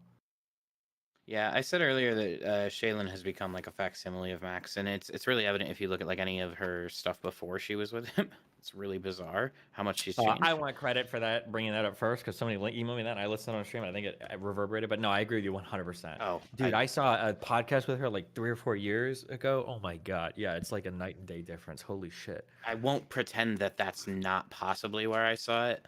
Oh, sure, okay. I mean, that's expected. I want to say though, I mean, that's not. I don't want to be so like. I don't want to push back against such small things, but that's not all that ridiculous though. When people are around each other that much, or especially a couple who lives together like that, they're going to start to sound alike and agree more and more, and change their opinions and change like their speaking habits and stuff like that, right? Like that's just generally true. It's not necessary that she's like being brainwashed or anything, right? No, I'm not gonna. She is being brainwashed. If it was just that, then I would agree with you. I think it's the totality of everything. Like we've gotten like a pretty intimate window into their relationship where Max is highly abusive. We've seen that like their relationship probably meets most of the criteria for what Max would consider an abusive relationship. I don't think Shaylin works. Her entire professional career is dedicated to supporting Max. He's the sole control of like her income and where she lives. We've got like multiple accounts of him like screaming at her, breaking things, hitting blinds, attacking stuff around her, like turning up the volume and recording her crying after she explicitly says she doesn't want a video to be, released, although he says he got consent later. I think we've seen enough. And then that taken into totality with him saying Shaylin will never come online. He doesn't ever want her to be involved in this world ever. But then as soon as it's convenient for him to wheel her out on Chud Logic stream to defend his character, now all of a sudden A she's mobile out air defense echoing system. Yeah, I don't buy that. Like she is like the white blood cell that Max accuses like every orbiter of being, I think. Yeah. Yeah, That's the thing. A lot of their whole dogmatic view of this whole thing, it's very much projection based, because Max has framed himself up into this sort of cult-like way of viewing the whole thing. He stated to me even directly when we were on a VC that my not agreeing with his framing of the situation was because I was in your cult, Stephen, and then I was indoctrinated. This is months ago. This is back in November, and saying that I was part of the cult and that I was brainwashed. Like you just cannot be reasoned with, and it seems like they've sort of built this tiny little controlled environment, and everything is built and constructed around this cult-like language that they're projecting onto everybody else. So yeah, it's like there's it's a not very really common any like reason to- conspiracy thing where you kind of set up everything so that if a person acts in a certain way, even if they're acting in a way that's contrary to your predictions of how they'd act, there's always like a reason for it. So for like, I hate these personal examples, but like I'm sexually abusive, but when I'm trying to like give somebody, when I'm trying to be considerate with somebody, that's just because I want plausible deniability. Or like I always encourage my subreddit to dogpile people, but when I stop them from dogpiling people, it's just so that I can look good to get like some credibility. There's like always a reason why they'll predict somebody would act the opposite way, but then when they act the opposite of how they predict, it's like, oh well, they're just doing this because of this thing. It's like the classic conspiracy theorist move. The idea that you have like measured out every single individual action down to like the way it's going to counteract people's expectations is hilarious to me. It's like a fucking script. Yeah. I was going to say, I thought it was a little bit ridiculous to say that he's wheeling her out, because I think there's a lot of like a huge assumption that goes in there. Because I thought if he's wheeling her out, why doesn't he just go do it himself? But then I remembered he literally couldn't go do it himself. So he's because they were on whole Twitch. thing So, is, well, not only that, he's also gone with the whole thing that he can't put himself out there to be confronted until he gets the document out. So he's done his own little fortress arc there to lock himself down. At this point, he's not even letting people call into the hotline to question him on it. He's locked that down as well. So yeah, and he's probably screamed at Lav after she had that conversation the other night, telling her she's not allowed to talk to me anymore too. So that's what I was probably why she thinking. left. Yeah. When she dropped off, I was like, I have a feeling Max has basically said, no, don't even be on a call with him anymore. Yeah, it was really quick. It was a crazy thing. Like this whole conversation wasn't supposed to happen. Hours ago, we were supposed to go over Max's most recent hotline to go over the shit that he was talking about, what had transpired days ago, right? So that's what we were supposed to be doing at this point in time. So, and then this whole thing turned out in a very weird way. Oh, Did he review it or did he just talk about it?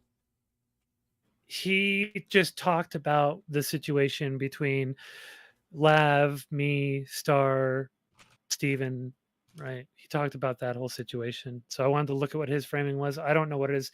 People DM'd me it and told me stuff that was said. I don't actually know what's in the video or in the VOD. Guess we'll find out. I was gonna say Once I drop don't think off I've from this ever call. seen him do a review of anything ever. But Yeah, it's not really. He doesn't do reactions, but yeah. Anyway, I may as well just go on and do that. I've still got some gas in me. May as well get through that thing. yeah, I got to get to. So, all right, you guys have a good morning. Interesting. It's interesting. Yeah.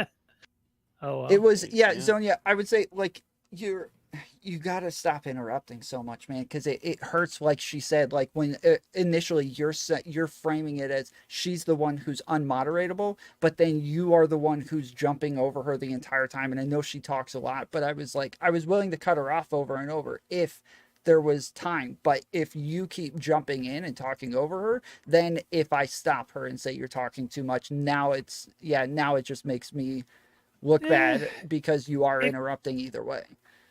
It's kind of shitty. I get it, but what you need to do then, Tom, shut up. I'm talking. All right.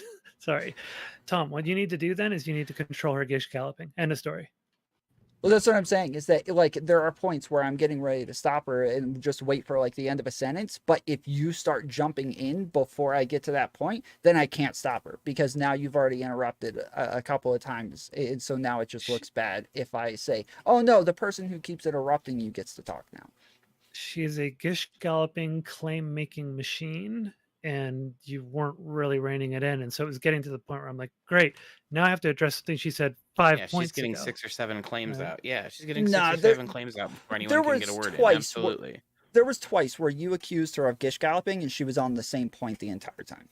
She was on one point and she didn't move off of it, and there weren't numerous But she was claims. framing it up with multiple sub points, right? Oh, the framing. Oh, here we go. It's difficult to deal with when the whole thing that it hinges on is a thing that wasn't actually that wasn't true initially, right? The whole basis of it, the initial sub point that she hinged off of, wasn't true, and then she moved down this path of further things built off of something that wasn't true. So I guess I could in a let it play one-on-one out, conversation, but that's definitely the way it would go. In a one-on-one conversation, yes, you would definitely want to jump in a lot faster. But with there being numerous people in the call, one, and then two, the way that the last call went, where you guys are just screaming and yelling over each other the entire time, this one, like the only way we could possibly get through this is if it was moderated a little bit differently. And so she had to just be able to say what it was she was trying to say, and then you respond. But otherwise, yeah, it would have just been you guys yelling over each other. She's gonna spit out 4 or 5 untruths. It's just not realistic. But that's not what she said. She would start with an untrue claim and then explain it afterwards. And it wasn't like 10 untrue claims. It was just one untrue claim with a big long explanation after. Oftentimes built up with other untrue claims. yes, because they hinge off of the initial untrue claim. Yeah. I mean, I guess I could have let it play out and then just like dismantle the basis of it, but yeah, I don't know. Yeah, because even Katee. I mean, it was civil this time at least. Yeah, Katee ended up leaving because she was saying that I wasn't moderating enough. The chat's mad that I'm moderating at all, so. Of course, they want the content. Yeah, you're cucking the content. Yeah. I'm, by definition, though, I am unmoderatable in your particular server. Yes, literally, yes. Literally. Yeah, I don't know. I was basically just reacting to the way that she does her usual thing, and I was trying to keep her from running down the path of just claim. It's something that she's gotten really good at. She's very skilled at it. She knows what she's doing. It's something she leans on. You think she does it on purpose? Yeah. Yes. Gish gallops? Yes. Yeah, and with all the claims, yeah. I don't Well, think it's. wait, what do we mean by gish gallops on purpose? I don't think anybody gish gallops on purpose. I don't think I think so, that yeah. like generally people just. Well, it's just a I meant style of stringing the talking. claims out. Well, it's a ramble where she throws additional claims out that she makes up on the fly to sort of justify her position. But I would say her going through that effort to spit out a whole bunch of things, a barrage of claims to justify her position, I'd say that's very intentional. Yeah, but that's very different from gish galloping on purpose. She would start with an untrue claim and then go to explain it, and it would sometimes be a long explanation. But it didn't seem like she was throwing out extra claims in that explanation. It seemed like it was just one explanation where it just started on the basis of an untrue claim. And I know normally Yeah, so in a one-on-one. She spends a lot of time trying to frame up the untrue claim. So it's just Mhm. that's all it is she's just doing as much as she can to world build around an untrue claim. Right. That's a good way of putting it. I don't know if the I'd world call it. I building. don't know if I'd call it. I don't know if I'd call it gish galloping, but she's world building around an untrue claim. Yeah, and that's what I'm saying. Exactly. Yes. Look, I'm notorious for being exceedingly verbose. And if you got me going there and saying, okay, this is too verbose, then you got a problem. Yeah, Alright. I don't know. I'm You know not this, too Tom. embroiled in it all, so I tried to keep myself like mostly out unless something got like absurdly absurd. But I don't know. All right, we're gonna watch this Mr. Girl VOD from I guess it's 2 days ago now, and go over it and see what the heck it was he said about the last conversation. So I'm gonna leave you all to it. I got a question real quick. Is there any chance Sure. you get in trouble on Twitch for all the transphobic stuff that she's doing? Nah, should be okay. Yeah, Though disavow. I don't know. I mean, yeah, I disavowed a lot of stuff, but she didn't really say. She didn't do any particular like attacks. I would say She was in that misgendering particular- you. She was misgendering Gami. She was she said that you were a man numerous times. Like Should be okay. Okay. Yeah. Yeah, I wouldn't. I mean, so I pushed back on it. So I think that someone in the call said something about like, I think you're fine. Yeah. All right, I'm gonna drop off, guys. You all have a All right. good Love you. morning.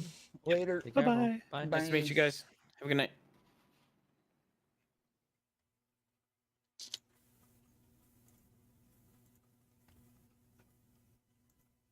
Okay.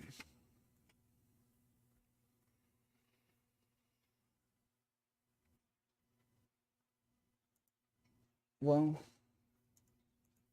that turned into something. Sass, I know you wanted me to ask him about Lab's turf arc. I don't know what that, like, what do I even ask him? Like, I think everybody saw this coming. Her first couple arguments with Destiny on stream were about gender. Like, I don't know what it is I'm supposed to, hey, you know how she's always kind of been a turf? Well, you know how she's openly a turf now? What about that, buddy? Like, I don't know what is the, I don't even know what I say. I haven't heard him talk about it. Okay, I don't know. She wasn't always a turf. She wasn't always a turf, but she was always pretty turfy. I'm sorry. Like, she was always fairly turfish. I don't know how I'm supposed to say it, but yeah, she's always been a lot like a turf.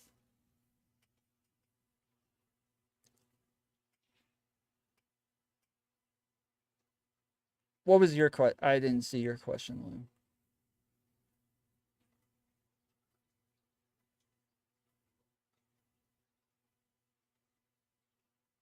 I felt like I hate sitting in a chat where it's like just a circle jerk, and so I end up getting this urge to like start arguing with somebody and pushing back against something. Like, I just can't. I don't want to sit there and be like, yeah, you remember how bad Lav sucked that one time? Well, what about this time? She sucked even more. Like, what about this time when she super sucked? Like, I couldn't do it. So at pretty quickly, I had to just start arguing with somebody. I was like, I can't sit here and just like psychoanalyze all these people without them being here. So I had to start Peter arguing. Poopy Pantaloons tipped $4.20. Hey Tommy boy, been a while. Also, when did you turn into such a lav simp, you pussycat? I am not a lav simp. I am not a lav simp. Although I do like the elf ears, I'm not gonna lie. The elf ears are a good touch, but appreciate the $4. Peter Poopy Pantaloons. It has been a while.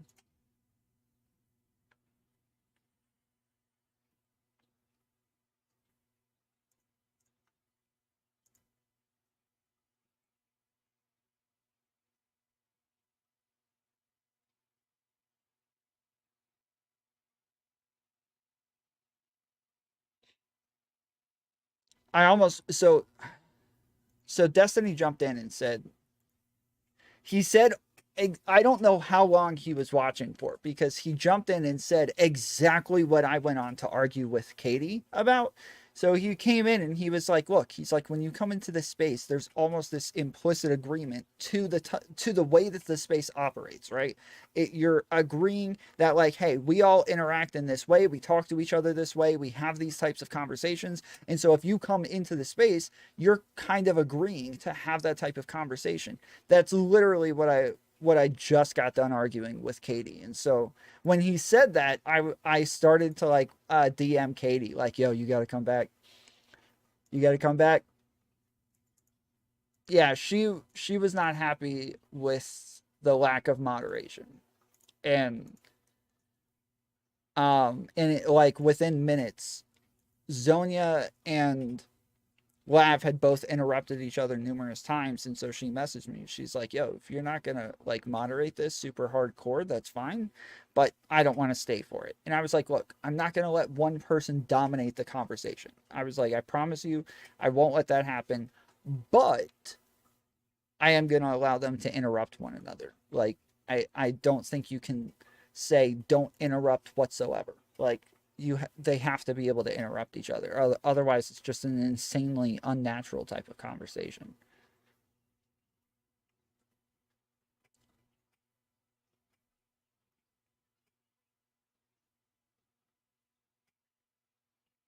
Katee wants a moderator, then why didn't she moderate? I mean, I offered to do it pretty quickly.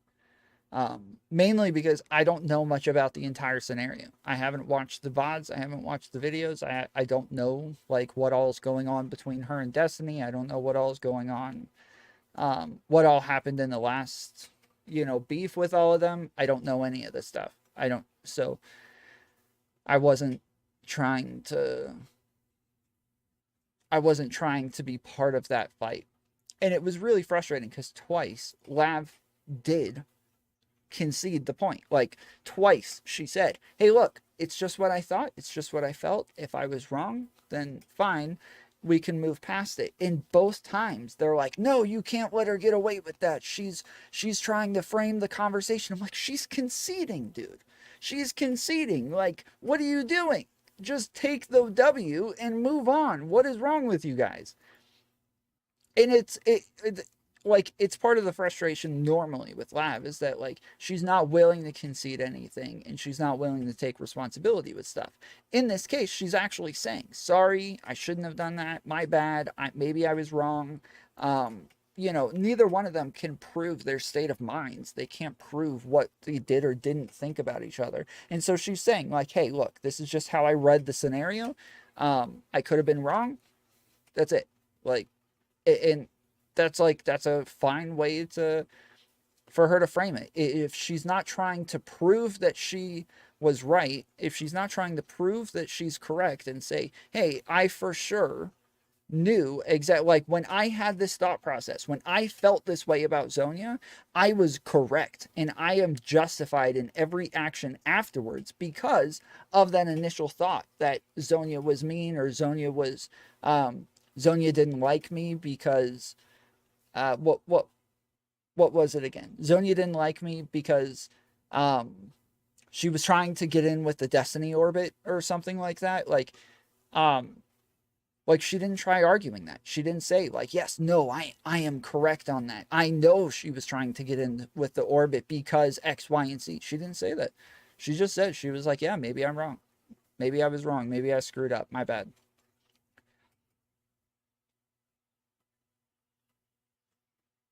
the way she was wrapping up the end of those sentences was very heavily framing that Zonia did something in particular that was vague and bad, even when she was conceding. She was framing it as her thought, though. Like, she was framing it as her thoughts or as her feelings, and in a very unjustified way. She was just saying, like, yeah, this is just what I thought, this is just how I felt, so it is what it is. So yeah, I didn't have an issue with it, and I thought it was kind of frustrating for them to hold on to it the way that they were, because, yeah, if she's going to concede that, why keep arguing it? Like, move past that. And then on top of that, to go back to, like, abusing the cat, like, yeah, I don't know. Tom, she was mad that Zonia was going to use this for clicks. Everyone does that. Brain rot.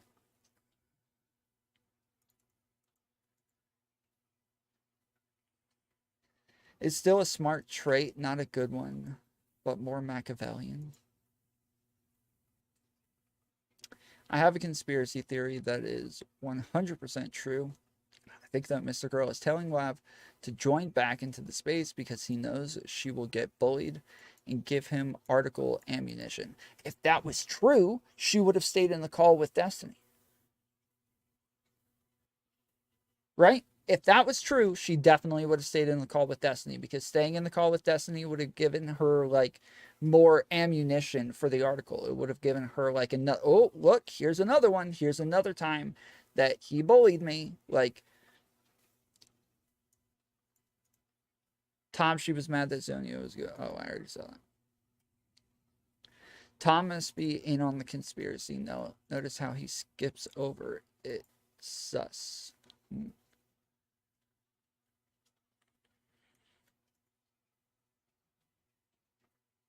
Because she was making it sound like she still believes something behind, or something happened, and I think Zonia's response was addressing it like a dog whistle.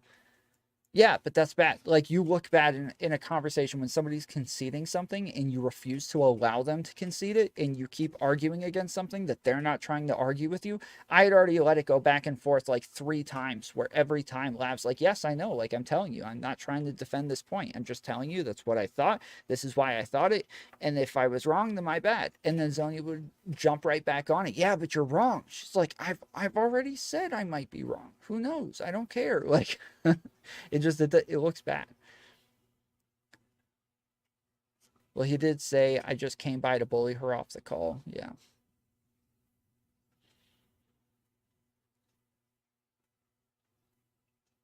But he said that after she left, so I'm just saying, like, her intent couldn't have been to get more bully material when he said that afterwards. It's not like she heard that and was like, yes, got it, and then left. What do you think of Katie's ethics? She seems very weird when talking about prescriptions, like she doesn't want to own up to them. Yes. This is a problem that I have with a lot of people in Twitch, is that they'll say things like, oh, everybody has different morals, everybody has different ethics, and so I just judge them on a wide array of ethics and morals, and, you know, whatever their morals and ethics are, that's how you find out if it's right. And you know, my morals aren't better than anybody else's. And I'm like, yeah, what do you mean? You can't say my morals aren't better than anybody else's. They're your morals. You chose those for a reason. You chose those morals because you think they're better than everybody else's. Like, you chose a moral system. You choose prescriptions because you think you're right. And if you're right, that means everybody who disagrees with you is wrong. You can't play this stupid, like, it's such a, it is such a Weasley middle ground to play, where you're just like, oh, what? No, everybody's right. Everybody can be the most moral ever. No, they can't. Like, and you believe, yeah. So this is another thing, is that, like, the first conversation that I had with Katie, it seemed like she kept getting what prescriptions are incorrect. And so even in that, like, call where she was like, oh, well, even if I say somebody should do something, I'm just saying that that I would like it, but I'm not saying that it's necessary. I'm like, no, it means it is necessary. You're saying that they are doing something wrong if they don't do that thing. Like an ought claim, a should claim means that you are saying that they should do this thing, and that if they don't, so yeah, so I brought up the example like a homeless person. If you give a homeless person money, most people would say that's good, but they wouldn't say you have to give them money or you ought to give them money. They would just say it's a good thing if you give them money, right? Or when she says like, oh, well, this is normative. And I'm like, okay, again, you're talking about morals. No, I'm just saying it's normal. No, you're not. I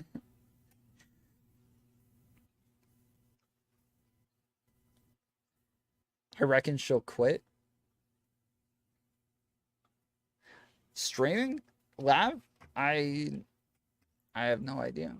I mean, I think a lot of that depends on how the Mr. Girl article goes, but she just came back, so like I don't know why she would come back right now if she's not going to stick around. Well, it seemed like Lav was saying she felt that and could have been wrong, but she followed that up with stuff that happened later post hoc, say she was right in her feelings, in my opinion. Well, she's saying this is why I felt that way. She's saying it might make sense that I felt this way, but I still could have been wrong. That is what she was trying to say.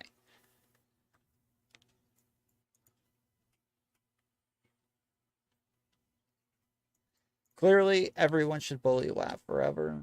That way, Mr. Girl will be stuck writing his article in perpetuity. Yeah, maybe.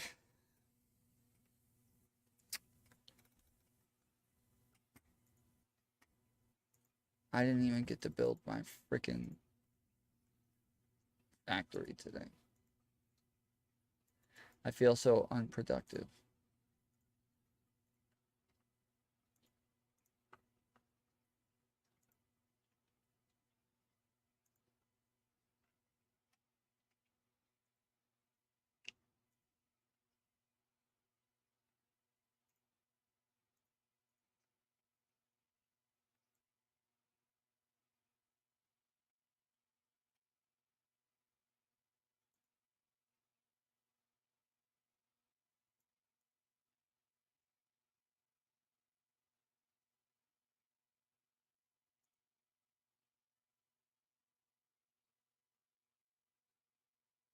I'm not sure if it is a moral claim. Like, if I say, if you don't like people talking about you online, you should go offline.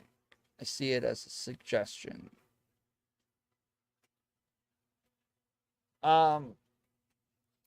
So should is saying like you ought to do something, right? An ought to statement is saying this is what's best, right? So if we're talking about like just for yourself, then generally no, we wouldn't call that like a moral thing, because morally, like morals apply when it's you interacting with somebody else. We're talking about morals when we're talking about how you should interact with other people for the betterment of humanity or whatever the hell. And so yeah, if you're just saying for yourself, yes. But Katee was saying somebody should mute Lav for Lav, right? They were saying like you should do it for Lav and for the community. So in that case, when you're saying it's for somebody else, yeah, it's definitely a moral claim. There are non-moral normative claims. Yes. Well, non-prescriptive, yes.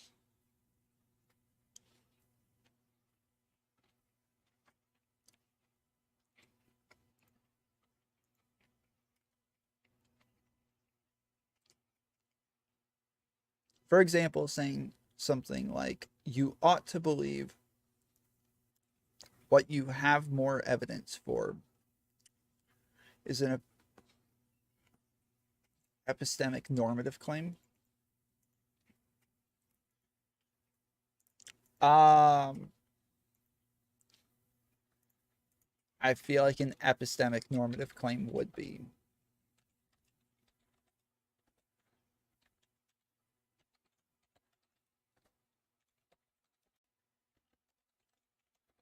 Would be moral.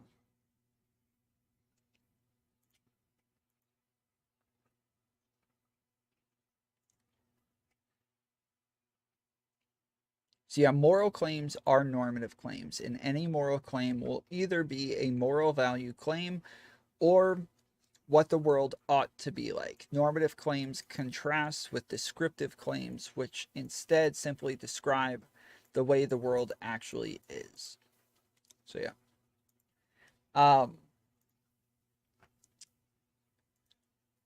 So Freddie, like the part that you were, I guess you missed is that everything like on that last part on whether or not she was making an ought to statement changed whether or not I was going to talk to her about that at all. Because if all of a sudden she says, oh no, I'm not saying you ought to kick somebody out of the call, I'm just saying it would be good if you did. Well, now I'm like, oh, okay, like that's fine.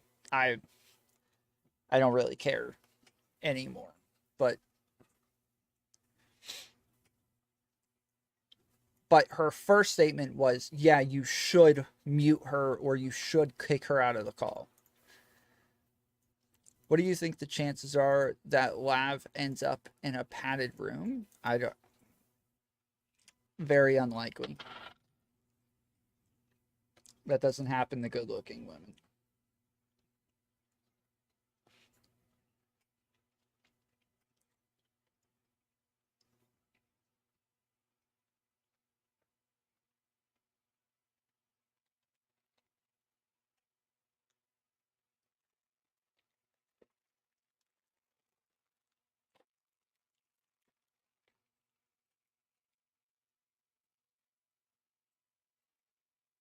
I got cheese and crackers and different types of salami or pepperoni.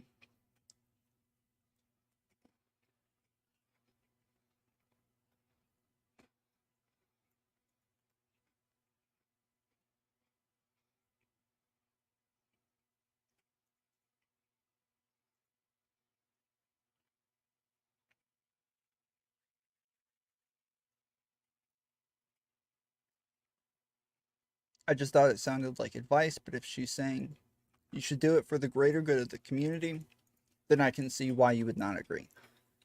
Yeah. And the way I took it the first time she said it was that you should do it for Lav. I thought initially she was saying you should do this to help Lav. I thought that's ridiculous.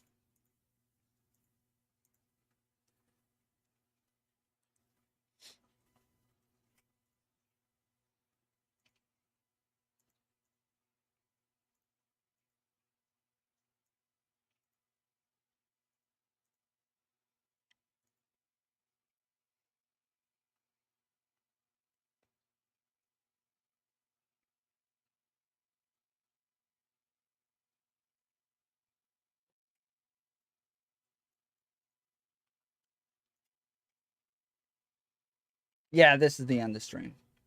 I'm getting off. I'm gonna raid you guys into Zonia.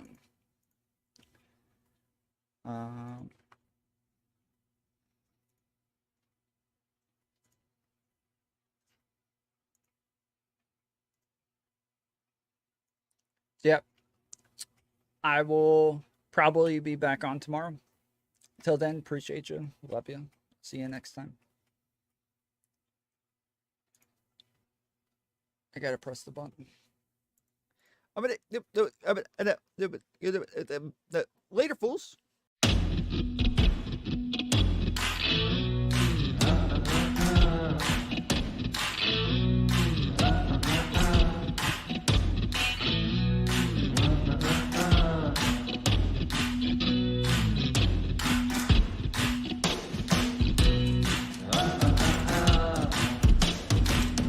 Y'all hit the thumbs up.